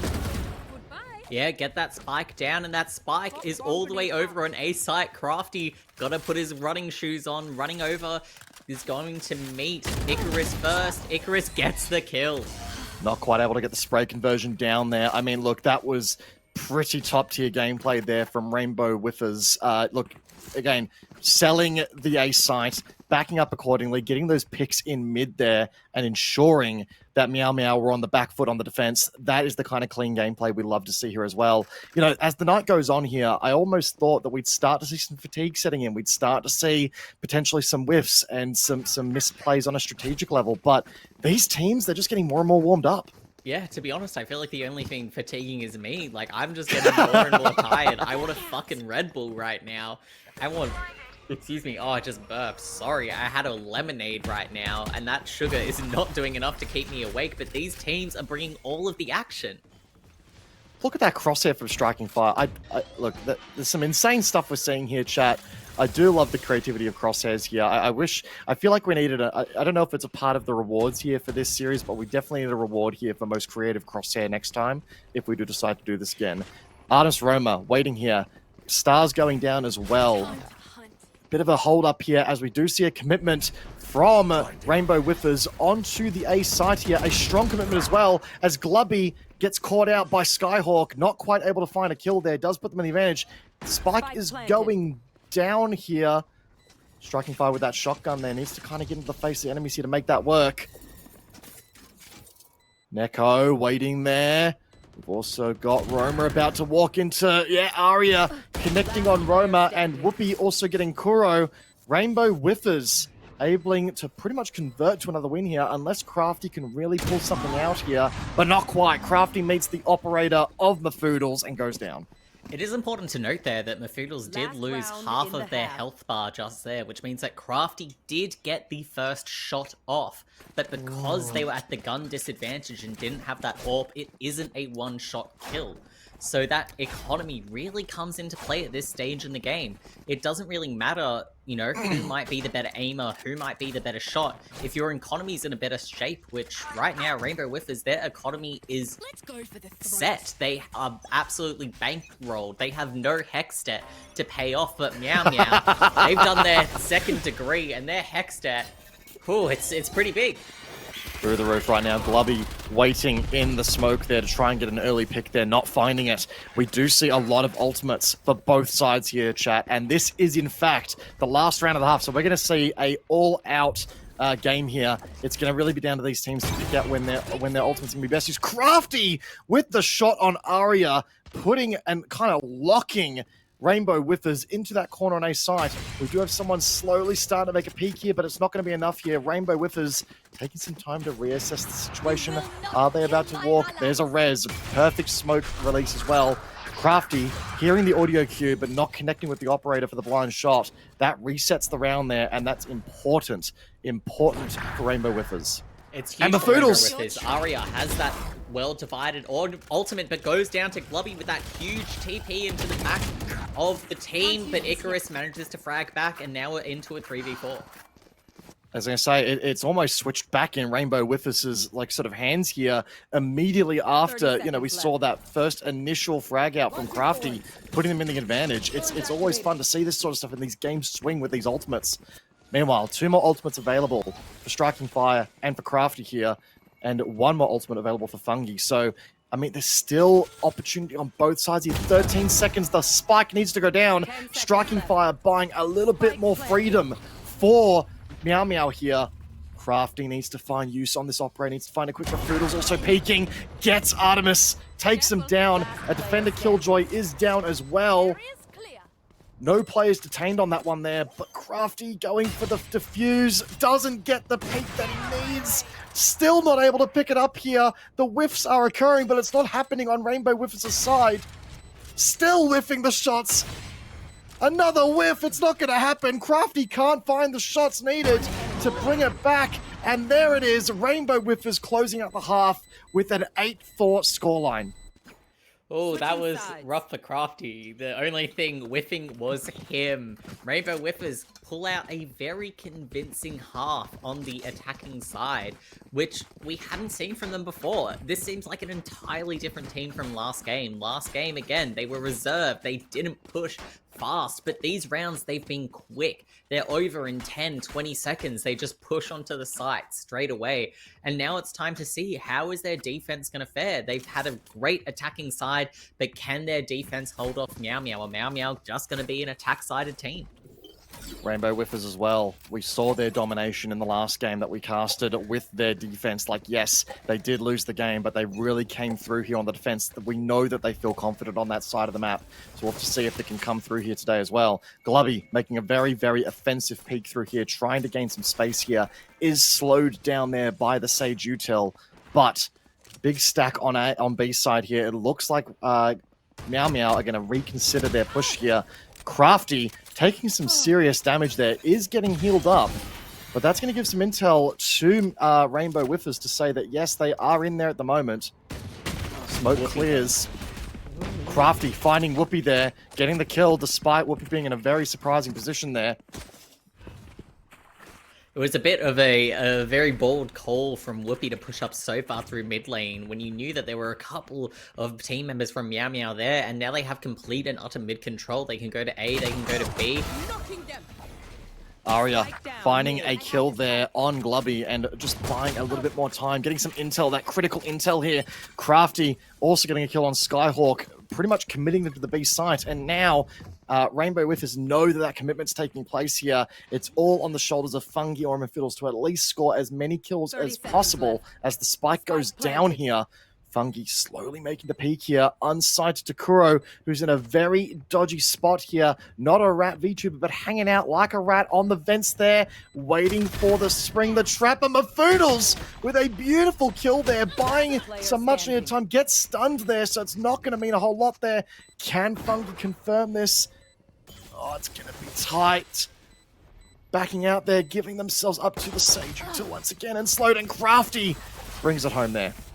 I gotta say, that looked like some really competent util usage from Meow Meow. That concussion from Artemis just really cemented that hold. Once you're concussed, Mafoodles had no chance of hitting any of those shots whatsoever. Those Sage slows being put to excellent use. So Meow Meow looks like their aggressive side is going to be characterized by this really good usage of util that Rainbow Whiffers are going to have to answer with some equally as good util usage. It's going to be interesting to see, and Meow Meow you know, they're going to be in a bit of a tough spot here as a result of that. So here we are, Meow Meow slowly making it looks like an A site commit this time, at least initially there. Util does go out, but the Foodles kind of it ends up being a straight up trade, but Crafty finds Skyhawk in mid there, so it is a 3v4 out of the gate here in favor of Meow Meow, which is exactly what you need on the attacking side. More manpower for that execute on site. They are pushing. There's a bit of damage that goes out and takes Whoopi, but not for a whole lot there. So Whoopi's still pretty much in the game, full health. Caught unsighted there, though, by Kuro. More damage goes on. Fungi grabs Lubby as well. So with the Marshal as well, it's not going to pan out here. Fungi on very low health. Crafty with the double up. Meow Meow take control of site. It's now down to Aria, who's only got the pistol in hand. It is going to feel like an impossible task to bring this out. And Crafty there, 4 kills that round. Crafty, easily the MVP, carrying Meow Meow to a successful site execute. Yeah, had a fantastic round there. And interestingly, 2 members from Rainbow Whiffers, I think it was Funky and I forgot who else it was, running into each other as one tried to exit the site and the other tried to enter. A bit of miscommunication there. They're not on the same page of what they want to do as a team on this defensive side. They seem to be a little bit blindsided here almost. So maybe their characters prefer that defensive side and they like to play defensive characters, but I'm not sure if that communication is working for the teams. Yeah, maybe need to sort of sit back, reset a little bit here. We've got an, I believe it's an operator in hand. No, Marshal in hand, my apologies. So Marshal in hand here, guiding Meow Meow through to site here. Got Whoopi here sitting with the shotgun, ready to catch Glovey offhand potentially here. A lot of spray going through there. That gives a lot of intel, and it looks like we're seeing a rotate from Rainbow Whiffers here, but is it premature? Is it too much too early? We've got a couple people watching that mid hole, hoping to catch someone. There's the Marshal shot, does connect. Gets Mafoodles down to about 30 HP. Yeah, that Marshal putting in a lot of work. Crafty getting a lot of intel. Aria pushed up through mid lane again. Gets that one tap onto Lobby. Can Aria get another one? No, Aria falls back. That's all the intel that Rainbow Whiffers need to cement that hold. A lot of pressure through mid lane as Icarus starts to rotate to that A side, not leaving it unguarded. Whoopi pushing out into mid. Big play from Whoopi there, just literally swinging out, managing to kill. It is a straight exchange though, but it does put Meow Meow in a risky spot. Crafty picking up Aria unsighted, I believe placing stars at the time. Aria thought they were safe, so that's going to give B-side control straight to Meow Meow. Crafty seeing if they can just get the tip of Mafoodle's head. But we're put into a 3v3 situation as Rainbow Whiffers do have the health advantage, not on a huge amount, and let's see if they can get this advantage and use it. Crafty making the Sheriff go to work there, getting a kill there on Mafoodles. Very important amount of intel. It is, the wall up as well there, just blocking them in, buying so much time, striking fire, providing as much as they can. Gets the kill on Fungi there, a very important kill. It's now down to 1v1. Icarus Skyhawk caught off guard, didn't know that striking was there on the site. And that right there converts to another win for Meow Meow. Rainbow Whiffers slightly losing their foothold here on the defense. Yeah, haven't been able to win a single defensive round, and that is going to be immensely demoralizing. But I want to point out again, that round, as Rainbow Whiffers tried to enter through B main, Artemis had the concussion ready and concussed all 3 members of Rainbow Whiffers as they tried to re-enter. So once again, that use of utility is just so important, and Meow Meow are just putting it to better use on this attacking side. We love to see it. We really do love to see accurate util use here. I mean, yes, the gun skill, the Foodle's taking a blind bit of damage for their trouble there in trying to get some early intel and maybe an early spray. It is going to equate to, unfortunately, a whole or nothing. Glubby, though, teleporting and in a strange position there. Glubby not able to convert to a kill there. Kuro managing to find a kill on Aria at the very least, so it is a straight exchange at this time here. Attacker Killjoy is also in play. Here we go, we've got Kuro pushing up with that. Reyna finds the kill on Skyhawk. That's his 3rd kill for this game. Not going to be enough. Striking fire, swinging at just the right time here. That brings another round in favor of Meow Meow. The comeback, I mean, it's not really much of a comeback, but the comeback is kind of real. I want to say it was a comeback, to be honest. Like, they lost 5 rounds in a row on that last attacker's side. That's a good point. I think true. Meow Meow, going into this attacking side, they probably didn't have too much momentum. They weren't probably meowing for their heals, but now I bet their voice comms are going meow, meow, meow, meow, meow, Lots of meowing. I reckon some meowing, maybe a bit of purring over some of these excellent plays that we're seeing here. We love to see it. Chat, remember, we are raising funds for a very important cause here. We are trying to curb stomp cancer out of existence with a game, good old Cure Cancer at the moment. Make sure you guys get involved in that. There is an exclamation point charity link right there as this next round gets kicked off here. A lot of action here, converting to not a lot of damage here. A lot of intel gathering, a lot of concussors going out, trying to get an execute. Rainbow Whiffers again rotating very early, committing all of their players to the A side, but Crafty is just holding that angle on B side. Mafoodle's getting a quick pick on Kuro. That's going to be a lot of information, but Crafty uses that time to push into B side to scout for more information, and this is going to be crucial if he can communicate this to his team. That bomb will come over from striking fire, which it seems to be doing. Crafty pushing right into B side. Artemis Roma there, picking up another kill there. Fungi also grabbing a kill, and oh my god, the exchange is real. The aggressive dentistry performed by Mafoodles makes that round a highlight for me right there with that shotgun. Totally out. There go the wisdom teeth. No need to visit the dentist anytime soon as Spike does go down. So, Spike down on B. Rainbow Whiffers have to do a long rotate, and it is a long rotate. Two of them going through spawn. There is not going to be a lot of time to execute here at the end of the time here. Skyhawk on site here, managed to get a spray with the SMG, brings it up to a 2v2, but there's the res, the all-important res, and there is no time left on this Spike as Whoopi drops out some util there, but caught unsighted as well. Can they bring it back here? Whoopi with the all-important double spray. Is that the time they needed? Not much time left on the Spike here. Crafty with the sniper, trying to find a connection. They do it. And, oh my god, I didn't see it. Crafty ended up getting funky as well with util. Yeah, Crafty putting down those all-important Killjoy grenades onto the Spike. Whenever those Killjoy nades are out, you gotta make sure you spray the bomb first to destroy those nades, because if you don't, you can't get on the Spike once those are triggered. And Crafty just knew what to do. Knew to back off, play that time, trigger those nades, and the Spike was just put down early enough because Rainbow Whiffers overcommitted to that rotate. They didn't have enough time to get back into that B site. Again, this aggressive nature that seemed to be steering them so well on the attacking side, where they went together, they went fast, it's their detriment, it's their downfall on this defending side. And it's the complete opposite that we saw last game, Teffy. It is the complete opposite, which I'm racking my head over it. It just seems like there's a bit of a swing effect occurring here. Whoopi getting some information, telling that there's at least one in mid here. We're seeing a bit of rotation happening as a result of that, but A is once again left unsighted from Rainbow Whiffers here. They're gonna have to be really careful to ensure that if there is a rotate happening, it needs to be speedy. Got Whoopi making their presence known here, but taking a lot of damage for it. They are getting a bit of a heal up there, so that's going to buy them a second chance in this game. But Kuro going for the swing, but Aria once again with the shotguns, and Skyhawk there to trade for Aria's downfall there. We love to see it. 3v3 here, no site committed to yet, but we do have Artemis with the Spike pushing on to B here, and both teams with a full conversion minus the Foodles, who is still watching mid. Crafty connecting a shot there, making it 2 for the third kill of the round here. And now Mafoodles, the weight on their shoulders here. Crafty in the perfect spot there and gets the kill. 4th kill in there, putting Meow Meow on the 10th round.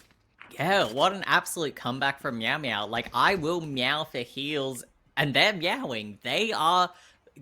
They've just got it all right now. They seem to be getting these sites, pushing into sites, and Rainbow Whiffers, it was very interesting. They're in a 3v3, and yet all of their players were in mid, giving up that B site for free. They seem to be blindsided by the lack of intel. They just didn't seem to know that Meow Meow were pushing into that B site, and Crafty now on 30 kills for Meow Meow. Another 30 bomber in the tourney here. We love to see it. Crafty fragging hard, especially in their second half here. We're seeing some meows in the Twitch chat. Make sure you guys are meowing for heals if you need them. Let's keep it going. Kuro dropping out the Reyna Eye. Attacker Killjoy is down here, so we're looking at a commit on the A site here. The Foodles able to find striking fire And Skyhawk also finding Glubby. That's going to give Rainbow Whiffers some serious manpower advantage on the defensive. But Crafty playing extremely aggressive and taking out Whoopi. Artemis Roma getting absolutely flashed there. But once again, it's not going to matter on the push there as Artemis is able to overpower Mafoodles, leaving Fungi and Fungi only. Fungi takes out Roma, but slightly compromised health. You've got a compromised Crafty. Is this the read that we need? Oh, Crafty converting to the kill there, bring it to 11 for Meow Meow. A dominating attacking round from them. Yeah, it was amazing. Just as soon as that spike goes down, Crafty doesn't waste any time, doesn't set up utility, doesn't wait with his team, just pushes, and it really catches Rainbow Whiffers off guard. They don't seem to be able to respond to this ultra-aggressive play, or if they do, they respond too quickly to any sort of noise on the map, and they over-rotate. So Meow Meow just seem to be reading Rainbow Whiffers like a book. Rainbow Whiffers just don't seem to be able to get that read on what Meow Meow is doing. And the mental on Rainbow Whiffers at this point is going to be strong here. This is now, I believe, a 7-in-a-row win streak here for Meow Meow. That's going to have an impact on mentals here as we go into this. You're on the cusp now. Aria finding Crafty, taking out their top fragger. That's actually a huge play right there. Now it's all on Rainbow Whiffers to try and capitalize on that. Good util going out there from the breach. Got Fungi here. Oh, Mafoodle setting up a perfect crossfire, but it is undone here by Roma, getting 2 for the price of 1. Aria is there to make sure that there's only so much to gain. And now, Aria. Kuro just in that 1v2, big crosshairs, big dreams. He's all about the big plays, the big crosshair. It all comes back to the big. Chat, do you think Kuro can bring forth the big play that we're all looking for here? He is walking straight into a trap here potentially with... Oh, there it is! Aria finds Kuro unsighted and gets the first round win for Rainbow Whiffers here on their defense. That's going to be a relief. It's the 9/11 curse. Now, is it the 9/11 curse a thing? I don't know. Oh, that's a different thing. Scratch that. Y'all didn't hear shit.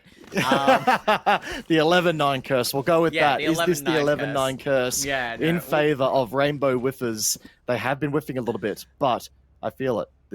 Sometimes just to get the They've start really going. broken the momentum from Meow Meow, but they need to win consecutive rounds in a row because the economy from Meow Meow, having won so many rounds in a row, their confidence is up and their economy is up. They can afford to lose a couple rounds, but now the turns have tabled and Rainbow Whiffers might have some newfound confidence leading into this round. Kuro and Crafty working together to get this wall down and open mid back up themselves. Yes, it gives a lot of intel away, but it does offer up their chances once again to play and to get an early peek here. Not quite the angle. Whoopi might have just saved themselves by not peeking at that point. Aria is ready for Glubby and smacks him down after the teleport. Back to the spawn screen for you, son. Aria holding position, hoping to get a really good flank on. Kuro managing to pick up on Fungi here.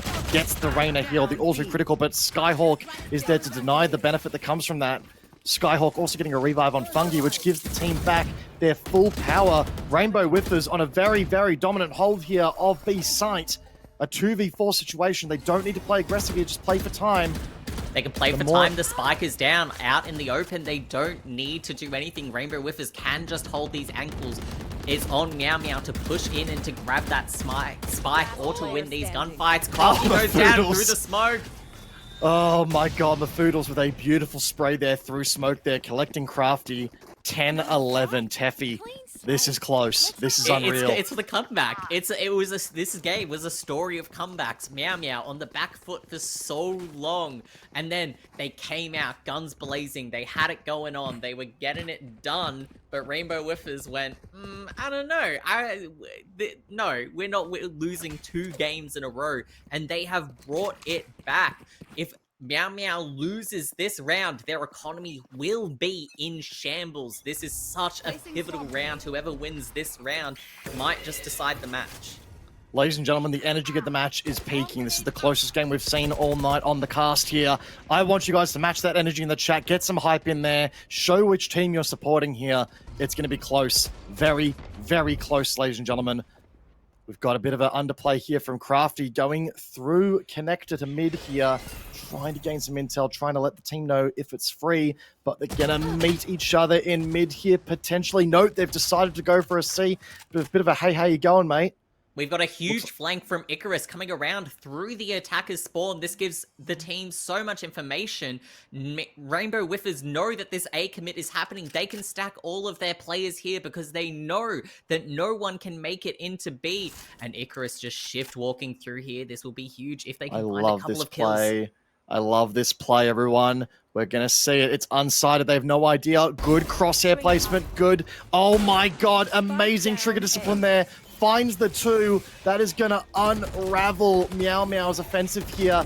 And Rainbow Whiffers know that. They start to play aggressive. It's a trade there, but it's down to a 4v1. Striking fire. The world on their shoulders here. We are going to go 11 for 11 unless Rainbow Whiffers... Sorry, yeah, unless Meow Meow can pull something out here with striking fire. Spike is out in the open as well. There's the play. We're going 11 for 11, baby.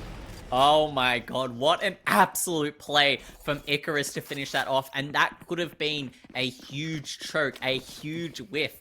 But when it came to show, Icarus forsook that forsook, same difference. They got rid of that namesake of Rainbow Whiffers, and when it counted, they did not whiff. And now Meow Meows, their economy is in shambles. Rainbow Whiffers, their economy is strong. They've got rifles. They've got an AWP on Whoopi, sorry. They've got everything they need to secure this 12th round. Let's see how they do. The economy is weak. Meow Meow, very, very struggle street right now. They've got the world above them. Crafty as the top fragger on the team here, loading up that Vandal. Needs to put it to use, needs to find a connection or two to give them the momentum they need, but there is an operator in play from Whoopi. Let's see how they go. They're stacking up on B side here. It's going to feel like the pivotal moment here of this match here. Crafty ever so slowly strafing out, decides that it's time to maybe reconsider here, make them second guess the B side hold here. There's still oversight on mid as Crafty walks on in. Crafty getting maybe a cheeky little sight line in there. It could go either way. Kuro also waiting for the return there. The aggressive push. Crafty getting a couple shots, but it's not enough. Meow Meow in a very, very tedious, very tough position here. They're trying to push onto B side, trying to make something happen. The Killjoy ultimate lockdown comes down. That's going to create a lot of space for Meow Meow to push onto this B side. They're really signaling that they are committing to this site. Crafty putting some lineups with those nades for some spike planting, but I'm not sure they hit their mark as the spike goes down for Meow Meow. Lovey gets the spike down. Crafty finding the kill. Neko Akuro also finding a kill there as well. Crafty trying to build some site access in there as well, try and secure the high ground to make sure that his team's safe from there. But Mafoodle's on the flank as well. We're down to a 2v3. It's now a 2v2. It could go either way from what was looking once like a dominant entry to one side here. We've also got the ult out from Glubby, I believe. There is the teleport. Faking up the defuse. Glubby gets the pick on Mafoodles. It's down to a 1v1. Playing for time here. Fungi not going to be able to get it. That's going to secure it for Meow Meow. Crafty just completely runs away. He just goes, nope, I don't need to take that fight. I know that I might lose it. And he just walks away. Cool guys, they don't look at it. Fucking explosions. They don't look at spike explosions either. He doesn't need to. And Crafty secures that round for Meow Meow. And it's now match point. Both sides on full rifles. They both have good rifles coming into this round. Maybe Meow Meow's buy is a little bit compromised, but they have 3 ultimates to compensate for that. They have that all-important breach ultimate that can completely give them that side as they're looking for a fast, aggressive A push. The all or nothing. It's really, at this point, a game of the util versus the advantage in weaponry here. It's going to come down to Mafoodles. Can they find the connection with the operator here? Reyna smoke's I come out, blocking blocking that blocking side. Viz. Beautiful stuff. We love to see it. Meow Meow now making a conversion here to the upper side of a site. Here comes that breach ult, and it's going to catch Aria off and offsided. Glubby finding a couple of kills there with... Oh, Mafoodle's there also with the operator to counter. We are down to a 2v3 once again. There's the res, bringing it back to a 3v3. This game has gone off. I can't keep up. It's all happening. It's anyone's game. Crafty pushing into the A site. Can he find that kill onto Whoopi? This is creating so much space for his team. Is he going to find it? Whoopi looking in the wrong direction, gets the kill. Artemis And gets another Artemis kill. also finds the kill on Fungi. Spike in a really precarious position, but it doesn't matter. It's down to a 1v3. The Fiddles needs it all to happen, and it's not going to happen. Meow Meow with a 13-11 clutches the game. Holy crap. What an exciting finish to this game. I really thought it could have been anyone's game. That was sensational. Teffy, I'm out of breath, mate. Seriously, both teams coming to the play there. Crafty popping off 41 kills. Our second game here to see a 41 kill ham. Teffy, I'm speechless. I'm speechless. I am too. I think, though, what really characterized that game, though, is even though Crafty did drop that 40 bomb, it didn't really feel like he was dominating the other team at any point. It really felt like it was this team game, and Crafty just happened to be at the right place at the right time, backing up his team's excellent util usage. Couldn't agree more. The flanking opportunities were insane. And I got to say, another one of the highlights for me as well, I think it was Icarus who got the incredible flank there, that long flank, walking for a very long time, getting that 1-2 tap and breaking the momentum for Meow Meow there to give them that 11th round. This is what this kind of stuff is all about. We love seeing these close games, chat. The closest game of the night so far, to my understanding. Teffy, what do you say? Do we take it out to a break here and let ourselves get some air for a brief moment? Yeah, honestly, I have to, that game, it just confounded me how fast-paced it was, how high octane, like, that was amazing. Great utility usage, great gameplay. That felt like a VCT game level. Like, there was just so much going on. It was fantastic, and I'm well and truly ready for a break. You hear that, chat? Our players right now deserve the world stage. You heard it here first. Ladies and gentlemen, do not go anywhere. We'll be back after a quick break here to go get some bios and some drinks. So stay tuned. More Valorant action coming to your screens real soon. Don't go anywhere.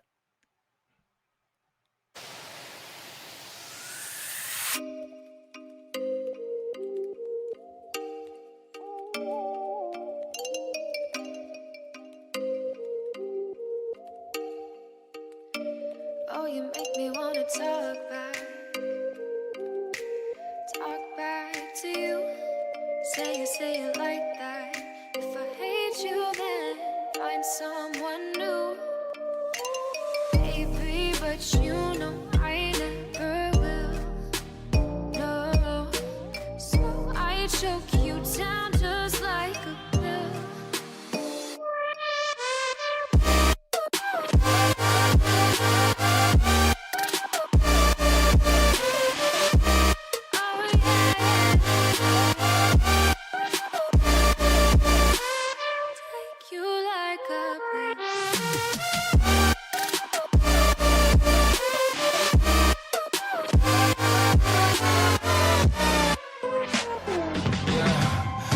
Never ever find the right words, and there's no way this is real life. There's no telling you're the right girl, so I can only say that it feels right. It feels right. It feels right. Yeah, I can only say that it feels right. It feels right. It feels right. Yeah, I can only say that it feels right.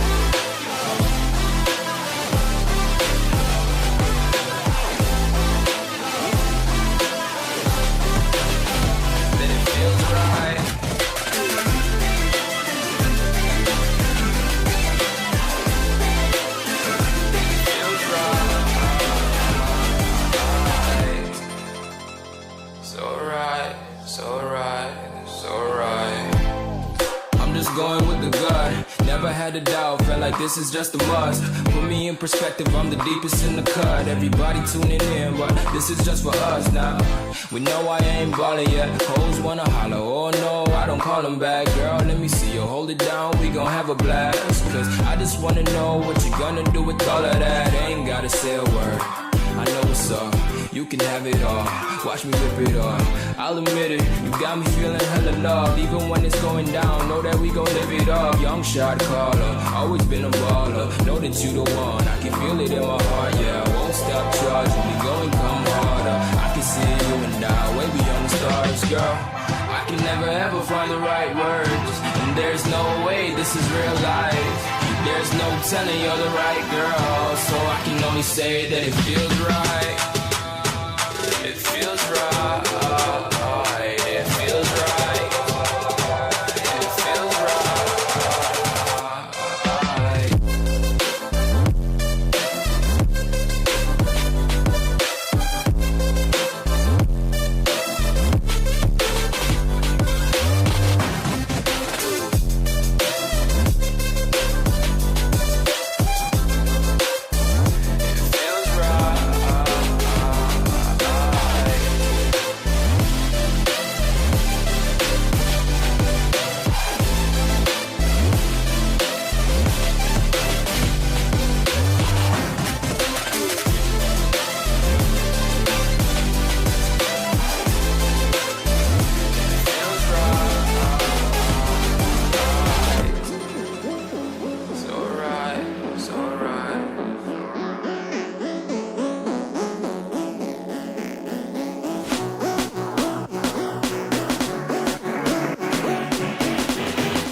Welcome back, my skibbity Rizzlers. How are we all doing? I'm joined back here with Sky, the Riz Master. How are we feeling after that break? Why, thank you, Mr. Skibbity Riz Lord Zelen. I am doing very well myself. I'm being chilling right here, right now, and we're gonna move into into the next skibbities that we're gonna take a look at. I'm fucking I'm done. Would you say the higher bracket update? Huge workout here. All right, let's go. Yes, the bracket update for the last couple of rounds. We do have some Riz Lords and some Ohio Gatters phantom taxing all over. All right, we're done with that. But yes, the bracket update and the standings have been confirmed.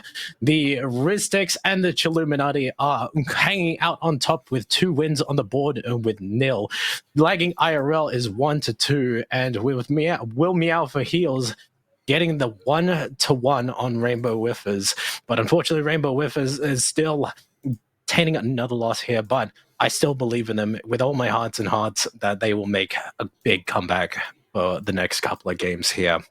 So, how do you feel about that? How do you feel about our current standings so far? Our current standings are very hype out here, I believe. Honestly, it's shaping out really well. I'm really proud of all the teams who've been participating and joining us for Agents of Change. And yeah, no, happy to see we'll get another 2 rounds to go, I believe, and who knows how the standings will be at the end of the night. Of course, and again, guys, the reason that we were doing the Skibbity Ohio Riz talk at the start was because that is also another milestone for when we hit the $750 donation. we were certified Rizzlers, just to give you an example. And yeah, if you guys hit that, then you'll hear Kami and Teffy do their... We're hyping it up. If y'all want more of that, maybe Kami and Teffy will have you for that. I believe in you all. We have the link pinned as well, so that is there for you. And we can, as Kami has said, curb stomp cancer. Curb stomp cancer. Lovely. Exactly. And now we will see if we can head into the next game here with our next we got bingo, team no? selections. Oh, yeah, right. Bingo. Yeah, we got bingo, silly. Where's that bingo card? My bad. Sorry. I was like, you know what? Get me out of this skip video high. Oh, no. But yeah, so But anyway. we've got our bracket update as well, I believe. Just waiting on that one to come on through. Bracket already updated, Zell. I already told them. Zell, the bracket already updated. Have we told them. updated? Do we? Yeah. Have we? Yeah. Are you messing with me? No, maybe, but the bingo card. Here's the bingo card, guys. Whoa.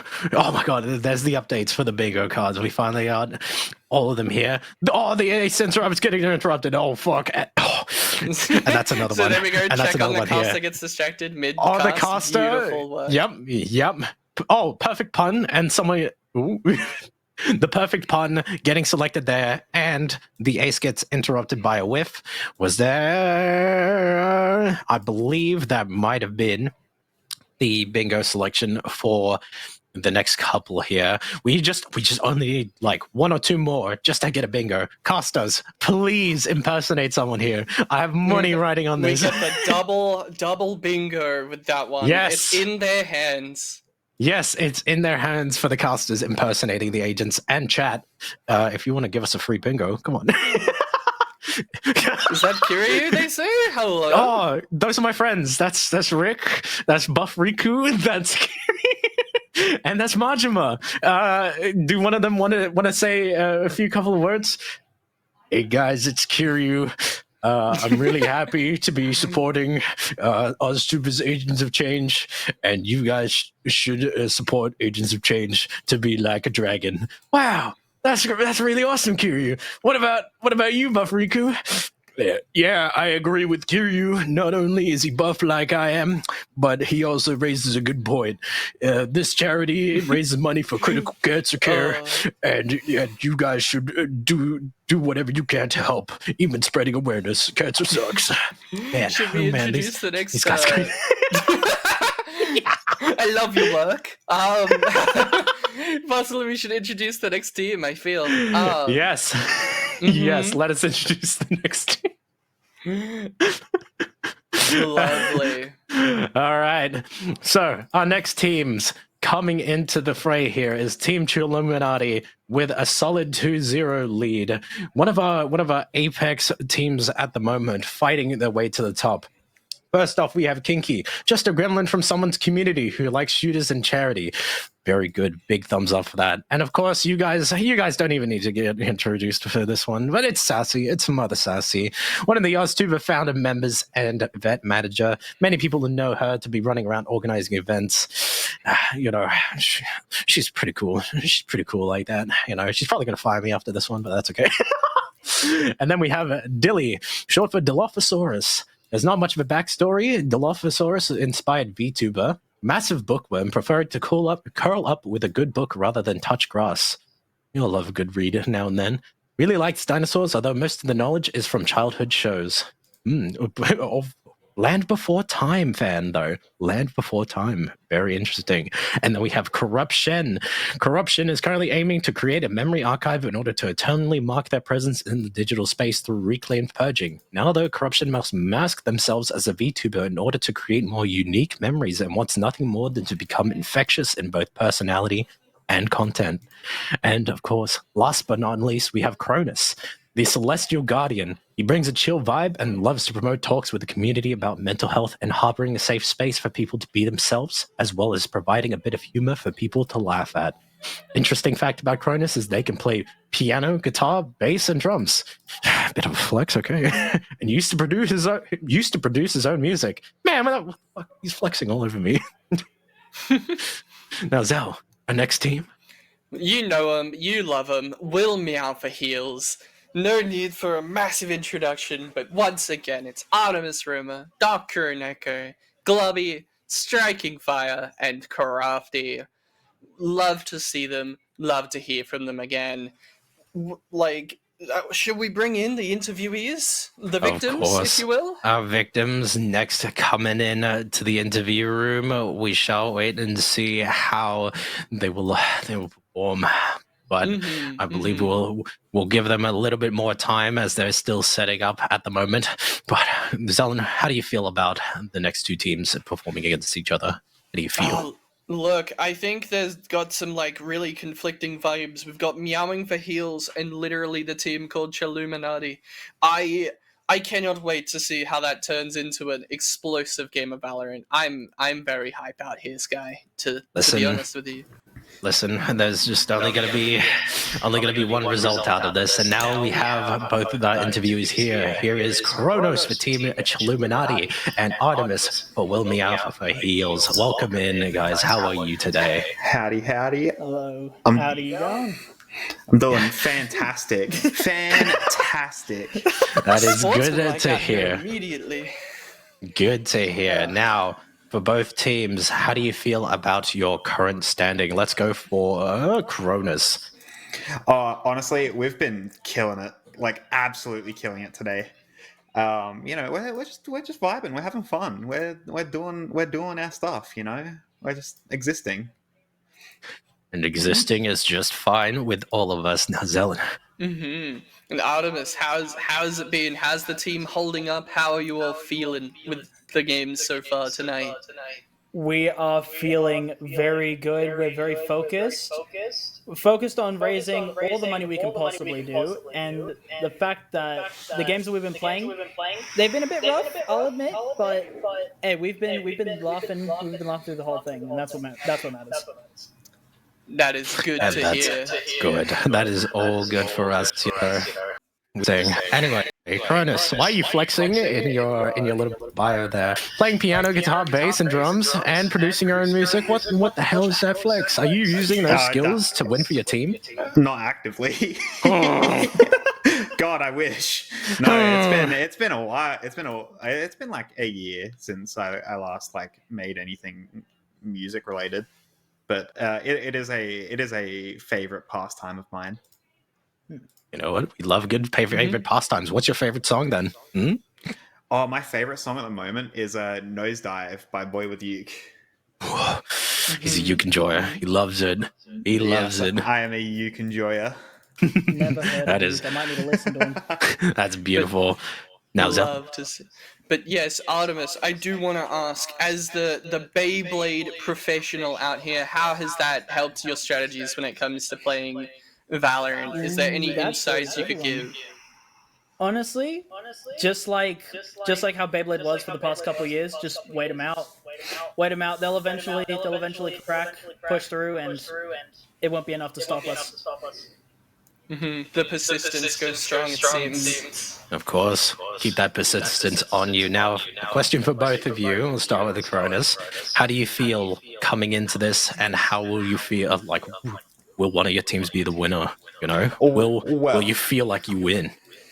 Well, we are that confident that one of our incentives is for an agent roulette. We are going to win this game on agents that we do not play. Okay. Setting up a bit of a handicap. As well as some fun other bonuses that you guys will see. Oh, okay. Well, what about you, Artemis? How do you feel? I feel like going into it, I feel like we'll be a bit nervous in the first couple rounds. Going out of it, I feel like, regardless, we're just going to be happy. But, knowing you guys aren't going to be playing people you play, that could spice things up, because that was the same situation with the last game we were playing. They were doing a roulette, so... We're just gonna see how it goes. Well, Round 2. Believe in the me that believes in you. Mess around and find out. These are some tough words coming out, Zelen. What do you think? Oh, look, I'm loving the vibes for both. I believe that you guys have a little surge of energy upcoming. I believe we will see it in the gameplay. I'm watching out for it, very excited as well. But for all of y'all, very hype. And I believe that should be time around to hand out to the casters, I think. Perhaps. But again, last question. Any parting words for your enemies? Cronus, you want to go first? For enemies, one enemy in particular, Crafty, is going down. Ooh, I'll let him know. Crafty catching strays tonight. Crafty catching strays over here. That's very unlucky. What about you, Artemis? Any parting words for your enemies? Parting words? Okay. Donate as much money as you possibly can. It's going to a good cause. Fuck cancer, and you guys are going down.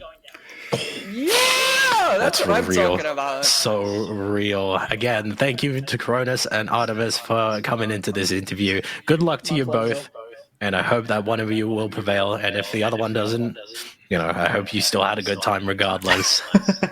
Of course. And again, we shall see what happens in the next game coming up. Again, we will pass it off to Kami and Teffy, but I've been Skywolf. And I've been Zelen. And we're Skibbity Rizzlers. Yeah! Oh shit! Right. Parting words from. No. Now it's Majama's turn. Majima. Yeah. Guys, thanks for watching. No, that's probably the closest sort of handover I've ever seen there, Teffy. But here we are, back again, ladies and gentlemen. Welcome back for our fourth game of the cast here today. Teffy, how are we feeling? We've seen it all tonight. I'm feeling AP. I'm feeling AP sleepy. God really gives his hardest battles to his APest soldiers, and the hardest VTuber casting tournaments to us apparently, but we have seen some amazing plays so far. That last game was an absolute nail biter, and I will mouth the heels coming into this next game. They've got to be on a high from that one. That game, it was 100%. Neck and neck, and when you win those absolute nail biters, it does something for a team. They're now bonded for life, and I feel like they're going to see that moving into the next round and the next game. We heard a lot of, dare I say, words being thrown the way of Crafty as well. So Chilluminati obviously got a target on Crafty's back after Crafty fragged out in that last round there. So I'm keen to see that at play here as well. Now, I have been informed by production here, yep, they have confirmed that I apparently owe the chat a suit twirl, according to a donation that came through here on the stream. So I guess this is what I get for being the only fleshy that's come here at this point. It's fine. Let's see it. Chat have asked for the suit twirl. It's not really focusing that well at the moment. I'm just going to staunch here and give you guys the twirl. Oh, damn! Looking we clean. Suited up, gamers. We are suited here. We are locked in. And I tell you what, locked in here for you guys. Sky, I'm just going to go ahead and make it abundantly clear. No one wants to see that. So we're just going to... the twerk for charity cam. I promise you guys, there is one last thing you don't want to see: my lack of cake doing that twerking. That would be considered me owing a lot of you therapy all at the same time. Yeah, I would volunteer, but unfortunately, me turning around would be a bit like Lois turnaround. I haven't got that sort of technology right now. So, Cammy, if you wanted to do it for the chat, you could, but I'm not going to force you to do anything.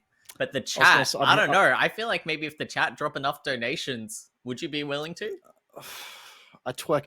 I don't know if the twerk would be worth it. I'm hearing a lot of calls for the grippers right now, and unfortunately, I am shooed right now. There will be no grippers at play here. I must be honest. My model does not have shoes. My model does have my grippers out. There you go. I could show those, but I don't know if I want to. I don't know if I want to. I don't want to take those grippers out. I think animated grippers just aren't the same. So I'm not taking those dogs out because this is for charity, Cammy. And what charity are we doing it for? We're doing it for Cure Cancer here, or GameOnCancer, an initiative of Cure Cancer. Might I just say the chat smashing it already, $660 done so far on a $2,000 goal here. That's what we love to see here, and I understand as well that there is some significant leeway that's been made on other personal campaigns too, which we'd love to see. Guys, If you have not checked out the link so far, make sure you go do so. You can make us casters and the players do some pretty cursed things here throughout the course of this tournament here. There's our incentives right there. Thank you very much, production. We are hung up for some certified Rizzler moments here. If you guys go ahead and hit $750 here. On top of that, crab strats currently at play here for the team milestones. If we hit 750, that I believe is going to require all players to crouch walk for an entire round. And I'm not going to lie, we've seen some high octane gameplay so far.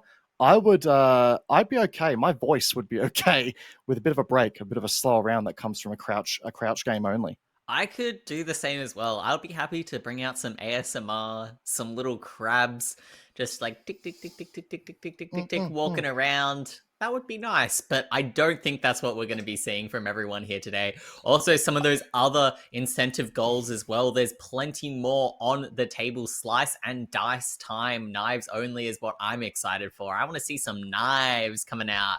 I want to see a knife round. Everyone knifing up at mid. Gun custody battle as well has also got a pretty funny little ring to it. The ultimate there, basically, every time someone dies, shoots, or whiffs or plants a spike, using the ability... oh, wait, hang on, sorry. This is... I believe I'm catching a different element there. That's okay, I'll confirm that. Oh, there it is, sorry. Each team can only buy one gun for the next round, and that gun has to be passed around. That is going to be fun to watch. Basically, a pass the parcel of a Vandal is what I foresee that being. Yeah, that could be a really good fun one as well. I'm quite happy that for the casters ones, I don't know, I'm not. It might surprise me. We might hear some really big donation milestones, but a lot of these are going to be saved for the casters on day 2. So make sure you show them plenty of love, give them lots of donations, make their life terrible for us, and make our lives easy. And we would appreciate that very, very much. But if you want to donate for a great cause and donate to get some of these incentive goals hit, make our lives harder, please feel free to do so. 100%. Now, Teffy, let's take a bit of a swing here and start talking about this next game in play here. A new team being introduced to us here tonight, the Chilluminati. Now, tell me about this team here. Of course, a team featuring the founder, or the co-founder, dare I say, one of the co-founders of AusTubers here, Sassy. And she's got quite the team behind her. Yeah, she has a fantastic supportive team behind her. I gotta say, out of all of the teams I spoke to, this team, all of the vibes were immaculate from every team, but this team was on another level. The vibes were just tremendous. Everyone was laughing. Everyone was having a great time. Sassy hasn't played much Valorant or FPSs in the past, so has been struggling a little bit, but the team supporting her has been fantastic. And in doing my investigative journalism, I found out kiNk-E used to actually help with some esports teams, was running some esports teams in both Siege and CS, was an esports manager. So that skill set coming into play for his team. Now also, Cronus was putting a lot of shots at Crafty, but I heard that it is a bit of an enemies to lovers story. That's what I heard from Cronus. That's what I heard. Hang on now. We're not only fighting for cancer here, but maybe fighting for friendships or something more. We'll find out soon here as the game goes on. We love the enemies to lovers story here, or enemies to friendships, however it may end up being. But very exciting to see here. And of course, Meow for Heals, Meow Meow, as we've been calling them here as of late, really coming through here with Crafty just popping off something fierce here. Do we think Crafty can maintain that momentum for the next game? It's really interesting that you mentioned that, because although Crafty has been popping off in kills, I really do feel like it's been a team effort. Is that Crafty hasn't just been solely like using his utility or just like out-aiming everyone. It's his team that's been backing him up with amazing utility usage. So I really feel like it's been a team effort. And while Crafty has been the one finishing off those kills, it's been such a team dynamic that we've seen from Meow Meow that I haven't seen that coordination from any of the other teams yet, and it was phenomenal to watch, and I'm very interested to see what Chilluminati can do. Sassy has obviously built a phenomenal VTuber community. Can those skills come into play to build a well-spoken and communicative Valorant team as well? I will be honest, all I've heard from Chilluminati is that the vibes are real. This team are coming forth and just seeking to have a really good time here, and From what I've heard, they've been achieving that both in practice and in tournaments so far. Even talks, I believe, of Chilluminati having won both their games to this point as well. So they're in a really strong position potentially as well. Correct me if I'm wrong in their production, but I do believe that's the scoreline for that team right now, which we absolutely love to see here. And I can't wait to see them on the cast here, going against Meow Meow, another very, very strong team here. And as we get a bit of an insight as to what agents they're choosing, we'll get a bit of an idea of what their play style looks like as well. Yeah, I'm really excited to see it. This is two teams that I think they both have really positive energy. Meow Meow, they've just come off the back of an absolutely adrenaline pumping match. So will that actually play to their detriment? That adrenaline, it really comes up to play when you win those really close games, and then it just kind of leaves you. Maybe they might be a little bit more tired, they might be a little bit more sluggish, or they'll carry that momentum forward and keep that adrenaline pumping. It's hard to say what will go down. You make a good point there, Teffy, about the tiredness, right? Because for context, for our international viewers, of which I notice a fair few, there are some of you here in this chat here. Shout out to you guys as well. It is 9:13 p.m. local time here on the Eastern Seaboard, which does mean that we have now been gaming for 4 solid hours, and this is only game 4 of 5. There's still some time to go, so player fatigue is going to start potentially setting in here. We'll have to see if that has an impact, but ultimately for us, still makes for great content, still makes for great plays. It really does, and also I can't mention enough caster fatigue as well. I am starting to get eepy sleepy. I am having some ice cream, trying to hit that sugar to keep me awake, so I don't know if this donation goal even needs to be hit, because the brain rot will be coming out from me either way, because I am going to be so tired, and the shit posts are going to come. Give us time, ladies and gentlemen. There will be some brain rot. There will be some posting of all varieties, but that's okay. It's what you guys have signed up for here. As we wait for the confirmation for the game to get kicked off here, I will say this will, I believe, be the point where we've seen all teams in action. I want to say that's true, but I might be. Yeah, I think you're right. I think we will have seen all the teams in action, and we can actually get a judge of who do we think will win the tournament. When talking to I Will Meow for Heals, they were hoping for a top 5 finish. Which, given that there's only 5 teams, they're guaranteed to hit it. So you know what? Overly ambitious. I respect the bar. They've set the bar to a point where which they can be happy no matter how things go. You know what? That's positive reinforcement there, right there. I like that. It's exactly what I want to see here. But it does go also to show the variety. And once we see Chilluminati play, we're really going to see that variety of, strats, that variety of skill on display here. And it gives us, as casters and as you guys, I'm hoping, an incredible lineup of games to watch here. We've really seen it all tonight. Yeah, we really have. But you know what chat hasn't seen yet? They haven't seen a single bingo. This is true. This is very true. Now, chat, there is 2 ways we can go about this. Now, we could obviously act out and start, voicing Valorant characters. However, unfortunately, we're not as familiar as we'd like to be with their voice lines and with the accents to perform that. So there is one very easy way for you all in the chat here to score a bingo, and that is to go crazy. Now, I say we hype these teams up as the game goes on, and as things really start to pick up, I want to see the chat flying. I want you guys to start spamming W's, spamming L's, getting a whole lot of absolutely, manic stuff in the chat here. I want you guys to see you lose it. We will lose it if you shake. Cursed. Hey, look.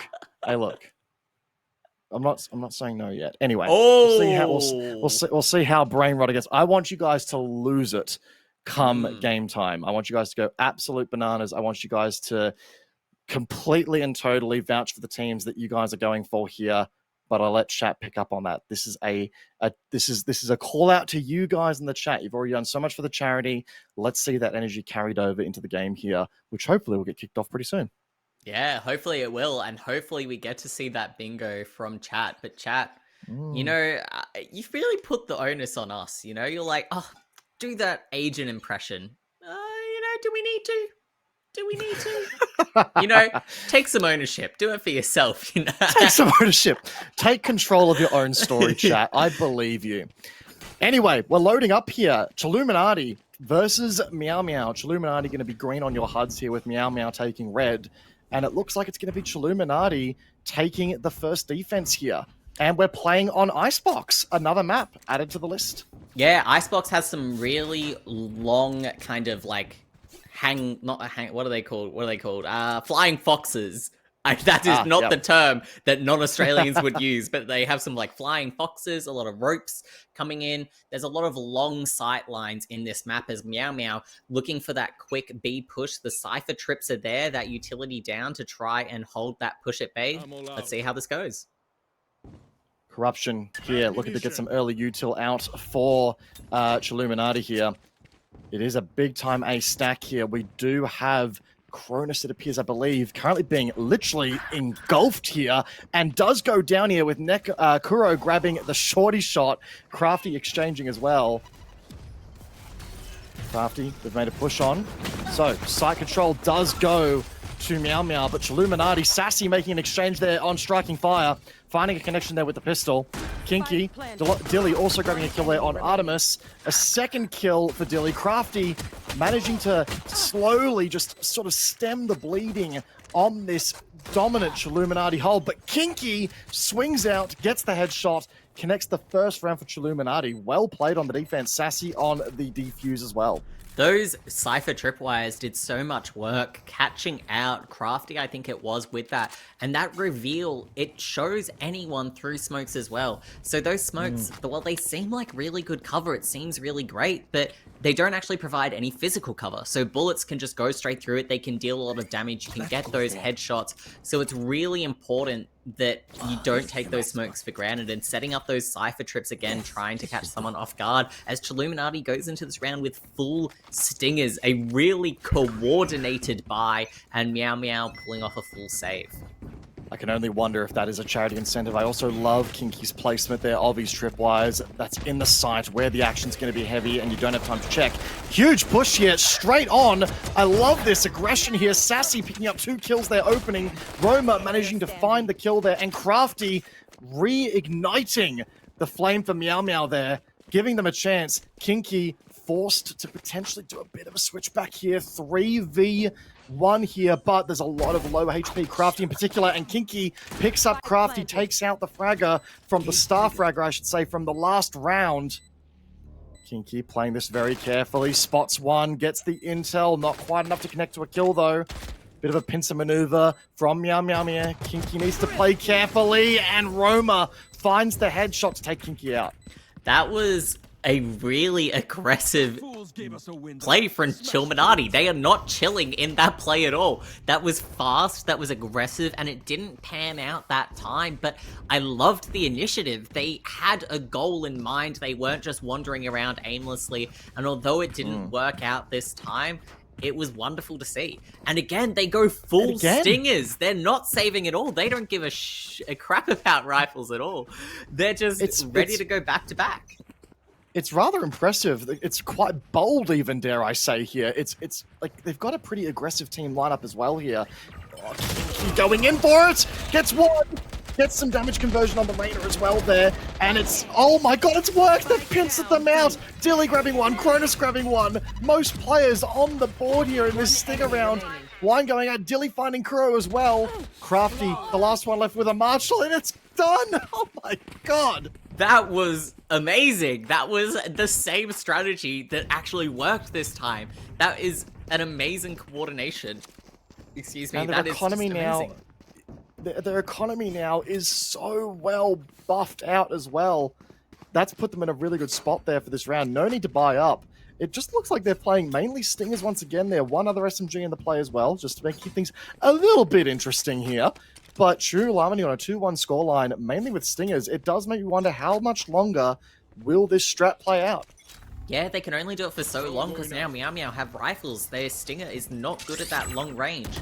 Glubby trying to get up on the top, looking for a pick. Can he spot some intel? Spots the Cypher there, gets the pick. Kuroneko gets another, and Dillosaurus pulling back, but striking fire finds that kill.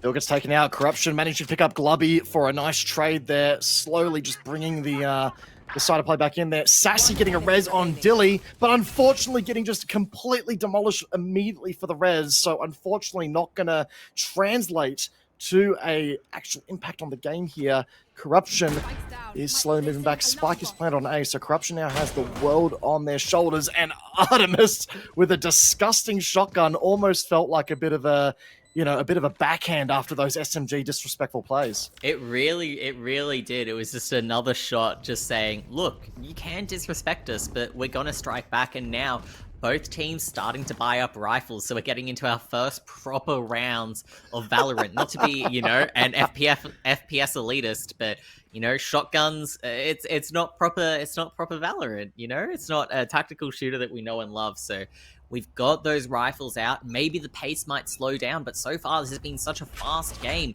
Every round seems to be over in about 20 seconds.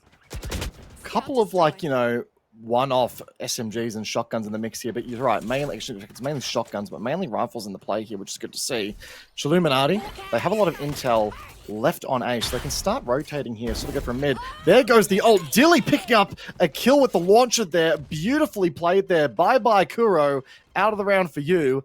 Artemis and Cronus playing this game of cat and mouse. Artemis with the shotgun, so doesn't want to push too hard. Crafty, I don't know if they spotted Corruption there. I don't think they did. So Crafty moving unsighted, and Corruption scoring the kill there. Cronus on Roma, so that does put the advantage swiftly into Illuminati's hands here. Dilly with another kill, and Dilly taking out 3 there, back to back to back. Love to see it. Chat, are you entertained? I gotta say, I'm entertained. I don't know about chat, but that was a great round to watch. We saw so many sneaky plays. Crafty trying to come up through mid. Shen takes that aggressive pick and still manages to catch Crafty off guard, and Cronus holding a really tight angle on A long as Dilly holds it from the long end. So some really nice plays from Chilminati. I feel like they've done the work creating these strategies together. The team is not just based on vibes, they're based on strategy as well. Dare I say, good vibes often does translate to good execution, and that is coming into play here. Sassy with a pretty disgusting wall there, honestly, just completely blocking out the mid-bridge there. Crafty slowly making a push, not able to connect around there, so needs to back off and back off quickly. kiNk-E there, getting eyed out by the Reyna, has to fall back. Has the shotgun in hand though, so this could be a bit of a slap across the face here for someone if they're not careful. Cronus gathering some really important intel out there. kiNk-E might be able to capitalize on that, but not quite. Glubby backing out. Cronus getting a kill there. Corruption finishing off Glubby off of the hard work that kiNk-E put in as well.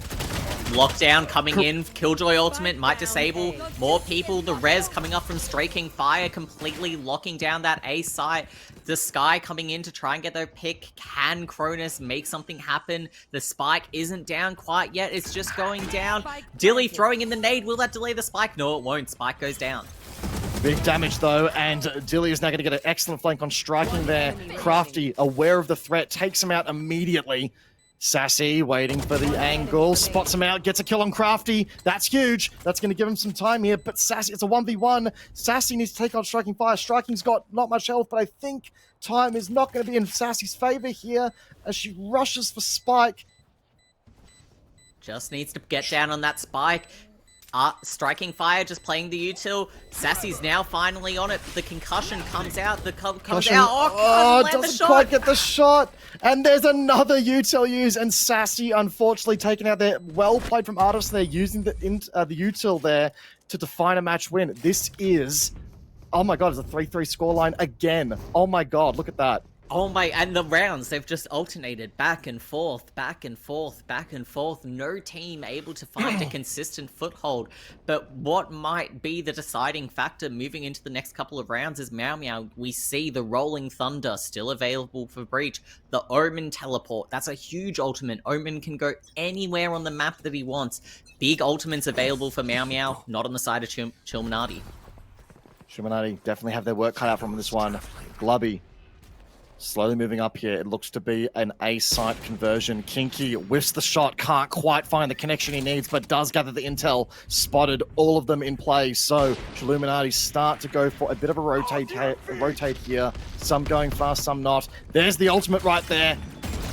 Trying to grant a lot of action on the site here. Roma grabs Dilly there and buys them critical space to start making play, but Corruption and Sassy each scoring a kill accordingly. That swings the numbers game back in their favor here. They just need to commit now and actually get some ground. Roma almost caught out with their util there. It's still an ongoing fight there. I don't know who won that one. Oh my, what the hell happened? That was...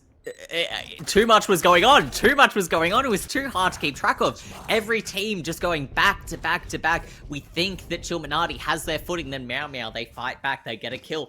This game is just characterized by this back and forth, back and forth, back and forth. One team seems to get the footing, they lose it, and no team is showing that they are above the other. It seems to be a really even contest.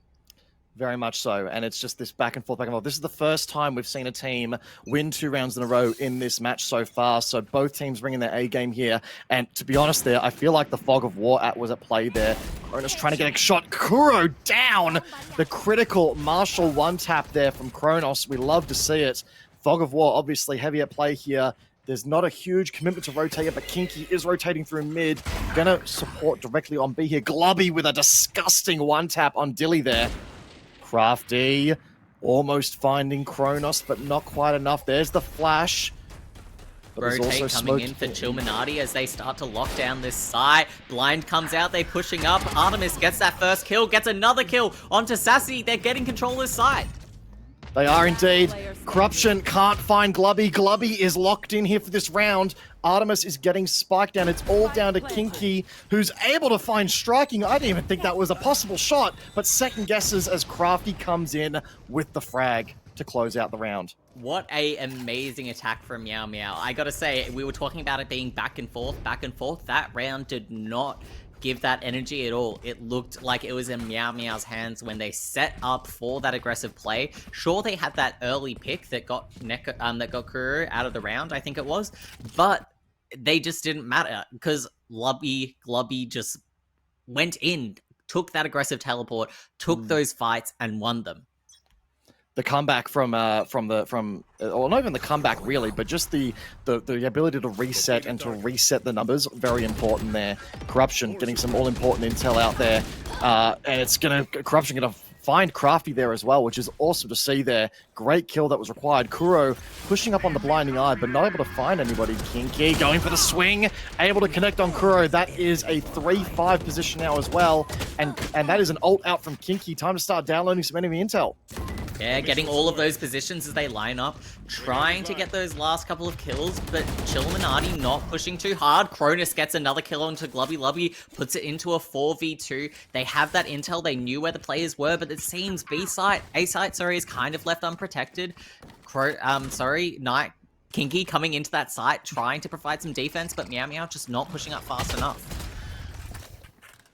kiNk-E very slowly. They've actually got them pincered in here quite a bit here. Chilluminati got them locked in on both sides. They only need to play time here. They do not need to start sacrificing players.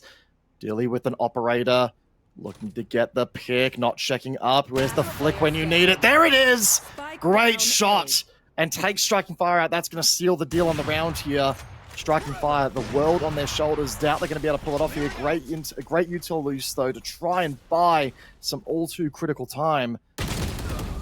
But kiNk-E finds them and secures the round for Chilluminati. As we say, we're like, oh yeah, it's not back and forth anymore. It's not back and forth anymore.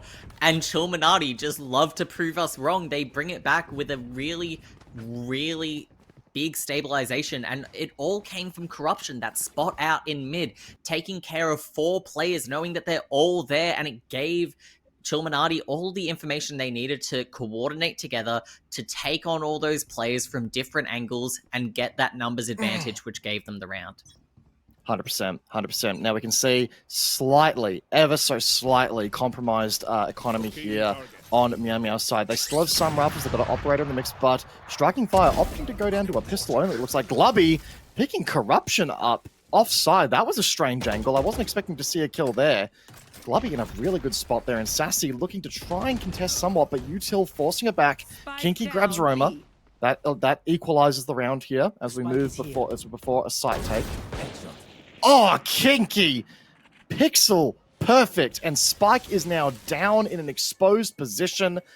They know it, and now it is a Mexican standoff here. Kronos gonna walk on in there. Thankfully, it's only a Marshall, so gets a second lease on life there after that. Yeah, all Chilluminati need to do is just live up to their namesake and chill. They don't need to push in. They have the spike. They can take their time. As now Meow Meow try to find a way in to get that spike, sending Cure around on the flank. Crafty pushing up slowly in through kitchen with the AWP. Cronus holding that angle. Kuro finds kiNk-E. Crafty also finds Cronus. Crafty finds Corruption. All takes them all out. Striking Fire gets Sassy. Dilly takes out Striking. It's a 1v1 now after all of that chaos. Artemis has to find it, but Dilly with the operator shot. And we're back to a 5-5 scoreline. That spray was just disrespectful. Dilly knows that effort won the round. That one op shot was all that was needed. But what really came down to the end of it was that push from kiNk-E, who got that spike down in that exposed position, because I think it was Glubby Lubby up top who teleported with Omen, but had the spike, and when he went down, the spike went down with him into an exposed position that Meow Meow couldn't do anything with. Best part, though, is that Meow Meow did manage to make some frags here that kind of gave him the space they needed. Now, yes, it did dilate down into 1v1, but God, it was close. Crafty making the push. Not quite going to get taken out there. Dilly with the op, not quite finding the connection, but that is some very solid intel here. The rotation has commenced, and Crafty returns the favor. Sassy appears to be otherwise occupied, unfortunately. Gets taken out there by Kuro. Think we might be seeing a technical pause after this round, but the action is still heating up. A 3v5, it could go anyone's way. Some people being spotted out as Cronus pushing into the site. Blind comes out, but the spike has gone down, and now all Meow Meow have to do is just hold this site.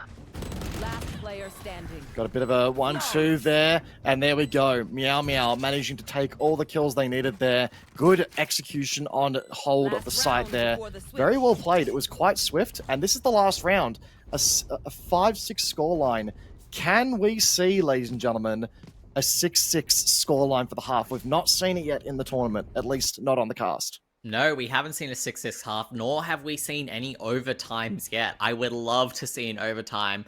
Overtimes, they're the most stressful, funnest things to watch. But as we're going into this last round, again, ultimates are so important here because it's the last round in the half to use it, and Kuroneko has their ultimate. Artemis Roma has their ultimate. Crafty has their ultimate. Lubby Lubby has their ultimate. Almost every member on Meow Meow has their ultimate. And on Chilluminati, there's nothing there. We're in a very strong ultimate game here, and that does give Meow Meow an insanely strong position here. It also looks like we're in a beyond the ultimate game, a compromised economy loadout as well. So Chilluminati on the back foot here for this next round here. They've got the world ahead of them to try and claw back that 6-6. Now, this is to say, this has been on a defensive push as well. So if they can equalize here on the defense, that also puts them in a pretty good spot as well. It makes the attacking side feel less daunting and actually give them just that little bit of leg room. That's going to be a tall order, though, isn't it? I think it really is. With all of these ultimates in play, there's only so much you can do, especially with Crafty with that lockdown. It creates so much space because if you stay in that radius of that lockdown, you are completely out of the fight. You are disabled. You can't hold a weapon. You can't shoot. You can barely move. So it forces you off a site and just creates so much space. Kuroneko as well with that Sage Revive, that pretty much gives you a 6th member on your team. And that numbers advantage is just so important. Exactly. I feel as though for Chilluminati, not that they have this intel here, but key strategy is definitely going to revolve around taking out that Sage and eliminating that risk of there being the reset from a numbers game. They're already on the back foot from a weapon power perspective. If they can take out the Sage, keep the ball rolling, that at least keeps it equalized in their favor. Hopefully get a weapon upgrade in the process, depending how creative they can be with their peaks. But hopefully this technical pause is sorted out soon and we can see this round play out. Chat, we've taken a bit of a pause time here. Can rest the voices. Chat, how are you liking this? Are you guys enjoying your AusTubers 2025 Agents of Change Valorant Cup? Let's get some hype in the chat here. Let's get it built up, guys. One of the closest games we've seen so far. Exactly, and we've got to remember what we're doing this all for. Agents of Change, GameOnCancer by kiNk-E. funding critical cancer research. This is really important. It's so important, the work that they're doing, and we thank everyone who has donated so much, everyone who is watching and supporting the cause, and everyone that is here, and all of the producers, the players. I can't forget the casters as well. I think they're doing a pretty good job too, not gonna lie. Tooting of the horn a little bit. Yeah, it's fine. It's fine. I appreciate a bit of tooting the horn. We love to see it. But yeah, the amount of work that goes into bringing you guys something like this, and this is day one. We've got grand finals and semifinals tomorrow, and the hype is going to be unreal there as well, guys. So keep the ball rolling. Keep supporting your favorite players. Keep supporting this incredible production. It keeps the esports both at a high level and at this level as well. It's sort of the more, dare I say, casual level. The esports, it keeps it coming. I want to see more of it in Australia. I'm sure you guys do too. Even though it is at a casual level, I gotta say the quality of play that we've seen has just gotten better and better and better. Yep. From the first couple of games we saw, like, there wasn't a lot of strategies coming in from the different teams. Oh, it seems Sussy's reconnected and we're getting the game back overway. But these teams, they just seem to be getting more in tune with each other. They're working together well. They're playing good intel games. They're using their utility. And that's what makes the biggest difference in Valorant, as opposed to a game like CSGO, where you don't have as much utility. You have these agents that have so many abilities, and that utility is what makes the difference. And it really does go to show that, if you are able to make your utility work, it can be the make or break. So we see it here. We've got a bit of a mid push coming out here, and Corruption with the perfect intel gathering for Chilluminati there on that. So that's kind of stalled the progress, but there we go. Glubby getting a kill on kiNk-E. Sassy exchanging. That's going to give her a weapon upgrade if she's good about it. I think she hasn't quite been able to square away that weapon upgrade just yet. Kind of got caught out there by the engagement. Corruption able to sort of back it off here, playing very carefully. Oh my god, striking fire grabs Sassy. Roma grabs Cronus. Dilly goes down to the AWP. Striking also getting a res on Glubby. Puts the weight on Corruption here. It's going to be close. Oh, not quite. Manages to back off. Doesn't get too aggressive. There's the attacker Killjoy we were talking about there as well. And Crafty finds Corruption to make it a 5-7 scoreline.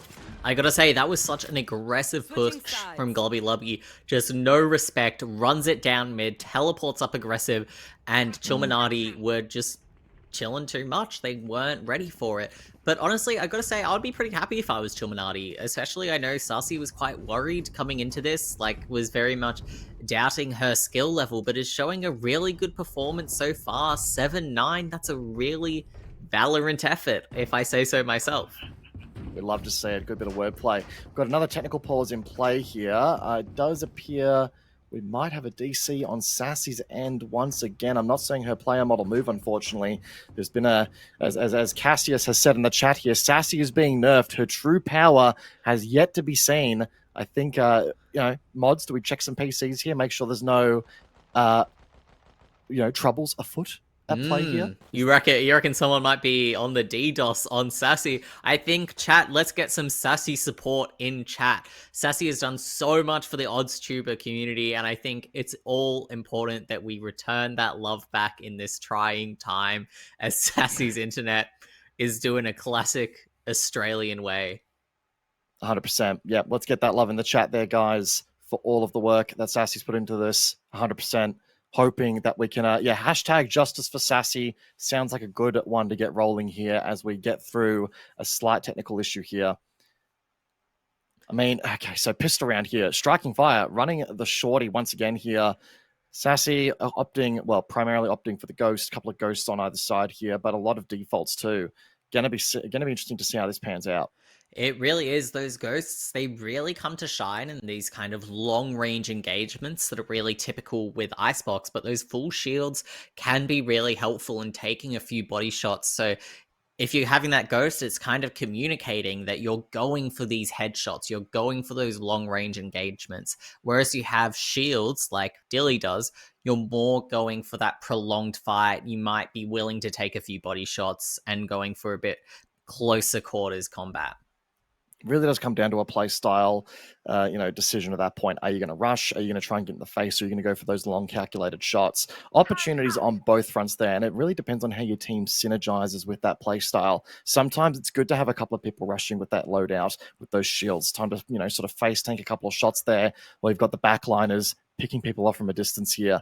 This technical pause, though, unfortunately, still holding us back from seeing how it's going to pan out here, but any predictions from yourself, Teffy, on this second half based on what we've just seen? I think Sassy's going to be unleashed. I feel like I'm ready for it. I'm ready for hashtag Justice for Sassy, and I want to see the Sassy ace coming through. That's but in terms of my genuine predictions, I feel quite confident for Team Meow Meow. I feel like we saw some really good coordination from them in their defensive play prior, I feel like. Oh, actually, no, they didn't play as well on the defense last time. I don't remember. It was a bit hit or miss. They kind of, I think they really started to shine. I mean, it was a close game regardless, so we can't really, it's one of those ones where it's tough to call.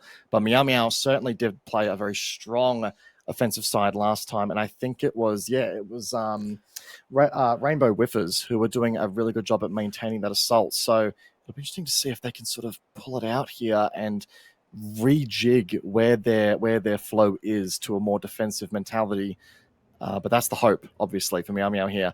I'm hoping Illuminati can bring it back. They're on a 2-round deficit now, but we've seen comebacks from a far wider gap here, just on that game that we saw last time alone. So I'm hoping to see a bit of a comeback and that even scoreline for the rest of the game. Yeah, me too. Also, I think it's important to remember that on those first couple of defensive rounds, Illuminati just went absolutely ham with the stingers, just running in, holding down that W key and left click, and that same aggression might play them really, really well in this attacking side. Do they just rush sites together, get it down pat? Because realistically, the only sort of yes, you do have the Sage Wall, you do have that Crafty utility on the Killjoy, but if you know what site Crafty isn't at, you can still push through a really fast rush that might just catch Team Meow Meow off guard.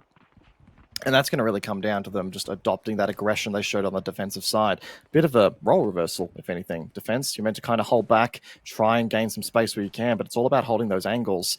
It does appear that we are kind of stuck in for a bit of a longer-term technical pause here, folks, so please do bear with us while we try and get Sassy back in the game. We are restarting the lobby, I've just been told, by production here. So a restart of lobby. I do believe that means a restart of scoreline, but production, please correct me if I'm wrong on that one. Perfect. Okay, so it's going to be a redo of scoreline from where we were to try and keep things running as it was. So do bear with us, guys. It's going to take a bit of a moment to sort this out here, but we will get you back to the action as soon as we possibly can. The best case scenario as well is that when restarting on a pistol round, it means that you don't have to tweak any of the income that anyone had, any of the rifles anyone had. It's just starting from that halftime scoreline. Yep. So it'll be a lot easier for production to run it back. As we do get justice for Sassy, we see Sassy in the chat saying that the game is kicking her out. Justice for Sassy. Now it's not just Australian telcos. It is Riot Games themselves blocking Sassy from playing Valorant. And I want hashtag Justice for Sassy. I was going to say, I must admit at this point here, we know Valorant, well done, which we love to see. Even if it's, I think at this point, the game just doesn't want Sassy to unpack her true potential here and really come out with that ace that we were talking about here. But again, looping back to the game that we've just been seeing here so far, Crafty getting some dirty converts as the time has gone on here, which we'd love to see. Do you think Crafty's still got it in him, Teffy? Is this? Do you think the momentum has been gained? Do we think we can keep it up? I think so. I really think Team Meow Meow, again, we were talking about, was that adrenaline from last game going to wear them out? Were they going to have that adrenaline lose it? But it seems like the vibes are still there. They're still coordinating really well. And I really want to make a really big point of Artemis on Breach. Artemis has just been such a team player in these games that Breach Concussion has been doing so much work. And it's just a level of coordination that you wouldn't really expect from these teams that have only met each other quite recently. Like, we're all friends in the Oz VTuber community. We all know each other. We all talk to each other. But when you're playing as a team together, it creates this new dynamic that is a bit hard to navigate. But I think it just goes to show that level of camaraderie and that level of joy that comes from sharing video games, sharing VTubers together, just collaborating in that way. And it just shows that coordination is just so easy to build in this community, and it's just so inspiring. That's what I love as well. And, obviously, as you say, these teams have met each other quite recently. It goes to show that, we've got a community here in the VTubing side of things that love to just get together and play games together, no matter what the vibe of that looks like. And, the fact that we've got people here vibing with each other and then translating that to in-game performance, it goes to show that, picking up a game, picking up a mouse and keyboard, controller, whatever have you, and just simply jumping in, having fun with friends, strangers, whatever the case may be, it's a great place to make friends, and it's a great place to build up that kind of network as well.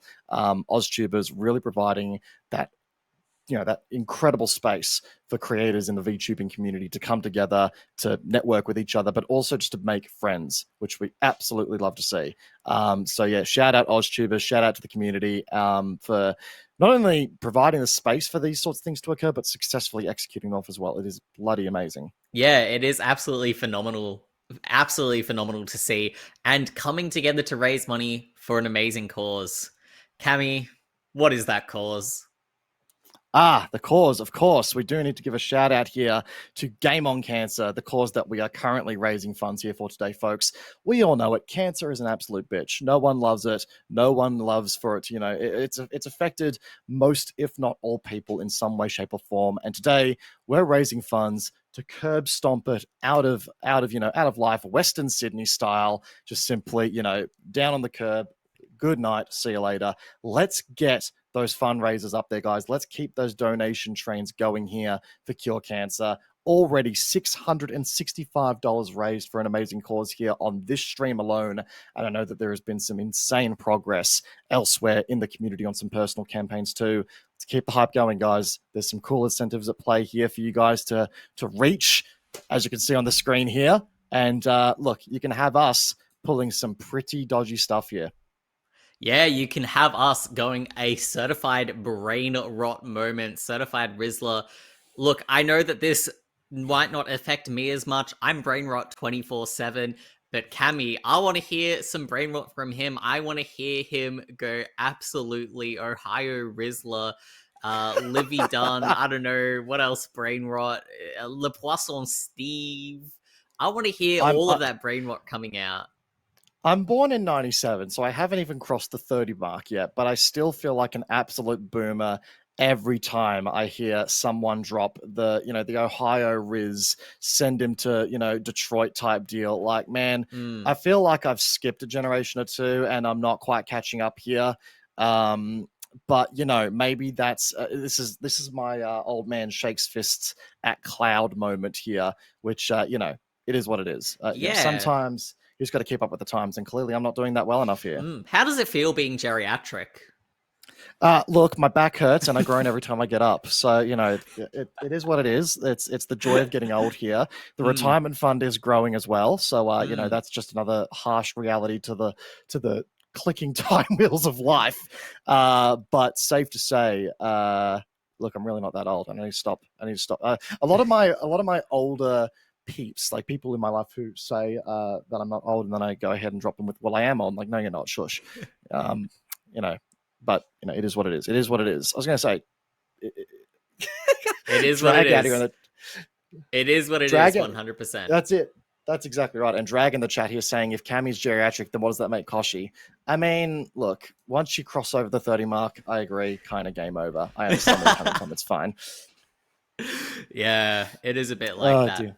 It is a bit like that, but it's okay. We're all still doing good. We're all still kicking goals, and no matter what age you are, you can still game on cancer. You can still play video games as well. You can play whatever games you so please, but you can, most importantly, game on cancer, supporting absolutely amazing cancer research. I wanted to talk about how expensive cancer research is as well. So my background, I'm a pharmacist, and when I order in MABs, they're these not experimental, but they're new types of medicines called monoclonal antibodies. I order them at work. They cost 10 grand, even more sometimes, 100 grand for one dose of these medications. A lot of them are funded by the PBS, but there is a lot of research being done on these medications that are really, really important for treating cancers, for treating a whole bunch of different conditions that are very, very expensive and have a lot of potential. And so that's where a lot of these funds can be used on these newer classes of medications and can be used to better understand cancers. Cancers are so diverse, they're so different, and you have to treat them differently accordingly. There is so many learning about treating cancers as a pharmacist. You learn about all of the different treatment regimens that you have to do, and everyone is different. And there's a lot of time and effort and research and medication that goes into working out what is the best treatment regime. And that research doesn't come cheap. So by helping funding that as well as helping people who are dealing with cancer as well, it just makes such a huge difference. So thank you so much, Cure Cancer, for running this initiative, and thank you so much for the production team for running this. Thank you so much for AusTubers for being a part of this, and for everyone, including you watching at home. Cannot say thank you enough. You watching at home, indeed. And guys, a reminder as well, yes, you're a viewer today, but you could also be a streamer tomorrow, kicking off your charity fundraising goals as well. Anyone can start it these days. The resources out there are extremely easy to get into here, and it's super easy to get into one of these charity campaigns. There are communities willing to welcome you with open arms, like AusTubers right here, and get you on your charity fundraising run as well. So make sure, if you want to make your part as well, doesn't have to be donating, doesn't have to be viewing, it can also be streaming. Anyone can do it. Make sure you get involved. Much like a lot of our AusTubers are doing it today, hashtag AusTubers Unite. Let's get that spam in the chat. I want to see the longest line of AusTuber Unite hashtags that we've seen all night in this chat right now before we get back into the game here. Let's see how long we can get that streak going, guys. I want to see you go absolutely crazy with that right here, right now. Let's cross it off the bingo card. Come on. Get it done. Go crazy. You know you guys want to. AusTubers Unite. Get that bingo. Come on. You guys know you want to do it. It's in your hands, ladies and gentlemen. It is in your hands. A very, very simple effort. That's all I'm saying. Yeah, all you have to do is just make a macro, spam the chat, get it done. Easy peasy, lemon squeezy. Exactly right. That's exactly right. Oh my God. So yes, still waiting here for the next game here. Unfortunately, hopefully they're not having too many issues in getting the game kicked back off again here. We're waiting on production to confirm when we're going back in here. But I got to say, what's our next lineup here? We may as well do a little bit of talking here about our next one. We've got Chilluminati and Riztistics. I know there's some rivalry there. Oh, there's huge rivalry. I got to say, every team has a rivalry with I Will Meow for Heals, courtesy of Crafty. Crafty talking so much shit, it's ridiculous. I heard Hitomi talking a lot of stuff about Crafty, really having it out for Crafty, because in Hitomi's eyes, Crafty is the highest ranked player, and Hitomi wants to show dominance by being better than Crafty. You were saying, I am the best Valorant player that wasn't above the cutoff in this server, and that has a lot of bragging rights. It does indeed. And Hitomi, once they see a challenge, they're willing to come up to it. And Hitomi confirming that they did win their game, I believe, against Crafty in the chat there. So love to see it. Love to see it. Hitomi coming through and sticking to their word. Mind you, Crafty also, who is in this game still right now, ladies and gentlemen, has been talking a lot of smack, but has also been coming through it as well with that team support on those utils that we keep talking about over and over again. I feel like Kairos in those first few games there that we saw, that dominating, game of kills to death. Like seriously, Kairos was unstoppable there in game 2, right? Now, Kairos, I felt, was just on another level from a fragging perspective, playing that Jet, just making strafes, making swings there to get those picks and to have the crosshair placement to do so. Yes, not to discount from Crafty, but Crafty's team has been backing up with the support on the util to get those kills there. Whereas it feels like Kairos maybe a bit more of a lone wolf, but able to see that through.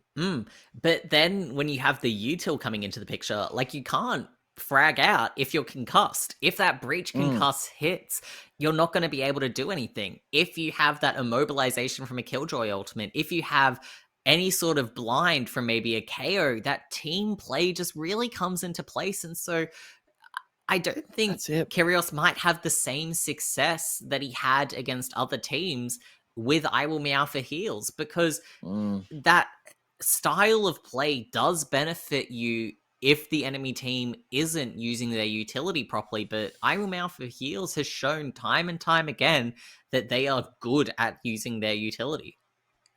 Couldn't agree more. Couldn't agree more. And, we were saying earlier that util execution in Valorant is so important there. It's important in all games where there is utility available, but with Valorant, it takes it to the next level. It's one of my biggest struggles with Valorant whenever I was playing it back in the day, is that the util kept me blinded to the point where I had enough. And I was like, nah, I'm done. I can't do this. I had the exact same situation. I came from CSGO. CSGO, you have a flash, you have a smoke, you have a Molotov. That's it. You don't have to worry about it. In Valorant, every agent has 4 different abilities, and their ults are all global, and they deafen you, and it's just like sensory overload. There's so much going on, and I really feel for all of our VTubers playing right now, and I especially feel for VTubers maybe like Sussy, who maybe isn't as confident in games like Valorant, but has really stepped up to the challenge and given it a go and getting involved with the community. And that's the story that so many in AusTubers have, is that we have games that we might not have played before, but a tournament comes around and we go, you know what? I'll give it a shot. I'll give it a go. And that's just so amazing. Especially for a great cause like this one as well. GameOnCancer here, guys, an amazing charity here. Further to the points that we made earlier as well about the util usage, right? Obviously, there's so many abilities to learn, so many abilities to consider as you're playing this game, right? It's a sensory overload, which means that the ability to hold your own in those situations and, maintain that composure when you are under so much pressure, it's another level as well. Dare I say, a level that we kind of exceeds other shooters as well. It's yes, there's a lot of mechanical skill there, but being able to hold your nerve and hold your mentals while you are literally copping ults, util, blinds, everything, left, right, and center, it's a lot. And if you can still frag out and hold a site or enter into a site with your team there under all that pressure, get those blinding shots off and done, like that is next level as well. I gotta say, Valorant is really a Zoomer's game, to be honest. It's fast-paced. It's like watching a YouTube video, but you don't just have one Subway Surfers in the background. You have 17, each in a different language. Like, it's insane, the amount of coordination that has to go into top-level Valorant play, where just so many things are going on at once, and our teams are doing a phenomenal job. Yeah, honestly, I know we've been practicing casting all week, sort of building up that rapport as we have been. But one thing I have noticed is that, yes, despite the, dare I say, despite, the fact that we're not dealing with the Valorant Champions Tour here in this game, we are still dealing with a very high level of play here from a lot of players here. Yes, there's some whiffs that you wouldn't expect, but it's still pretty bloody good. Like, the gameplay is up there, and the team's putting on a hell of a show for our viewers tonight. Yeah, and it's amazing to see that obviously there's been teams that have worked together to work out strats. They have put strats together. They have put in the work to create this cohesive unit, and you've got to respect that. Lineups, everything, the executions, the practice has been real.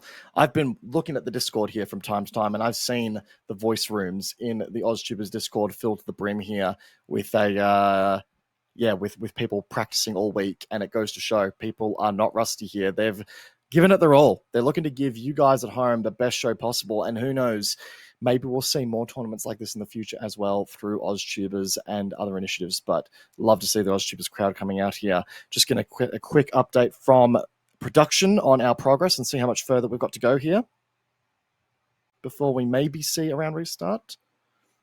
Approximately a 2-minute restart, chat. So, chat, your last call. Go grab some snacks. Go grab some popcorn, a drink, something or other, and get yourself strapped in here, for the action is going to recommence very, very shortly here. and hopefully no more technical faults to boot. Hopefully, indeed. I've got to say, when we're talking about bringing snacks, Cammy, what's your favorite snack for a long night of gaming or watching a stream, maybe? So I am a big potato chip lover, whether it be in crisp form or hot chip form. I will admit, I'm built like a potato and I eat like a potato. It's a lot. I will say the Smith's chicken flavor. It's an unpopular pick, but it is my favorite. It's up there.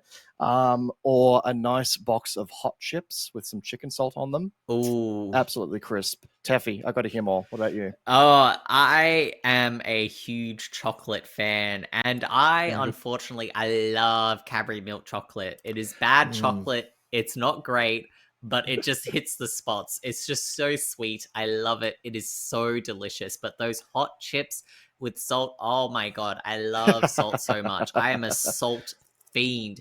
Catch me with the little soy sauce fishies, just shotting those back to back to back to back to back, just drinking soy sauce straight up because I love salt so much.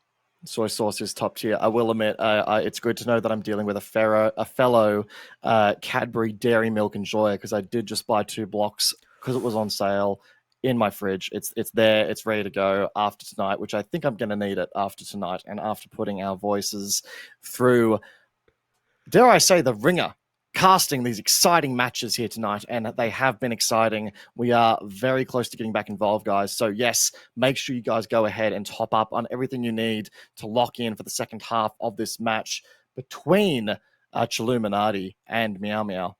Meow Meow is just burning into my brain here, but let's lock in because it's going to be a good second half. Yeah, we are going to have to definitely lock in. As it's been said, I unfortunately did not manage to procure a Red Bull, but I did have some ice cream to calm my throat, because we have been talking a lot, but I think unlike you, Cam, my ADHD has put me in a fantastic position where I've yapped so much that my vocal cords are machines. They have no sign of wariness whatsoever.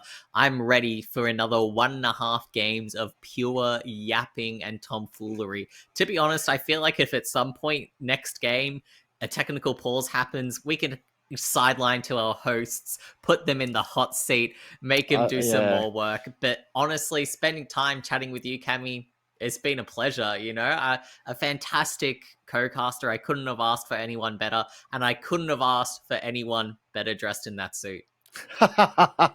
Very kind, Teffy. Thank you. And it goes both ways. When Teffy and I started casting together and started building up that understanding of where our strengths and weaknesses lie, it was going to show that we were always going to be in a pretty solid team duo here. So thank you. Right back at you, Teffy, for being a top-tier co-caster here today as well. It has been my absolute pleasure. Ladies and gentlemen, enough about us. We are back in the game here. Get locked in, chat, for it is time for the second half here. We're back. Stats are accurate. Everything seems to be back as it should have been. Meow Meow, team 1 with on 7 rounds here. Chilluminati on 5. Pistol round. Here we go. And we're getting right back into the action. Sussy is now unlocked back in the game. I'm ready to see it. The Oz Telcos couldn't stop her. The Riot Games themselves couldn't stop her. And she is ready, locked and loaded to bring her all along with her team, Chilluminati.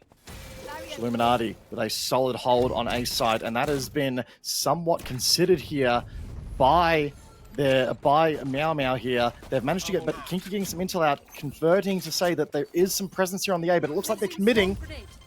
Big commit here from Chilluminati on A. A wall is stopping them from making too many moves here, but it looks like we may be, a bit of game sense here is telling them that there may be a flank on the way, and they are definitely right. Dilly trying to get an entry frag, but not able to find Kronos manages to make it an even 4-4 split here. There is still a flank coming. Kronos picking one up. Crafty picking up kiNk-E there. Kronos also getting Crafty back. Lubby, Greneko, oh my god, it's now a 1v2 and happened with the blink of an eye there. Same day delivery speed there on this round, and Kuro picking up Kronos on the reload. What a really confident play from Meow for heals. They came around on that flank straight away, and that made all of the difference. Glubby and Kuro were both on that flank straight away. The intel came up, and they were right there.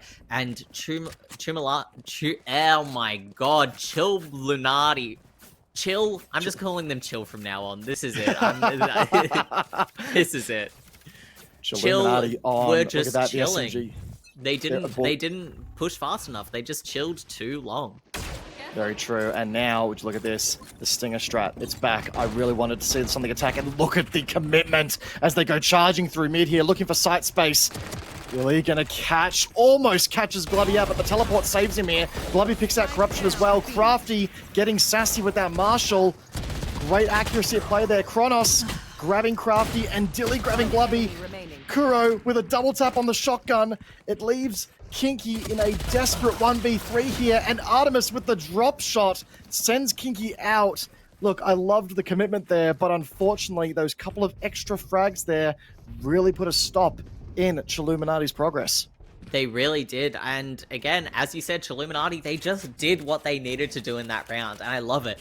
I faulted them for taking too long, and they just went and did exactly what I said they should do. They committed to a play, they went for it, and it didn't work out, and you can't fault them for that.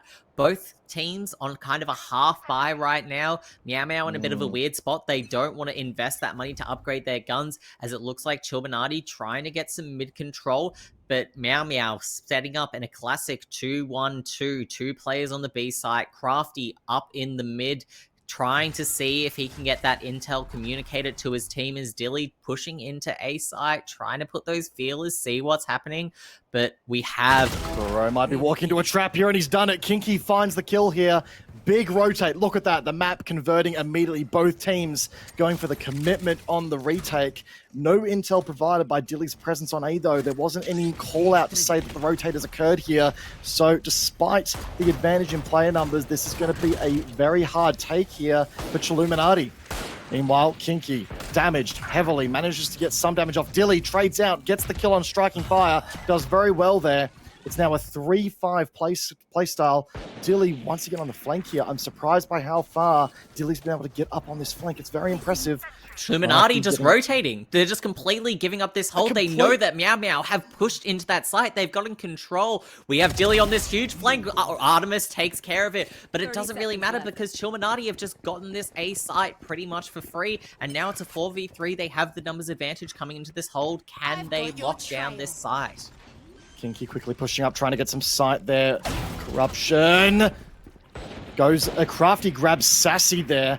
My goodness, and it was unfortunately a trap. She did kind of peek that and leave herself open for the headshot here. Artemis on the flank there with that SMG in hand.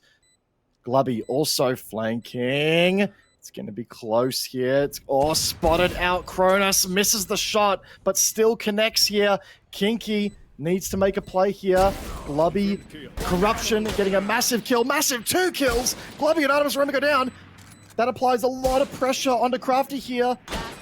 Lots of time, the spike ticking down. kiNk-E, or fake defuse from Crafty. kiNk-E just needs to play time, doesn't need to take that fight. Crafty gets the kill, but is it fast enough? Crafty finds it. No, there we go. It is going to fall in favor of Chilluminati on time and time alone. Now, obviously not the greatest outcome because it does leave their eco in a slightly rougher spot here, but nonetheless, they are able to get that through the door and secure themselves their first round in this half. Amazing work from Corruption. Those 2 Marshall kills just put in the work and cemented that round win for his team. Chilluminati winning their first attacking round, and that first win on that attack gives huge momentum, but unfortunately their economy doesn't mirror that same mental momentum that they might have. Not at all. We're seeing once again a bit of a heavy push here onto the A site. Big stack up here from Dilly, Striking Fire, waiting in turn with the util. Check out this angle that we are just greeted by with the joys of casting. The wall goes up perfectly there. Some damage is laid onto Striking. Only 72 HP now left. Still a solid chunk, but it is going to put them at the toy of the sick. Crafty there to catch Corruption off guard as they're going for the rotate. Massive play there. They try to get the blind out, but it's not enough. Sassy able to collect there and collect Glubby. That does put Sassy in a really rough 1v3 spot, and Kuro doing their job exactly as the Reyna, coming out and initiating that fight. That was some really lovely play from I Will Meow for Heals. Glubby and Crafty just really pushing right up through mid, and there is no one from Chilminati to punish that. And when you have that massive, you know, contingent of your team ready to catch that rotate, you just have your knives out, you're rotating to B, because you're like, yep, time to rotate. It didn't work. We put our feelers out at A site. We didn't get anything. We're going to rotate. You don't expect to have that fight in mid lane up so close because Crafty is just pushed up so much. Glubby getting some really solid intel there. That should tell them that it's going to be an A push here, but there's not a lot of rotate happening from Meow at the moment. Kuro trying to get some blind fire through there. Glubby collects kiNk-E. It's a bit of an even fight here. Kronos gets Kuro back. It's a 4v4 situation here, but Kronos in a very weak spot on health. Kind of unsighted here. Defender Killjoy goes off there, but Glubby, misplaced confidence in that flank there, thinks that it's free, is not at all. Kronos, despite being on very low HP here, the push here would be costly. It's all or nothing here. Corruption playing some really good util to try and free up some space here. Here comes another ability there. Artemis is caught out there and is stunned. Buys critical time for Chilluminati to get that spike down. It's all happening. Abilities dropping left, right, and center. Artemis, 10 HP. All Dilly needs to do is swing and get a hit. And it's not going to happen. Artemis finds the headshot. Wall goes down from striking fire. Chilluminati need to push in to get this, but they're dropping all their util. That wall util was devastating. That is exactly what Meow needed to go ahead and get that. Corruption does manage to find a couple more kills there to eliminate the weapon carryover between rounds, but that was a disgusting util placement. It really was, and I want to mention there that while Crafty is really quite ahead on frags, not fragging out as much as he was last game, what won his team that round was his ultimate. That Killjoy lockdown stalled Chilluminati for so long and allowed all the rest of his teammates to move over to swarm that B site, and it puts it 6-11.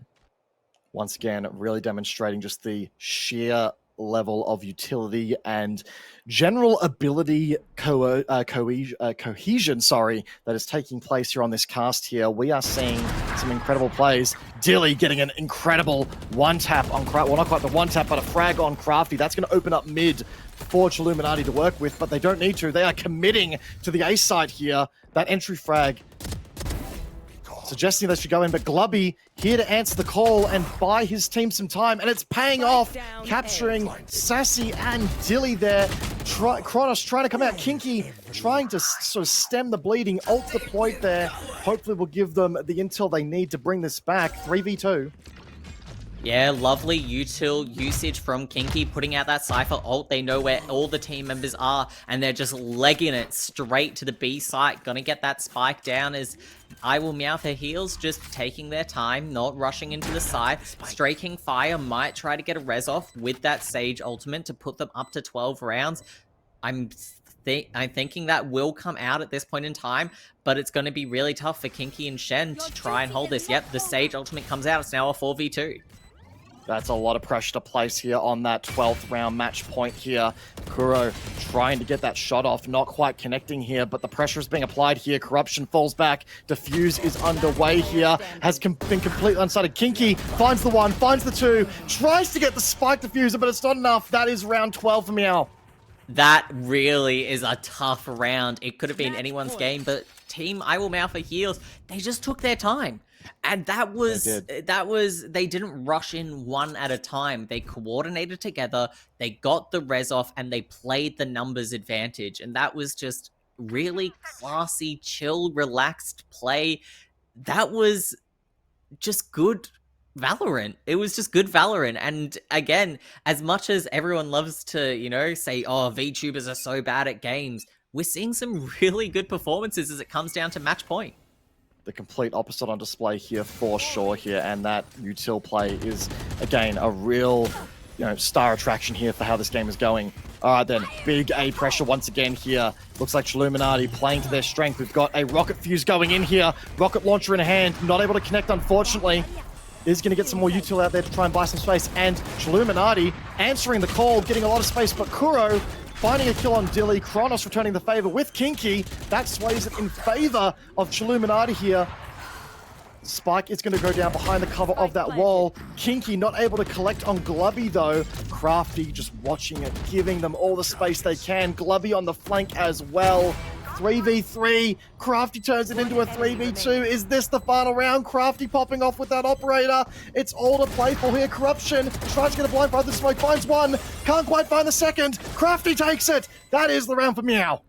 Wow, what a absolutely amazing game from Team I Will Meow for Heals. It was neck and neck in that attacking round in terms of Meow, but their defense was phenomenal. They took their time on the rotates that they needed. They didn't rush in. They played as a team, and just as it's always been from Team I Will Meow for Heals, amazing utility use. Some of that utility, like that cover on the site diffuse, immaculate. There was some great ults in there as well.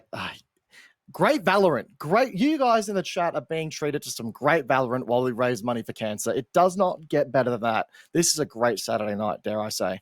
Yeah, it was absolutely amazing to see, and not what I expected at all. I expected to see a lot lesser quality than what we're seeing from these players, and hats off to them for a really exciting back and forth game. Even though the scoreline didn't reflect how close it really was anyone's game. There were so many times where Chilluminati got that spike down, but just weren't able to hold that site because of the amazing util usage from I Will Meow for Heals.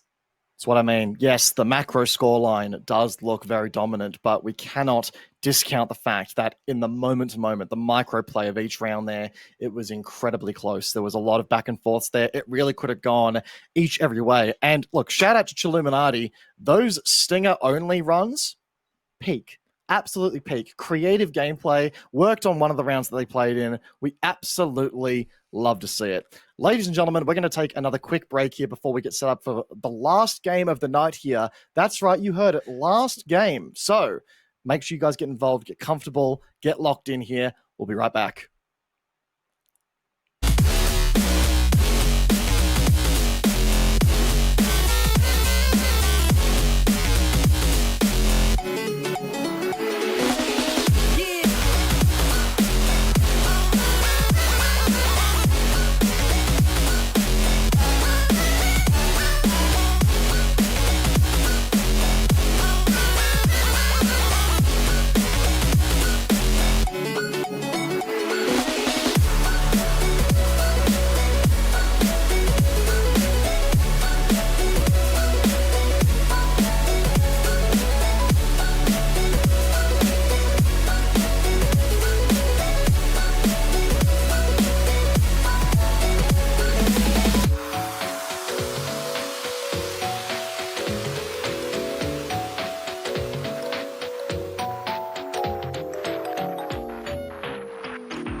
like a diamond from gold.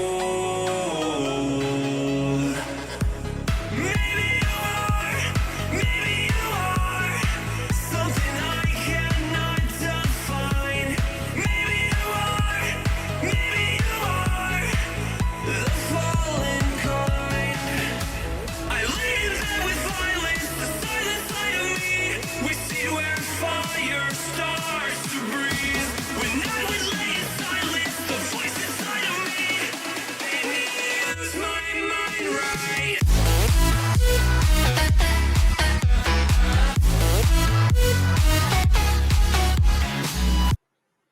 Welcome back, Skibbity Rizzlers. We've got such a Ohio game for you guys today. It's going to be fantastic. We've got the whole crew lined up. We've got the Sigma Gatter, Kiryu. Hey guys, how's it going? We got Majima, the absolute mad dog he is, skibbiting all over. Hey, glad to be here.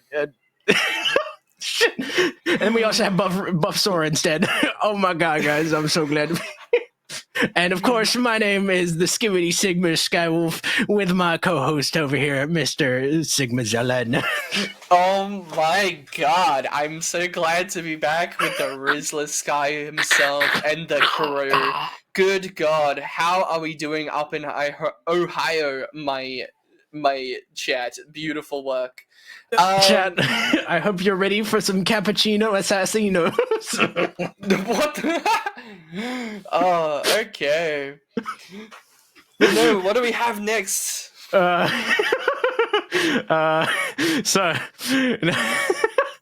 we're going to discuss how Phantom Tax, the previous game, was between Chilluminati and Meow for Heels. God damn, that was such a skibbity game. Holy shit. Unfortunate there were some technical difficulties, but what a game that was. I feel like Team Skibbity Meow for Heels pulled it through, and Team Chilluminati got Phantom Tax from the win. How do you feel about that? I'm getting fucking flashbanged by this one. Okay. But no, we got there in the end. We had Justice for Sassy as well. I could see all of you in the chat hyping up. Can we get Zell to sing 24 Hours Cinderella? Mayhaps. Oh, yeah. Come on, Zell. But yeah, let's go. So as far as the standings are going, we do currently have for this round we had Rainbow Whiffers versus Tastics, with Rainbow Whiffers winning 14-12. Let's fucking go! Yeah, fucking Rainbow Whiffers, my goats. Like the underdogs, they're coming back, I believe. That's why they're my goats. The goats. You love dummy in the chat. Hello. And then how was our streamed game, Sky? How was that? What would of course, the streamed game was pretty tight, as they'd say. I'd say that they took a risk, Team Chilluminati, for doing the roulette, but they wanted to challenge themselves, and they did between them. And I will meow for heels. I believe that they did try their best, but were overcome by all the meowing, and thusly lost the point there. But I do believe that Chilluminati will pull it back in the final round to get the last win there. We will see what happens though, because Team Rististics will just enforce all their Riz on them because they're Sigma Rizzlers, No, I am excited to see this next game upcoming. Of course, the next game will be awesome. Now, we will move on to the bingo card here. Let's see what bingos have been popped and what has been selected for our bingo cards here. Production, can we quickly morph over to the bingo screen? And there it is. Okay. Damn, what the fuck? That doesn't look like my bingo card at all. Shit, I've not been paying attention. All right. No. So what did we get? What did we get here, production? What was the next bingos selected off of the squares here? Oh. Oh no! So the voices in our head were absent. It seems. The voices in our heads look like they got phantom text, so we won't be able to to see. Chat, if you feel like we got a bingo or any selections, let us know. Let us know. Yeah. That's quite an unfortunate scenario this time, but as we keep moving on from the bingos, chat, please pay attention to the bingo card. It's hard being old men out here trying to pay attention to what's going on. But we will update that one at the end. No worries. Yes. But a little bit going on. Thank you all for your patience, by the way, and a massive thank you to Teffy and Cammy. What a performance! For them, keeping the show going. I have to say, appreciate the work. But I believe now we've got our next teams.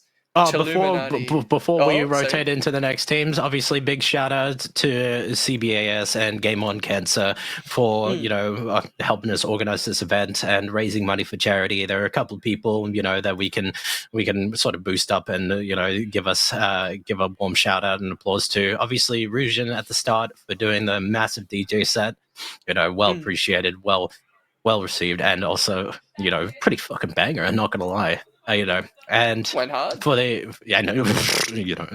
skibbity hard. I don't know. Whoa! And then obviously Soda Snap for organizing, the CBAS entirely. So of course, some big shout outs to both of them for coming along, and the production team as well for dedicating that time for this event. And now we move on to the interview between Sassy and Hitomi, both from Team Chilluminati and Riztistics. Yippee! How are you both this evening?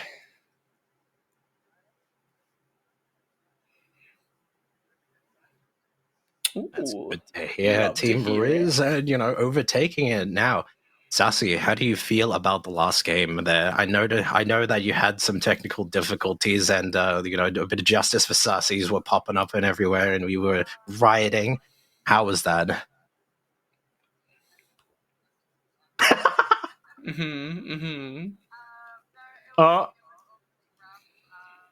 Hold up a sec. The production says that we can't hear them. Production? What's happening? That's crazy statement, Sky. Whoa, sorry.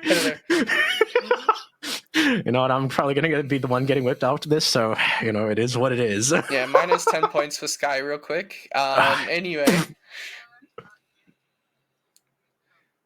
No, we can hear you clearly. So is that? Oh, yeah, a bit of production issues, guys. We'll just keep staring into my eyes here. Here you go. That's what. we're just gonna stare right into our souls. But again, big congratulations to both of you. Oh no, the voices. Okay. It's actually, it seems like there is still some technical difficulties here that we're for both. Okay, no worries. We're sorting it out real quick. Thank y'all for your patience. Okay. Oh, okay. Oh, lovely. Oh, shit. Kiri, how do you feel about this?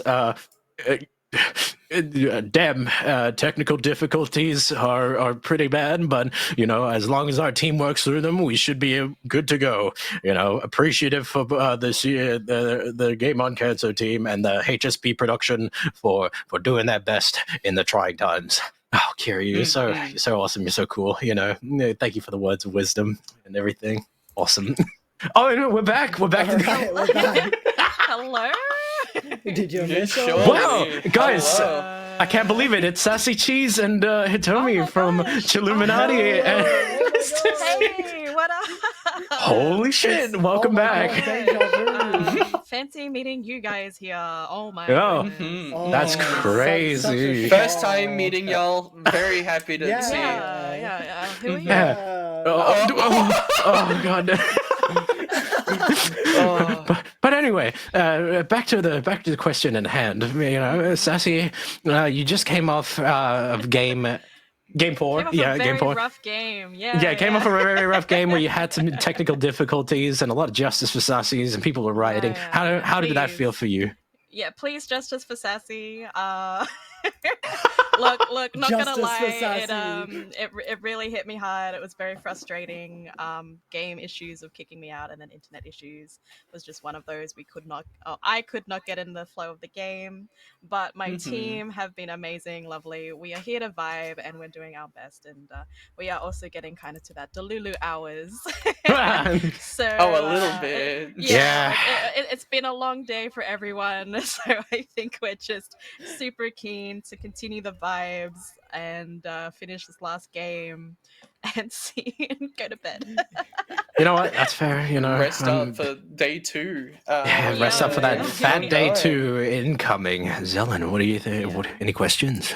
Oh, for sure. No, Hitomi, how has your team been holding up? First 2 games. First one was not too much of a struggle, if I do say so myself. Yeah, I'm looking at you, Kosh. Did not give us that much of a run that they gave other teams. So, you know, it's been feeling pretty good. Second game against Crafty, we had a few technical difficulties on my end, but we still pulled out a win.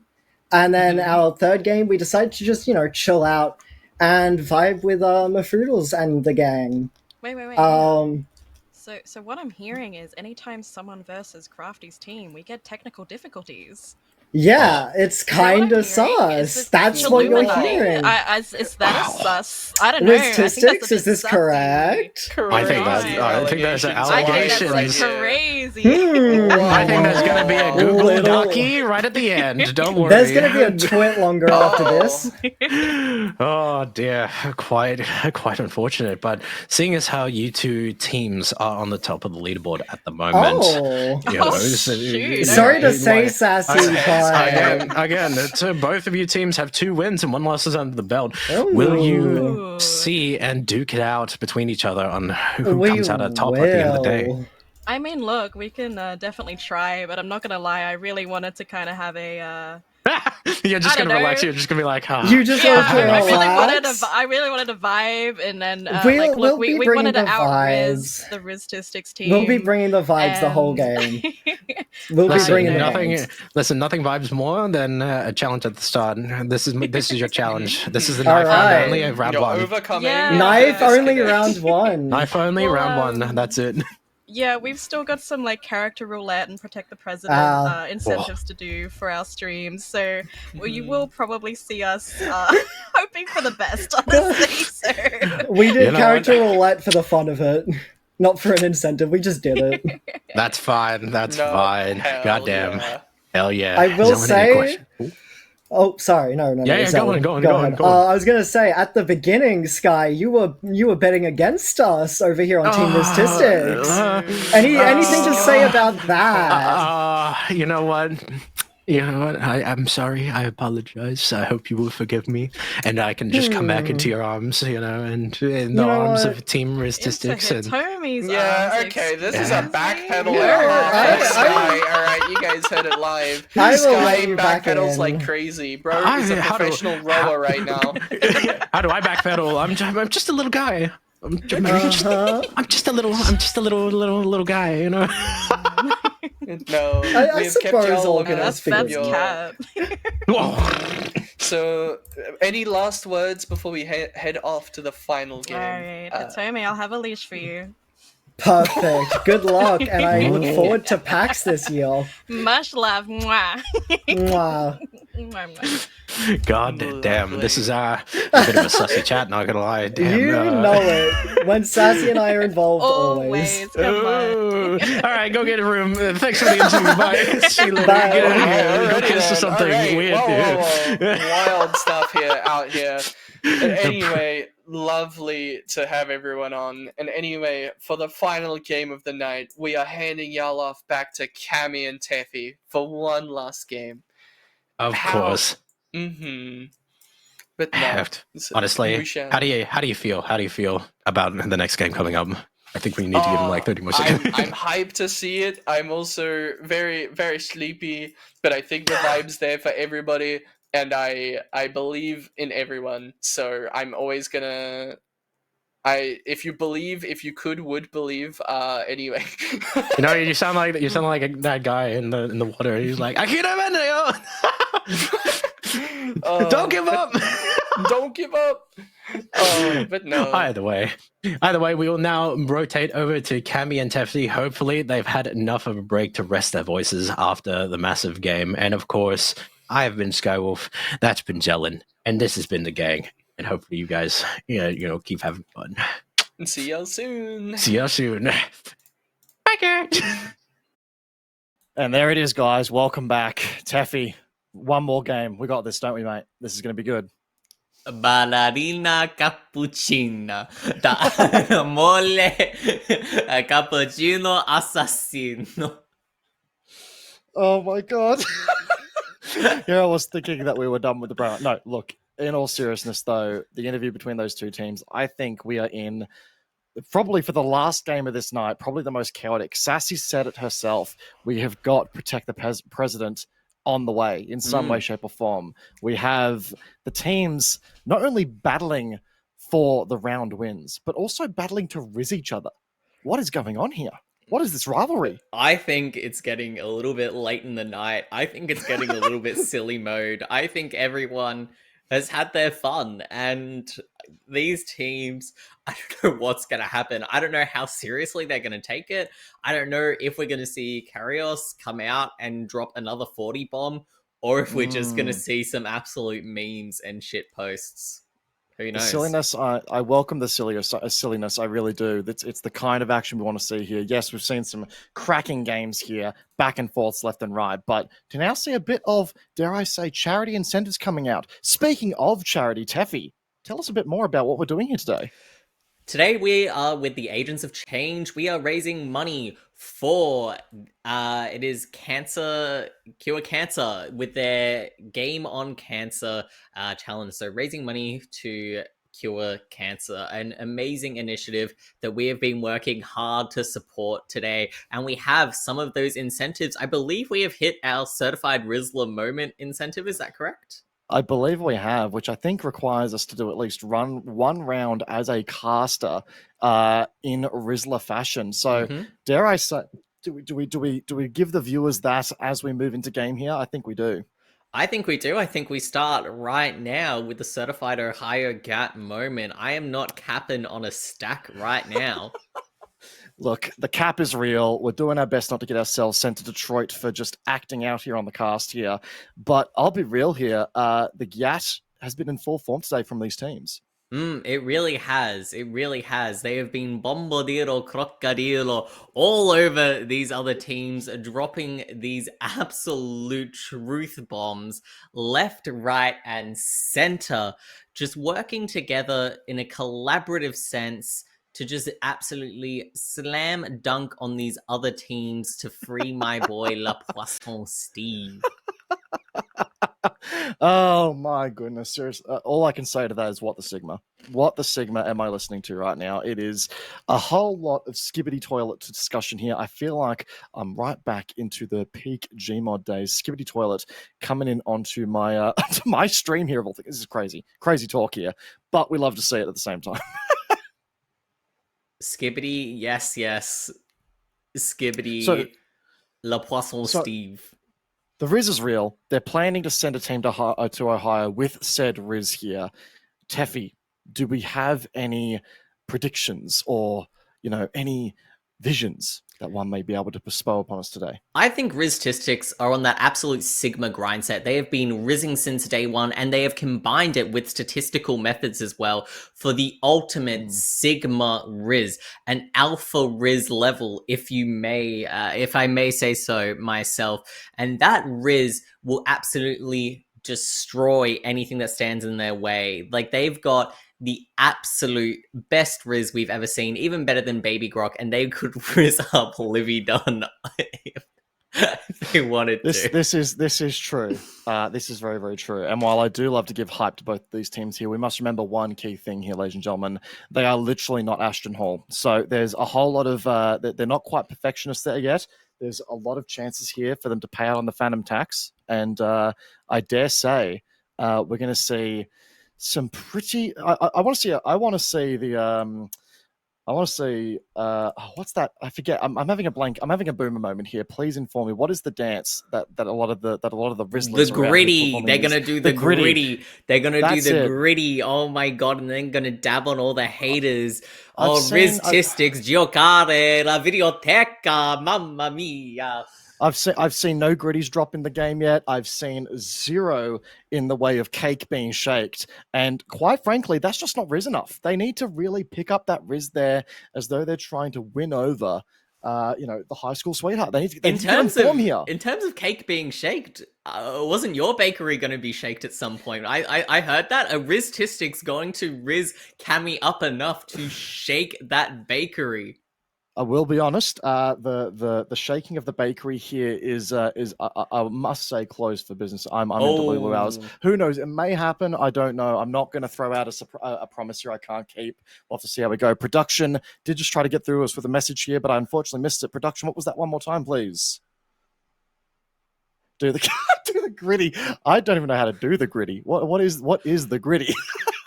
Again, I am a boomer in a 28-year-old man's body, guys. I must be honest.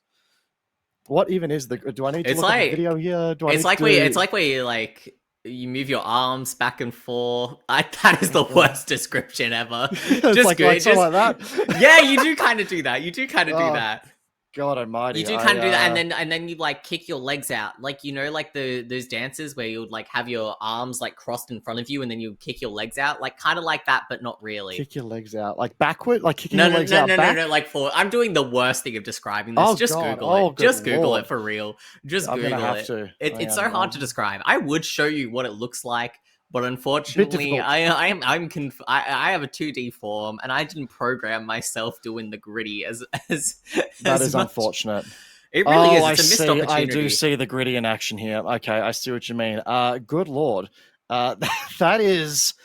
Nah, anyone that does that deserves to get sent to Ohio. I'm sorry, that deserves getting sent to Detroit, to Brazil, wherever needed. None of that, no. Well, on your bike to Ohio, get on that Sigma grind set. Get on that Sigma Riz set, if you will, and bust out that gritty. If Riztistics wins, I think you should do the gritty. I think you should. Riztistics wins. Well, okay then. As you can see, chat, the stakes have been set. I must do the gritty if Riztistics wins, or I'm getting sent to Ohio, which means I'm obviously going to be backing for Chilluminati here. I need them to get on that grind set. I need them to literally become Ashton Hall overnight. And full send it into this game here for our final game of the night. I must be honest. If Chilluminati win, Cammy, what have I got to do? Fair is fair. If I've given you one challenge, it's a tough game. You have to issue one back. What are the requirements here? What is the possibilities of the V2 model? Do tell me more. We might need to discuss this as the round begins to kick off here. We'll circle back to this. We'll grind this out. Some could say Sigma grind this out a little bit later on. Sigma grind set on my. Well, we're on our Sigma casting grind set, if you will. Our vocal cords have never been this stretched, and these teams both stacking up for aggressive A pushes. They're going to run straight into each other. This round is going to be a gunfight to the death. This is going to be a massive round here, and it looks to be a slash-off here. The grind set is real. One team is going to be sent to Ohio here. Here comes the hack and slash from the two teams here. kiNk-E going for it. Damage has been done. kiNk-E's out. Corruption gets the exchange here. Verso coming on Kronos. Dilly managing to send them all to Ohio here. Lai also doing a great job. It's a 1v3 against Sass. Sass gets taken out straight to Ohio. No respawn. Una reverse card not being able to be played there. Thank God we can leave the brain rot at the bloody door, Jeffy. Cappuccino assassino adomoli. Oh my goodness. So, first round out from Riztistics. And a good point. This is the fracture map. First time we're seeing this tonight. Yeah, so this map, the major gimmick is that it is a fracture. So down the middle, you have this massive flying fox where you can go to either side of the map and the attacking side can attack the maps in a pincer maneuver, can attack those sites in a pincer maneuver. It's quite an interesting map, but that KO knife giving information that 4 of the attackers are room to the A site. A first frag from Donut comes out, but Chill Illuminati coming in on the rotate. Nike, kiNk-E trying to get something done. Dillo gets a nice kill, or doesn't. Hitomi gets it. Donut gets another kill. I was going to say, I was really liking the play there with the Phoenix curve shots, but not enough to convert into a kill. Verso grabbing Sassy out unwarranted there. Corruption all on them now to find this down. Spike is going down on the A site. Corruption here goes for the peak, but Verso just completely in the back. Absolute back shot. No chance of bringing it home there. Back shots? I heard it. I heard what I said. I'm sticking with it. It was a back shot. Chat, if you're not going to go crazy over anything tonight, I'm disappointed in you. That's all I'm saying. Oh, they're not going to go crazy over the back shots? That's crazy. No That's way. That's crazy talk right yeah, there. This brain rot Absolutely this brain rot's still well in here. It's in my mind. It never leaves. Sage, a little baby. Little baby Sage. Little baby Sage. Little baby. Great placement. But yeah, we see Riz Tistic still on a half buy and Chillminati going for another force, hoping to get something done. 2 members on the B site. No, 2 members on the B site, 3 members on the A site. Gonna be first contact with here. A shotgun, but gets spotted out here. Verso able to fall back just perfectly and limit that damage dealt, and in fact gets healed back up. So unfortunately, rough spot there for Cronus there in trying to get that kill. That's going to grant A site control here to Riz Tistics, and a well play by them. Got Dilly with the shotgun. That's one tap. Lie there to cover. Make sure that it doesn't transpire into a massive flow-on effect. Sassy coming in with that pistol here, slowly creeping down, but getting caught out, unfortunately. And we've got Corruption out with the Marshal. Close quarters, no scope action there. Riz Tistics trying to get a bit of a push out, but not going to be enough as Train swings on Corruption. Yeah, and that's just a really convincing round from Riz Tistics. They get that first round, and now Chillminati, they have absolutely no economy. They actually do have a bit of economy. That's surprising to me. So I guess some of the members half saved. But we're going to see rifle on rifle action from both teams, and this is now the first proper round. Oftentimes after pistol round, one of the teams is forced into a force buy where they don't have complete weaponry, they don't have complete utility, but both teams a bit more able to go on full weapons, but Riz Tistics not fully upgrading, and Chillminati do have a little bit of more aggression coming in. Oh, another technical pause. Briefly, as we seem to have had another issue here, so do bear with us, chat. I will say here, looking at this weapon lineup, yes, Chillminati down on rounds, but they do have the advantage, as you pointed out, Taffy, there with the weaponry, which does kind of mean that this is their opportunity to reset and find the momentum they're looking for there to bring this home. It's honestly, if they play their peaks, they are playing the defensive side here, which means if they play the peaks, play the angles, they've got a significant advantage. Corruption also out with the Odin fast. That's a shock. Yeah, the Odin can do a lot of work. It's similar to the Negev in CSGO. It has a high rate of fire, has a lot of bullets, and a lot of penetration where you can go for some good wall bangs, especially on that B site. There is a lot of angles that you can play with, so we'll have to see what Shen can do with that weapon.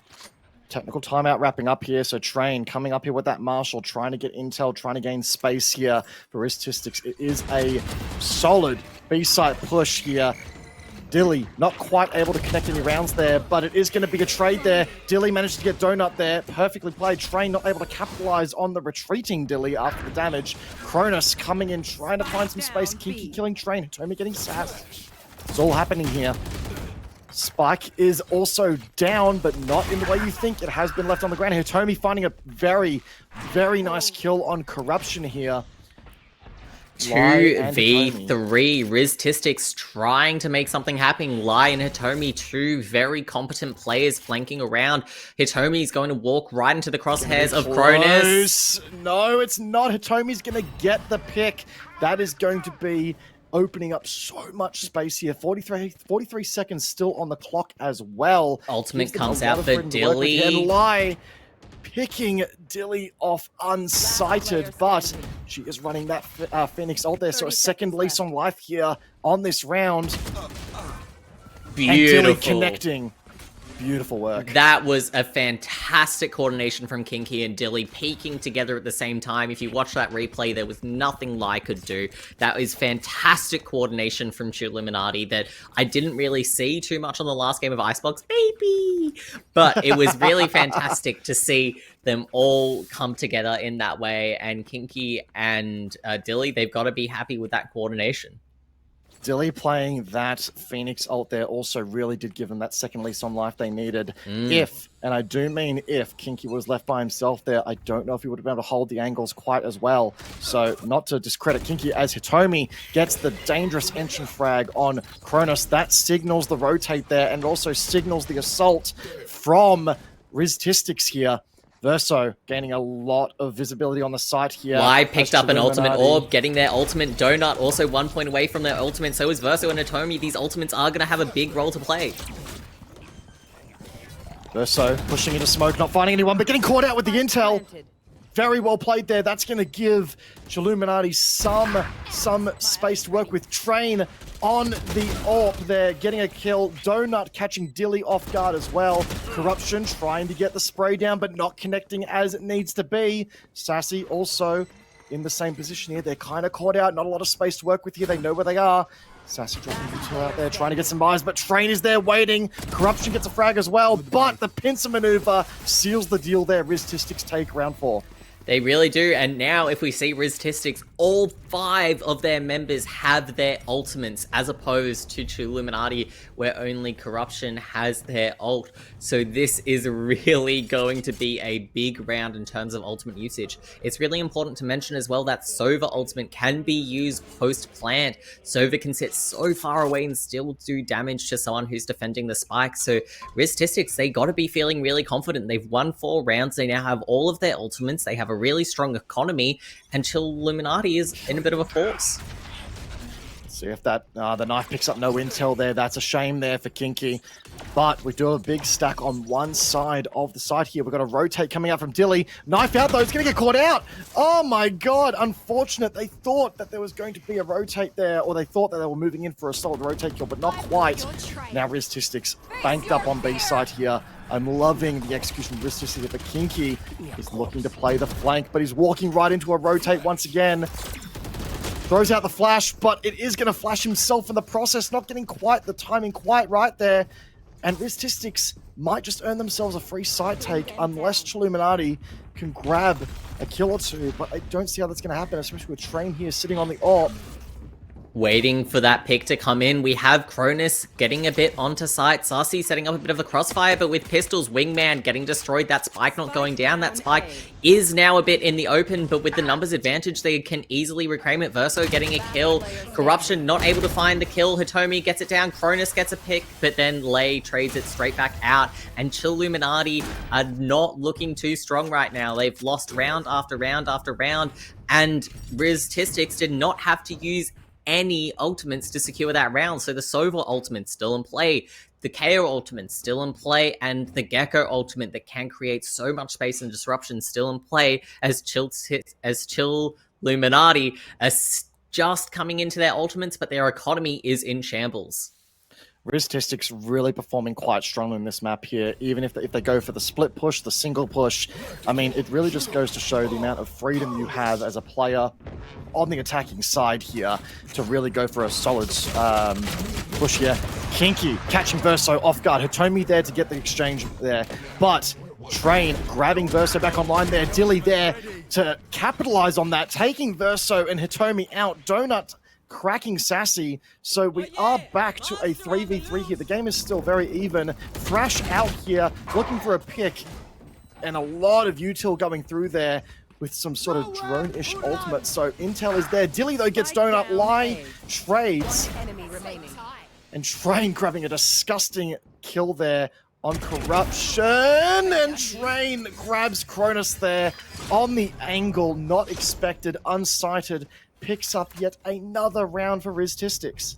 Riztistics just really putting in the work here. That ultimate from Lei put in a bunch of work as well, just squishing up the team members, getting a kill on that on that A site, sorry, and Riztistics just looking in such a comfortable position. Their economy is fantastic. Chilltistics still forcing almost every round, but it is important to note they have all of their ultimates online. So can they use their ultimates to try and stabilize this rapidly declining situation? Chilluminati, this is their opportunity that they need. It's time to really start banking up those ultimates, put them to good use here. Lie, telling that, no, this is not the play. We don't know what the play is yet, but telling them to bugger off there. Look at that stack, though. That is peak right there. They are just vibing, having a grand old time. Is this a charity incentive here? This has to be. It might be. They're just chilling. They're just having a good time. Dilly gonna be turning that corner and seeing way too many people for comfort. But Lai is hiding in the corner, might set up a bit of a crossfire as Chilluminati are putting all of their members on the A side because both Dilly and Sage Sarsi have pushed up so much. They have all the intel. They know that everyone is outside of A. The timing from Dilly on this is perfect. She's gonna potentially gonna catch one of them off guard, but no. She's walking past. They've walked right Blade past looks each the other way. They're literally back to back. This is as well. Look at this. Where there's all this action. Dilly finally realized. Dilly gets the turn online. What the hell? That is unreal. They literally back to back with each other. That is unreal. First time we've seen it tonight here. We've got a repick here from Dilly. Dilly with that Phoenix ult once again, trying to get some flanks, trying to get some blinds out. Gets the blind on Hitomi, secures the kill. This could be the turnaround that Chilluminati needed. And there's the kill from Dilly. That closed out the round. What the hell was that? They were back to back. They may as well have been ballroom dancing just right next to each other. Oh my god. Basically, if one turned around, the other would hear them breathing down their neck. Unreal. That was something that I did not expect to see, but a really important stabilizing round for Chilluminati. Now their economy is in a much better shape, and they have Riztistics. They still have enough money for this buy round, but if Chilluminati can pick up this round, they're looking to be in a really good position to break Riztistics' economy. So Chilluminati, they're going to be feeling the pressure this round. Can they win another 2 rounds in a row and show that that last round wasn't just a fluke? Really trying to get some very early suppression down there. The wall goes down. Almost perfect timing if the spray was just a little bit more on point there, but unsighted. So unable to convert that to an accurate spray control. Sassy holding sight there. We've got kiNk-E getting pushed ever so slightly here. Tries to flash out, but I don't think we'll get the connection there. Dilly backing up, providing a little bit more space and freedom to Riztistics here as needed. The rotate has been called. There is a rotate. What the hell? They've rotated accordingly. I don't think that's the right play here, guys. Flame wall goes up, almost perfectly timed as well. Spike the other side of that wall there. So dangerous play there. And the rotate back to Chilluminati. That wall there has bought them just so much time to try and retake some of this site. And Dilly almost getting the frag, but not quite enough. Watching this other flank, sensing that Lai is there. Verso, nade out. It's going the distance. We've got a good bird's eye view here. Lai, 1-2 here. It's gonna fall down to Dilly and Corruption. Dilly cracks 2. Verso there to follow through there. And we've got a Marshall only. There's the flick. Connects with Verso. Some intel given there. Knows that they're behind. Picks up a new weapon there. Does strafe to no avail. The stress is on. Train setting up a bit of a crossfire here. Corruption needs to have eyes on the back of their head here to know what's coming. Perfect intel out there, but caught sleeping with the intel.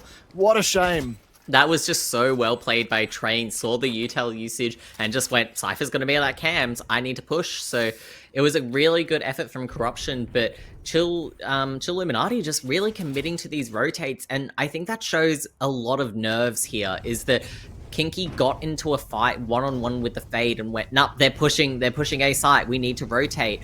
And that nerves showing that you're overcommitting to a rotate, it shows that you're worried, you're anxious, and the scoreline reflects that. 2-7 Riztistics, they just seem to be in such a comfortable position, really driving this game. timer night as well is not going to help with that. We are currently sitting at 11:01 p.m. Australian Eastern Standard Time here. kiNk-E making the best of his position there, but unfortunately getting caught out. Dilly, Train, there's a lot of exchanges happening right now, but it is down to a 2-3 advantage in favor of Riztistics here. Corruption, Cronus trying their best to work some of that magic, get some ground back. Cronus somehow winning the fight against Hitomi. I was not expecting that there. They've had to go back and get the spike. Cronus still pistol in hand here. Look at this angle. Train trying to find the peak here. Cronus giving up critical intel there, giving the angle. It's now 1v1. Corruption has a big chance here to bring the scoreline back in favor of Chilluminati, at least to a certain extent. Lai making a mistake, pushing in, but Lai commits and makes the connection. Oh, wow. What an absolutely exciting round. And that has got to be absolutely heartbreaking for Chilluminati. That was such a round that they needed to really stabilize themselves, to feel themselves. And when you're put in that 1v1 as well, you feel just so heartbreaking for your team. You feel so bad. And Corruption, that's tough because you're put in that 1v1. You feel like it's all down to you, and to lose it for your team, even though it's not your fault. And I'm sure his teammates are hyping up, telling him, nah, it's all good, no stress. It's heartbreaking. The vibes are real. We've at least seen a good knife fight between these two teams, so they know that they're here for a good time regardless. kiNk-E gets a well-placed flashbang, buys himself some time here with a very aggressive push from Train. Cronus connecting on Hitomi. Hitomi's out nice and early. That's a big play right there, given the power Hitomi has had in this game so far. A big flank from Sassy coming in. Oh, that's going to be interesting to see, but not. kiNk-E gets another kill. Really holding this down for his team as the flank, buying time for the flank to come in. Corruption gets another flat frag, and they've stabilized this really well. Spike down as well. kiNk-E getting another frag on Train here. Lai catching Sassy off guard. I think Sassy's going for a knife kill there, and Dilly closing out the round for Chilluminati. That might give him the opportunity to land at a 4-8 scoreline, which, you know, on the attacking side on Fracture is rough, but at the same time, possible. Yeah, that was really, really well played from Chilluminati. They held down that site, especially kiNk-E did so much work to delay that push from Riztistics to just let that flank come through, and that's got to really uplift their mental. They're really thinking that, yes, we can win this round, but 4 ultimates on the side of Riztistics and only 2 on the sides of Chilluminati. A lot of pressure to overcome here, but it looks like the stack might very well be in the right place here for the team here. Raids are coming through from the AusTubers community here as they're wrapping up their games. We love to see it, guys. Welcome on into the cast. Pleasure to see you here. Hitomi with the opening frags here gives them so much space to work with here. I believe that was the ultimate dropping as well there. So here we go. Execute on that B side. Yeah, Thrash coming in, can't find anyone, but it doesn't matter. Riztistics already have the site. Dilly popping the Phoenix ult, trying to get some kills, trying to push through, but doesn't get anything done. Lai with this Sova ultimate, can't find any damage to land. The spike going down with Wingman. No, doesn't get wallbanged in time. The spike goes down. This is huge for Riztistics at the 3v3, but the spike is down. Lai finds the pick. Dilly puts up the wall. Can they find some space on the site? It's really tough as it comes in. The blind comes in from Donut, getting the kill. Perfect blind as Kronos, the whole world on their shoulders now, and Verso with the swing closes out the half on a 9-3 scoreline. Talk about authority from the Riztistics here today. It really has been. That was a dominant performance. They all tried to do so much. Dilly tried to do so much, pushing in to that site with the ultimate, but just couldn't find anything. And Donut, I understand that they're not a huge Valorant player, but that utility use on Gecko blinded Dilly and just made that pick really easy to take. And it's, as we say again and again and again, Valorant isn't so much about that aim. It isn't so much about that skill. It is primarily a utility game, and Riztistics, they're using that utility well, using it nicely, and it's really benefiting them. And now the scoreline 3-9 as we move into the second half. Riztistics feeling confident, feeling pretty good, and a strong A push from Chilluminati. Will it pan out well? Very strong push here. They're doing their absolute best to find cover. Train gets walled off there, but the call for the rotate has occurred here. More blinds going out. Cronus finds Verso, gets the frag. kiNk-E finds Train. kiNk-E finds Donut. This is the greatest take we've heard of her. Hitomi finds Kronos, tries to gain a little bit of space left, but the spike is not quite down yet. Hitomi copping some pressure from kiNk-E here. Spike getting planted. Well played there. Hitomi cracks Sassy like a walnut. That was unfair. Absolutely devastating behavior here. Chiltistics just need to buy time, just play that time. They don't need to push up to sites. They can let Riztistics come in, but taking the peek, Dilly takes the peek with Hitomi, treading back by kiNk-E, Corruption doing some much needed damage and submit the round. Well done. I really like that swing from Corruption there. kiNk-E had the position ready to go, so if Corruption got into a proper firefight and started taking that heat back, there was an opportunity there to flank out and to secure the kill on 2-1 advantage. I really liked Illuminati's plays there, so let's see if they can continue that momentum here in the second half. So far, attacker-sided map question mark? Potentially, it seems like so far, and Illuminati, they really haven't let that first half get them down at all, it seems. They came out into that pistol round ready to go with authority, with intent, and another fast intent push coming in on the B site. Can they make it happen? No, not much intel granted by that knife there, which is unfortunate for kiNk-E. Verso, though, is going to try and return the favor. It did get destroyed. Well played. A lot of blind spray there trying to connect through the wall, and this is a confident help, a really confident push here from Illuminati. Cronus quickly spots Fly, gets the kill. Spike is also down. kiNk-E lying in wait for Hitomi. Train, seeming to follow up, gets the kill on kiNk-E, sends him straight to the Shadow Realm, but Dilly waiting there in turn. It's all up to Donut here. I'm loving this play by Illuminati. Gets hit by the Cypher Trip and there's not much you can do. Illuminati, they play with intent, and we love to see it on Icebox. Even on defense, they would just push through with stingers because they had nothing to lose. And at this point in the evening, at 11 PM Australian Eastern Standard Time, it's time to get it done fast. Everyone wants to go to bed. Everyone's a little bit sleepy-eepy, and they are not wasting any time with this game. They're pushing fast. They're pushing as a team, and right now, Riztistics have nothing to answer for it. That's one thing I do like about Illuminati's assaulting side as well. When they commit hard. There is no second guessing, no question marks. They're in, they get the job done, they go home for evening and for dinner. And Train waiting, but gets spotted out. Was Train AFK there? It seems like maybe if another technical pause will be coming through soon as Cronus enters onto the site, and the site is secured for Illuminati. Cronus blind firing, Verso going for the cross fracture there, trying to get a flank going. Spike is down. The time is now ticking. Lie sitting in waiting for that util to go through. Verso slowly sneaking up, spotted the tripwire, but knows that he's still there planting, so destroying it now. Gonna give up the intel as well. Jumps over it, well played. And Corruption caught unsighted, but kiNk-E there to back it up and try and bring it back. 2v3 here on the site hold. Lie trying to find it, but Illuminati gets the blind out there, forces the retreat. Playing a very, very close game here. Lie does connect with Sassy, though. Make that 2, but the timer, I don't think there's enough time there to get the defuse. There is not. So, Illuminati playing that clock very efficiently and calling it a day for the round. Yeah, it was really well played by Illuminati. They took their time, they didn't take unnecessary fights when they didn't need to, and they just let the clock run down, which is something that you can just do in Valorant. Once you've got that spike down, you don't have to force engages. It really changes that dynamic. Riztistics will be the ones that need to make something happen, and a technical pause is coming out. This time, I assume it might be for Train. Train seemed to be having some technical difficulties, seemed to be AFK, but it might be Sassy as well, as Sassy has been having some technical difficulties moving forward, but everyone seems to be moving. Everyone seems to be happy campers. So hopefully everyone is, I think the clock has started ticking back down.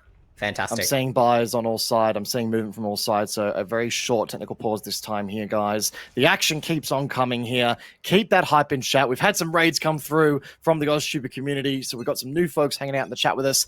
Guys, this is the AusTubers Agents of Change final game of the night for our group stage. Make sure you get that hype going here for your team. Very confident push out here by the Chilluminati, getting a straight one-up frag exchange there, but it is giving Riztistics a chance to potentially grab a bit of a rotate here, and there is a stellar flank coming in from Hitomi and from Train here on the flank. It might catch kiNk-E off guard. kiNk-E still unsighted, and Hitomi does collect kiNk-E there. 3v3 straight up. The spike going down for Chilluminati as a lot of utilers dropped from the side of Riztistics, trying to get back onto the site. The spray through the smoke gets it done. Sassy with the blind spray with Dilly there to support. Takes it back in their favor. We love to see it. Crazy shots from Lai, though. Is Lai about to undo all of this hard work?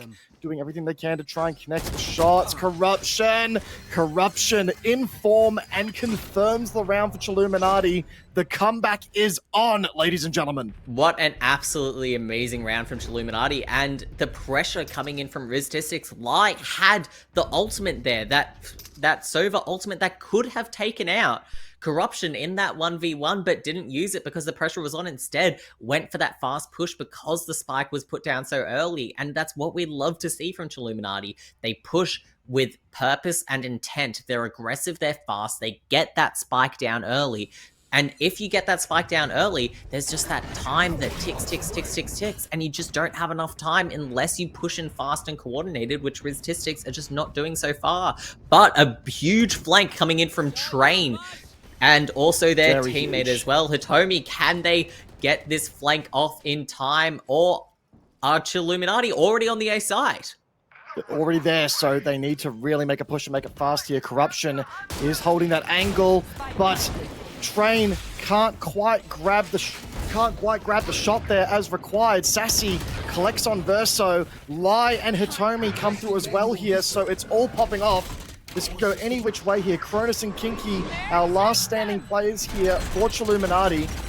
The wall is up there, buying them critical time, but Train collects Cronus. It's now a 1v5, and kiNk-E is just absolutely swarmed there. I feel a bit bad for the man, I'm not gonna lie. I don't, to be honest. I feel like Riztistics, they deserve that round. They deserve that. They dropped the utility when they need to. Verso using that KO ult, getting rezzed again. Lai dropping the Sova ult as well to drop those teams down. And that use and the Fade ultimate as well. So 3 ultimates used for Riztistics to get some momentum back, to feel like they're in control. And so a big ultimate dropping to stabilize that round, it shows that they just really want to get that round back. They really want to feel some momentum again. And now Chilluminati, they're on a bit of a force buy, where Riztistics have this lovely rifle buy here. The Sky ultimate coming straight away from Train. This is going to give them so much information. The Sova dart spotting out so much info. Riztistics in such a nice position in this round. Dilly collecting Verso unsighted there, and that represents a free weapon upgrade for kiNk-E. That's very important there. They haven't committed to a sight yet.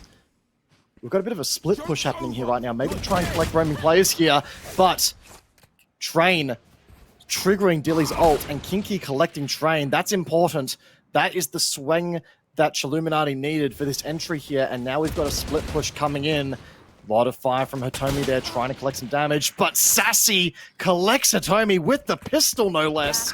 A 5v2, and that is the spike going down here, courtesy of Sassy. No, it's not! Lai in wait. Lai picks up the 3rd. What is this clutch here? Picks up the 4th. It's a 1v1. Corruption. What do you do? And now it's a my 1v1 God. once again. Corruption does still have the Cypher ultimate in play, can use that to find out where Lai is, but not sure if he'll get it off in time. Picks up the spike, goes for the plant, the wall is down. This 1v1 is so much pressure, the recon dart is activated, but Corruption just runs straight past Lai, giving him the free kill. Oh my God. Whether that was a lapse in judgment or just deciding that the job was done, I'm not sure, but the read was not right there. After what looked like a very, very dominant entry by Chilluminati, Lai comes out with the ace and scores a much-needed critical round win for Riztistics. What a lie. Holy crap. What an absolute round from Lai. That has got to be phenomenal for the ego, and that has got to be phenomenal for Riztistics' ego. Whenever your teammate clutches it up, you're like, all right, we're locking in. 3 ultimates on the side of Illuminati that they can use to try and speed up this round and maybe stabilize the economy here. But the economy for Illuminati not looking good, whereas Riztistics, their economy is fantastic. As Illuminati going for a fast A push, no one from Riztistics there to back it up. The Breach ultimate goes out from Cronus, but it doesn't catch anyone. The site is theirs for free. Riztistics ready for a retake. Sassy grabbing that spike plant right there, puts Riztistics on the clock. Illuminati do have a bit of a pincer maneuver here with people on every which angle, but it's not going to matter here. Riztistic have had enough. They are keen to frag this out, send people straight back to spawn screens here. kiNk-E almost missing Donut there. Sassy currently blinded to high hell there. It's all up to kiNk-E. Tries to get some pressure on, gets one, can't connect. It's going to be match point for Riztistics here. Is this it? Is this the final round of the final game here, Teffy? I think it might be. Riztistics have just played a really interesting defensive side, pretty much giving up the site, letting them get that spike down, and then going for retakes has seeming to be their strategy so far. And honestly, it's been working overall. We still do have the ultimate from Corruption and Sassy there as well that can be put to use. But ultimately, I don't think this is looking too good. All of the teams seem to be stacking quite similarly. Riztistics pushing through Satellite, but it looks like Illuminati is going to be. I'm seeing a very interesting play here. I think there's something afoot here, if I'll be honest. kiNk-E, Corruption, sorry, grabbing some intel there, but not quite panning out there for anything. In fact, taking a lot of damage as a result of that. But Hitomi and Corruption did exchange there. What's going on here? I'm a bit confused, Teffy. I am a bit confused, but the spike goes down. Oh, they're crabbing! They're crab walking! The crab walk! It's crab mode! Crab walk time has been engaged here, chat. For Riztistics, it appears as though there is some sort of charity incentive at play here, and Illuminati not bound by the same restrictions. You'll love to see it. Look at this. This is some, 007 James Bond shit up at play here. We love to see it. But it's too little too late. The spike has been down for so long. Their glutes are going to be drained and their glutes are going to be screaming out in pain. And for what? They're just not going to get there in time. This is what happens when you skip leg day. You can't crab fast enough, ladies and gentlemen, here. They know what's happening. Hitomi, a dirty little frag there on Sassy, but Spike gets detonated, gives, dare I say, almost a free round to Illuminati there. I mean, hey, look, Teffy, if you could close your eyes for a second here, and I'll take you on a bit of a journey here. I'm gonna follow a very similar train of thought that a friend of mine did with me at PAX last year. We are here seeing charity runs at play here. We're seeing odd strategies here. Could we see the one and only overtime for the group stage here tonight? I'm hopeful. I'm hopeful that we could. I want to see an overtime knife only fight. That's what I want to see. Overtime knife only. You know what? I could vibe with that. That is exactly what I want to see as well here. kiNk-E, we've got a bit of a push here on B site. Unsighted. Once again, there's charity stuff afoot here. Riztistics have completely, and I mean completely stacked A side. They're going round the world. This must be a round the world charity redemption of some description. Spike is going down. Here they come. It's time for the action. Dilly gets caught. Util in hand. Donut catches Sassy as well here. kiNk-E stunned to high hell. Blinded to high hell. Cronus gets a shot. kiNk-E gets a kill there. It's all popping off. It's now a 2v1. Corruption. Make it a 3v1, my apologies. Corruption finds the kill, but the spike is going to get defused. They haven't got line of sight, and that is it.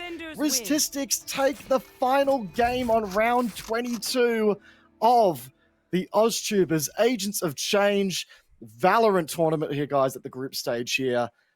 What a final game. Charity shenanigans afoot there. We really do love to see it, don't we all? Guys, let's get some GG well played in the chat there from everyone watching. Teffy, how are we feeling after that game? That game was a phenomenal match between two titans. It seemed like it could have been anyone's game. And I know that everyone's tired, but both teams really giving it their all, focusing up there, especially Lai. That 1v5 clutch pretty much really sealed the deal for Riztistics. After that, their momentum was unstoppable and they just had the game in the bag. So a really good effort from Chilluminati, but Riztistics, I feel like, deserve that win overall. I do need to call out Chilluminati here. They were 9-3 at the, I believe, at the halfway point there. So the work to catch up and to bring it back like they did there on that attacking side, really showing that degree of commitment, that degree of play. It's stuff we just absolutely love to see here in these kinds of tournaments. But Lai, obviously, in my books, with that stellar clutch here, definitely taking player of that game in particular here. It really did bring them back into the rhythm and kind of save Riztistics ultimately. And we can't forget the back-to-back moment in A main. That was so funny. That was between Dilly and Sai, I think it was. That was a absolute... someone should have clipped that, to be honest. I was going to say... I forgot to call it then and there, but that is a clippable moment. If we didn't get it clipped, we're going to have to go back in the stream here and definitely get that back because very funny to watch. Anyway, Teffy, last game done and dusted. A pleasure co-casting with you. Let's go ahead and switch over to which I believe we might be about to join our host for the day. Yes. Oh! We get to be on the same page. Oh my god! I can't believe it. Hello, guys. It's been amazing. Fancy seeing you guys here. You distinguished people. Honestly, it's like I've been sharing a Discord channel with you guys all day. Quite frankly. Honestly, the Kami Cake out here, the legend himself. But hey, you scammed us, by the way. Good God, y'all have been doing amazing work. Thank you, Zell, my league duo, for glazing me up. I wish you would glaze me up this more when we play league together. Mr. Cammy, I believe you've scammed us because we donated $25 to see a Cammy twerk or at least a Cammy gritty, but then nothing happened out of that. I've not been. Can you do it right now? That there was a Cammy. Oh, for God's sakes! Can you do it right now? Yeah, do it right now. Just to fulfill that wish. Fulfill that wish for the chat. No. Fulfill that wish for us. Come on. It's fucking... I'll let production not cuck you guys here. Yeah. Do you want the Cammy Turk or do you want the Cammy Gritty? Like, it's got to be one of the both at the same time. All right, go for the trust twerk your judgment, then. Okay, Cammy, go for the twerk then. Peak. It's gonna have to be the Gritty here for sure. So we're gonna have to go. Oh, yeah, for charity, y'all. Let's go. Yeah, for charity. Go on, go for the Gritty. Oh, amazing. Guys, he's got a lot of his. Holy shit. For a good cause. We love the work. Good God. I will admit, I do admit the raid timing on that. I'm really sorry for all of the mental health trauma I've just caused here. I am not responsible. Blame our hosts and production here for getting me there. Sassy coming in with the cameo. What the fuck? Right on cue there. So yeah. That was also me. I made that bet. If Statistics won, I wanted you to do the Gritty, and I almost forgot about that. But... You betted on Cammy's behalf? And also, you know, we made a production deal behind the scenes. I was like, you know what, donate $25 to see Cammy do either a Gritty or a twerk. You know, money well spent, I'd say. It's all for charity, chat. It's all for charity. That's all I'm going to say here. It's all for charity. Superheroes, streamers. Yippee. I have now caused next level trauma, which I will not be paying the therapy for, but it's all for a good cause, so it cancels out. We love to see it. Exactly. It's all for a good cause. Again, thank you very much for casting the games. And of course, a big shout out to the players who have participated in these games as well. We couldn't have done without you. And again, phenomenal performances from everyone involved. You know, all those games, every single one, nail biters, each and every one of them. You can't discount the amount of effort that went in today. And honestly, the games, we saw pretty much everything. We saw back-to-back walking of enemy teams here. We saw aces galore. We saw incredible swings, whiffs, everything we came to see and came to expect from the Agents of Change Charity Cup here. And we love to see it. Of course. Definitely. And it's just phenomenal what we've seen so far. And again, we're lined up for day 2. What are we going to be expecting for day 2, guys? What do you reckon? Ooh. Well, day 2, we're doing best of 3s, I believe, for the remaining games. So this is where our brackets are standing. We might need a little bit of a page refresh real quick. Yeah. Can you refresh the page, production? Yeah, that one might not be updated. Sky, my goodness. Oh, okay, there we go. Oh, there we go. Perfect. Awesome. And here are the team standings for what we have done for today. Again, looking at these score lines, pretty close for most of them, like it's just absolutely crazy how nail-bitingly close some of these games were. I mean, seriously, looking at as the games go on here, Rainbow Whiffers versus Meow Meow, scoring a grand total of 11-13. We've got 12-14 with Riztistic and Rainbow Whiffers. Crazy stuff here. Some incredible frags there. I think we just heard a message from production as well. One more time, production, if you would not mind. Yes, and unfortunately, ladies and gentlemen, as we move in to our final stage here, unfortunately, there has to be someone being eliminated for our semifinals, and that is unfortunately Team 3 here, putting on an incredible fight. But what a shame. My money. What a shame for Rainbow Whiffers. That is really sad, especially seeing Whoopi, my better rat, out of the mix. Whoopi, you won the rat fight, but you didn't win the rat war. Rainbow Whiffers, I believed in you. It was unfortunate that you didn't make it in, but again, I hope that you guys had fun and had a great time participating in the tournament. Not that you would cause me to lose $10,000 because I bet on you or anything, but that's okay. It was all for charity, I guess. The Monopoly fund money of 10,000, but no, I thank you guys. Thank you for everybody. Let's get right then and there. Bingo. Sorry, one moment. The voices in my head, but no. Thank you, Rainbow Whiffers. We loved having you, and thank you for joining us as well. I just want to say appreciate y'all.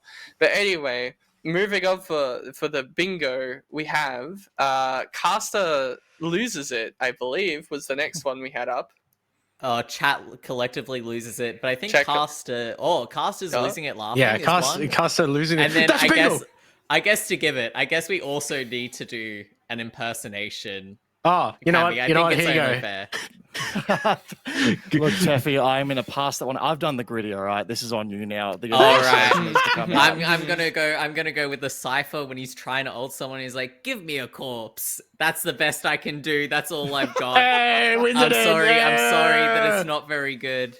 That's 2 bingos, baby. Until they add a non-binary Australian femboy to the Valorant agent mix, I'm not going to be impersonating anyone very well, and I apologize for that. Oh shit, that's actually 3 bingos. My bad, I can't count. 3 bingo, 4 bingos. Oh shit, I can't. Sorry guys, I can't count. Oops. But we got 4 bingos there, guys. Mark out your bingo cards here because we just got a 4-way bingo, baby. Did we get confused? Which team is which? Oh, most definitely. That definitely happened at some point. Yeah. No, I'm willing to back on You know that what? as well. What? That's all right. We'll mark it off. Production, get that circle on there. We might. Oh shit! That's we also did say that that's a clip. We did say that's a clip. We said that. Oh, yeah. Mark that one off. That one's pretty decent. The camera did catch people vibing. Did catch people vibing. That did happen. Oh shit. Okay. Scratch that one off. And that's another bingo, baby. That's shit. This is fake news. This is bullshit. This is rigged. This bingo card means nothing to you, production. You have ruined the sanctity of bingo. Holy shit! I got it. I got it all. Bingo. Yeah. Love it. Oh, Beautiful artistic skills here by our production team here. I love it. That is amazing. Holy shit, W's guys. in the chat, everyone. We win. Can we put a little Among Us there as well? Well, I think the real winners Muggers. that we've got to remember is kiNk-E. kiNk-E with the GameOnCancer, they are the real winners today with the money that we have raised so far. I want to say a big thanks to everyone who's donated, everyone who's watched. Thank you so much. Why do they say no to like no Among Us? No, they said no Among Us. I'm oh so no, I thought they sad, said man. no to donations. Oh my god, no production team. Enemy number one. Holy. What time are we starting in tomorrow? Let's bring it back in. Yeah, let's talk tomorrow here. Hosts, what time are we expected back? That one we're currently getting word from production, sorting that one out. But don't worry. As far as next things are concerned, we will have our best of 3 rounds ongoing. Same time? Same time. Same time? Okay. The voices have said same time today. So again, 5 o'clock, right in the afternoon, evening. Be here or be a square or something like that. Be a PNG and on of course, Skies. of course, as we are joined by the watch party, you know, we have a bunch of different people here. We're all cheering and ready and excited for the crowd. Yeah, we're really excited for the day 2 tournament and the finals. This is going to be amazing. We can't wait. Sky, can I become one of those in the crowd? Can I do that? Yeah. You know, right at the end, everyone's gonna shout out and cheer and say, "Woo, we did it!" I will say as well in the chat here, announcement coming out of Sassy here, $2,000 raised total across the board. Guys, incredible work here for Agents of Change here, and this is day 1. Remember this, we are back tomorrow, same time for the semis and for the finals. Guys, it's been an absolute pleasure here today. I'll let our host close us out, but thank you so much. A great bunch of games here from our VTubers and from the AusTuber community. Big thank you to all of you putting on an amazing show here tonight. Of course. And again, a big thank you to Kami and sorry.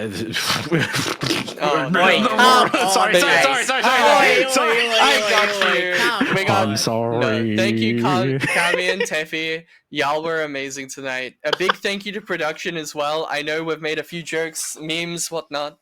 But no, you guys had us great. And we shall be seeing you tomorrow. Of course. Much, and again, thank you again, everybody, for involving yourselves in this amazing event. I believe that closes it. I believe, guys, it's been a pleasure. Thank you all so much, and we'll see you all same time tomorrow for more casts. I've been Kamikaze. We've got Teffy, Sky, and Zell. Let's close things up. Let's get out of here. Have a good night, everyone. Bye.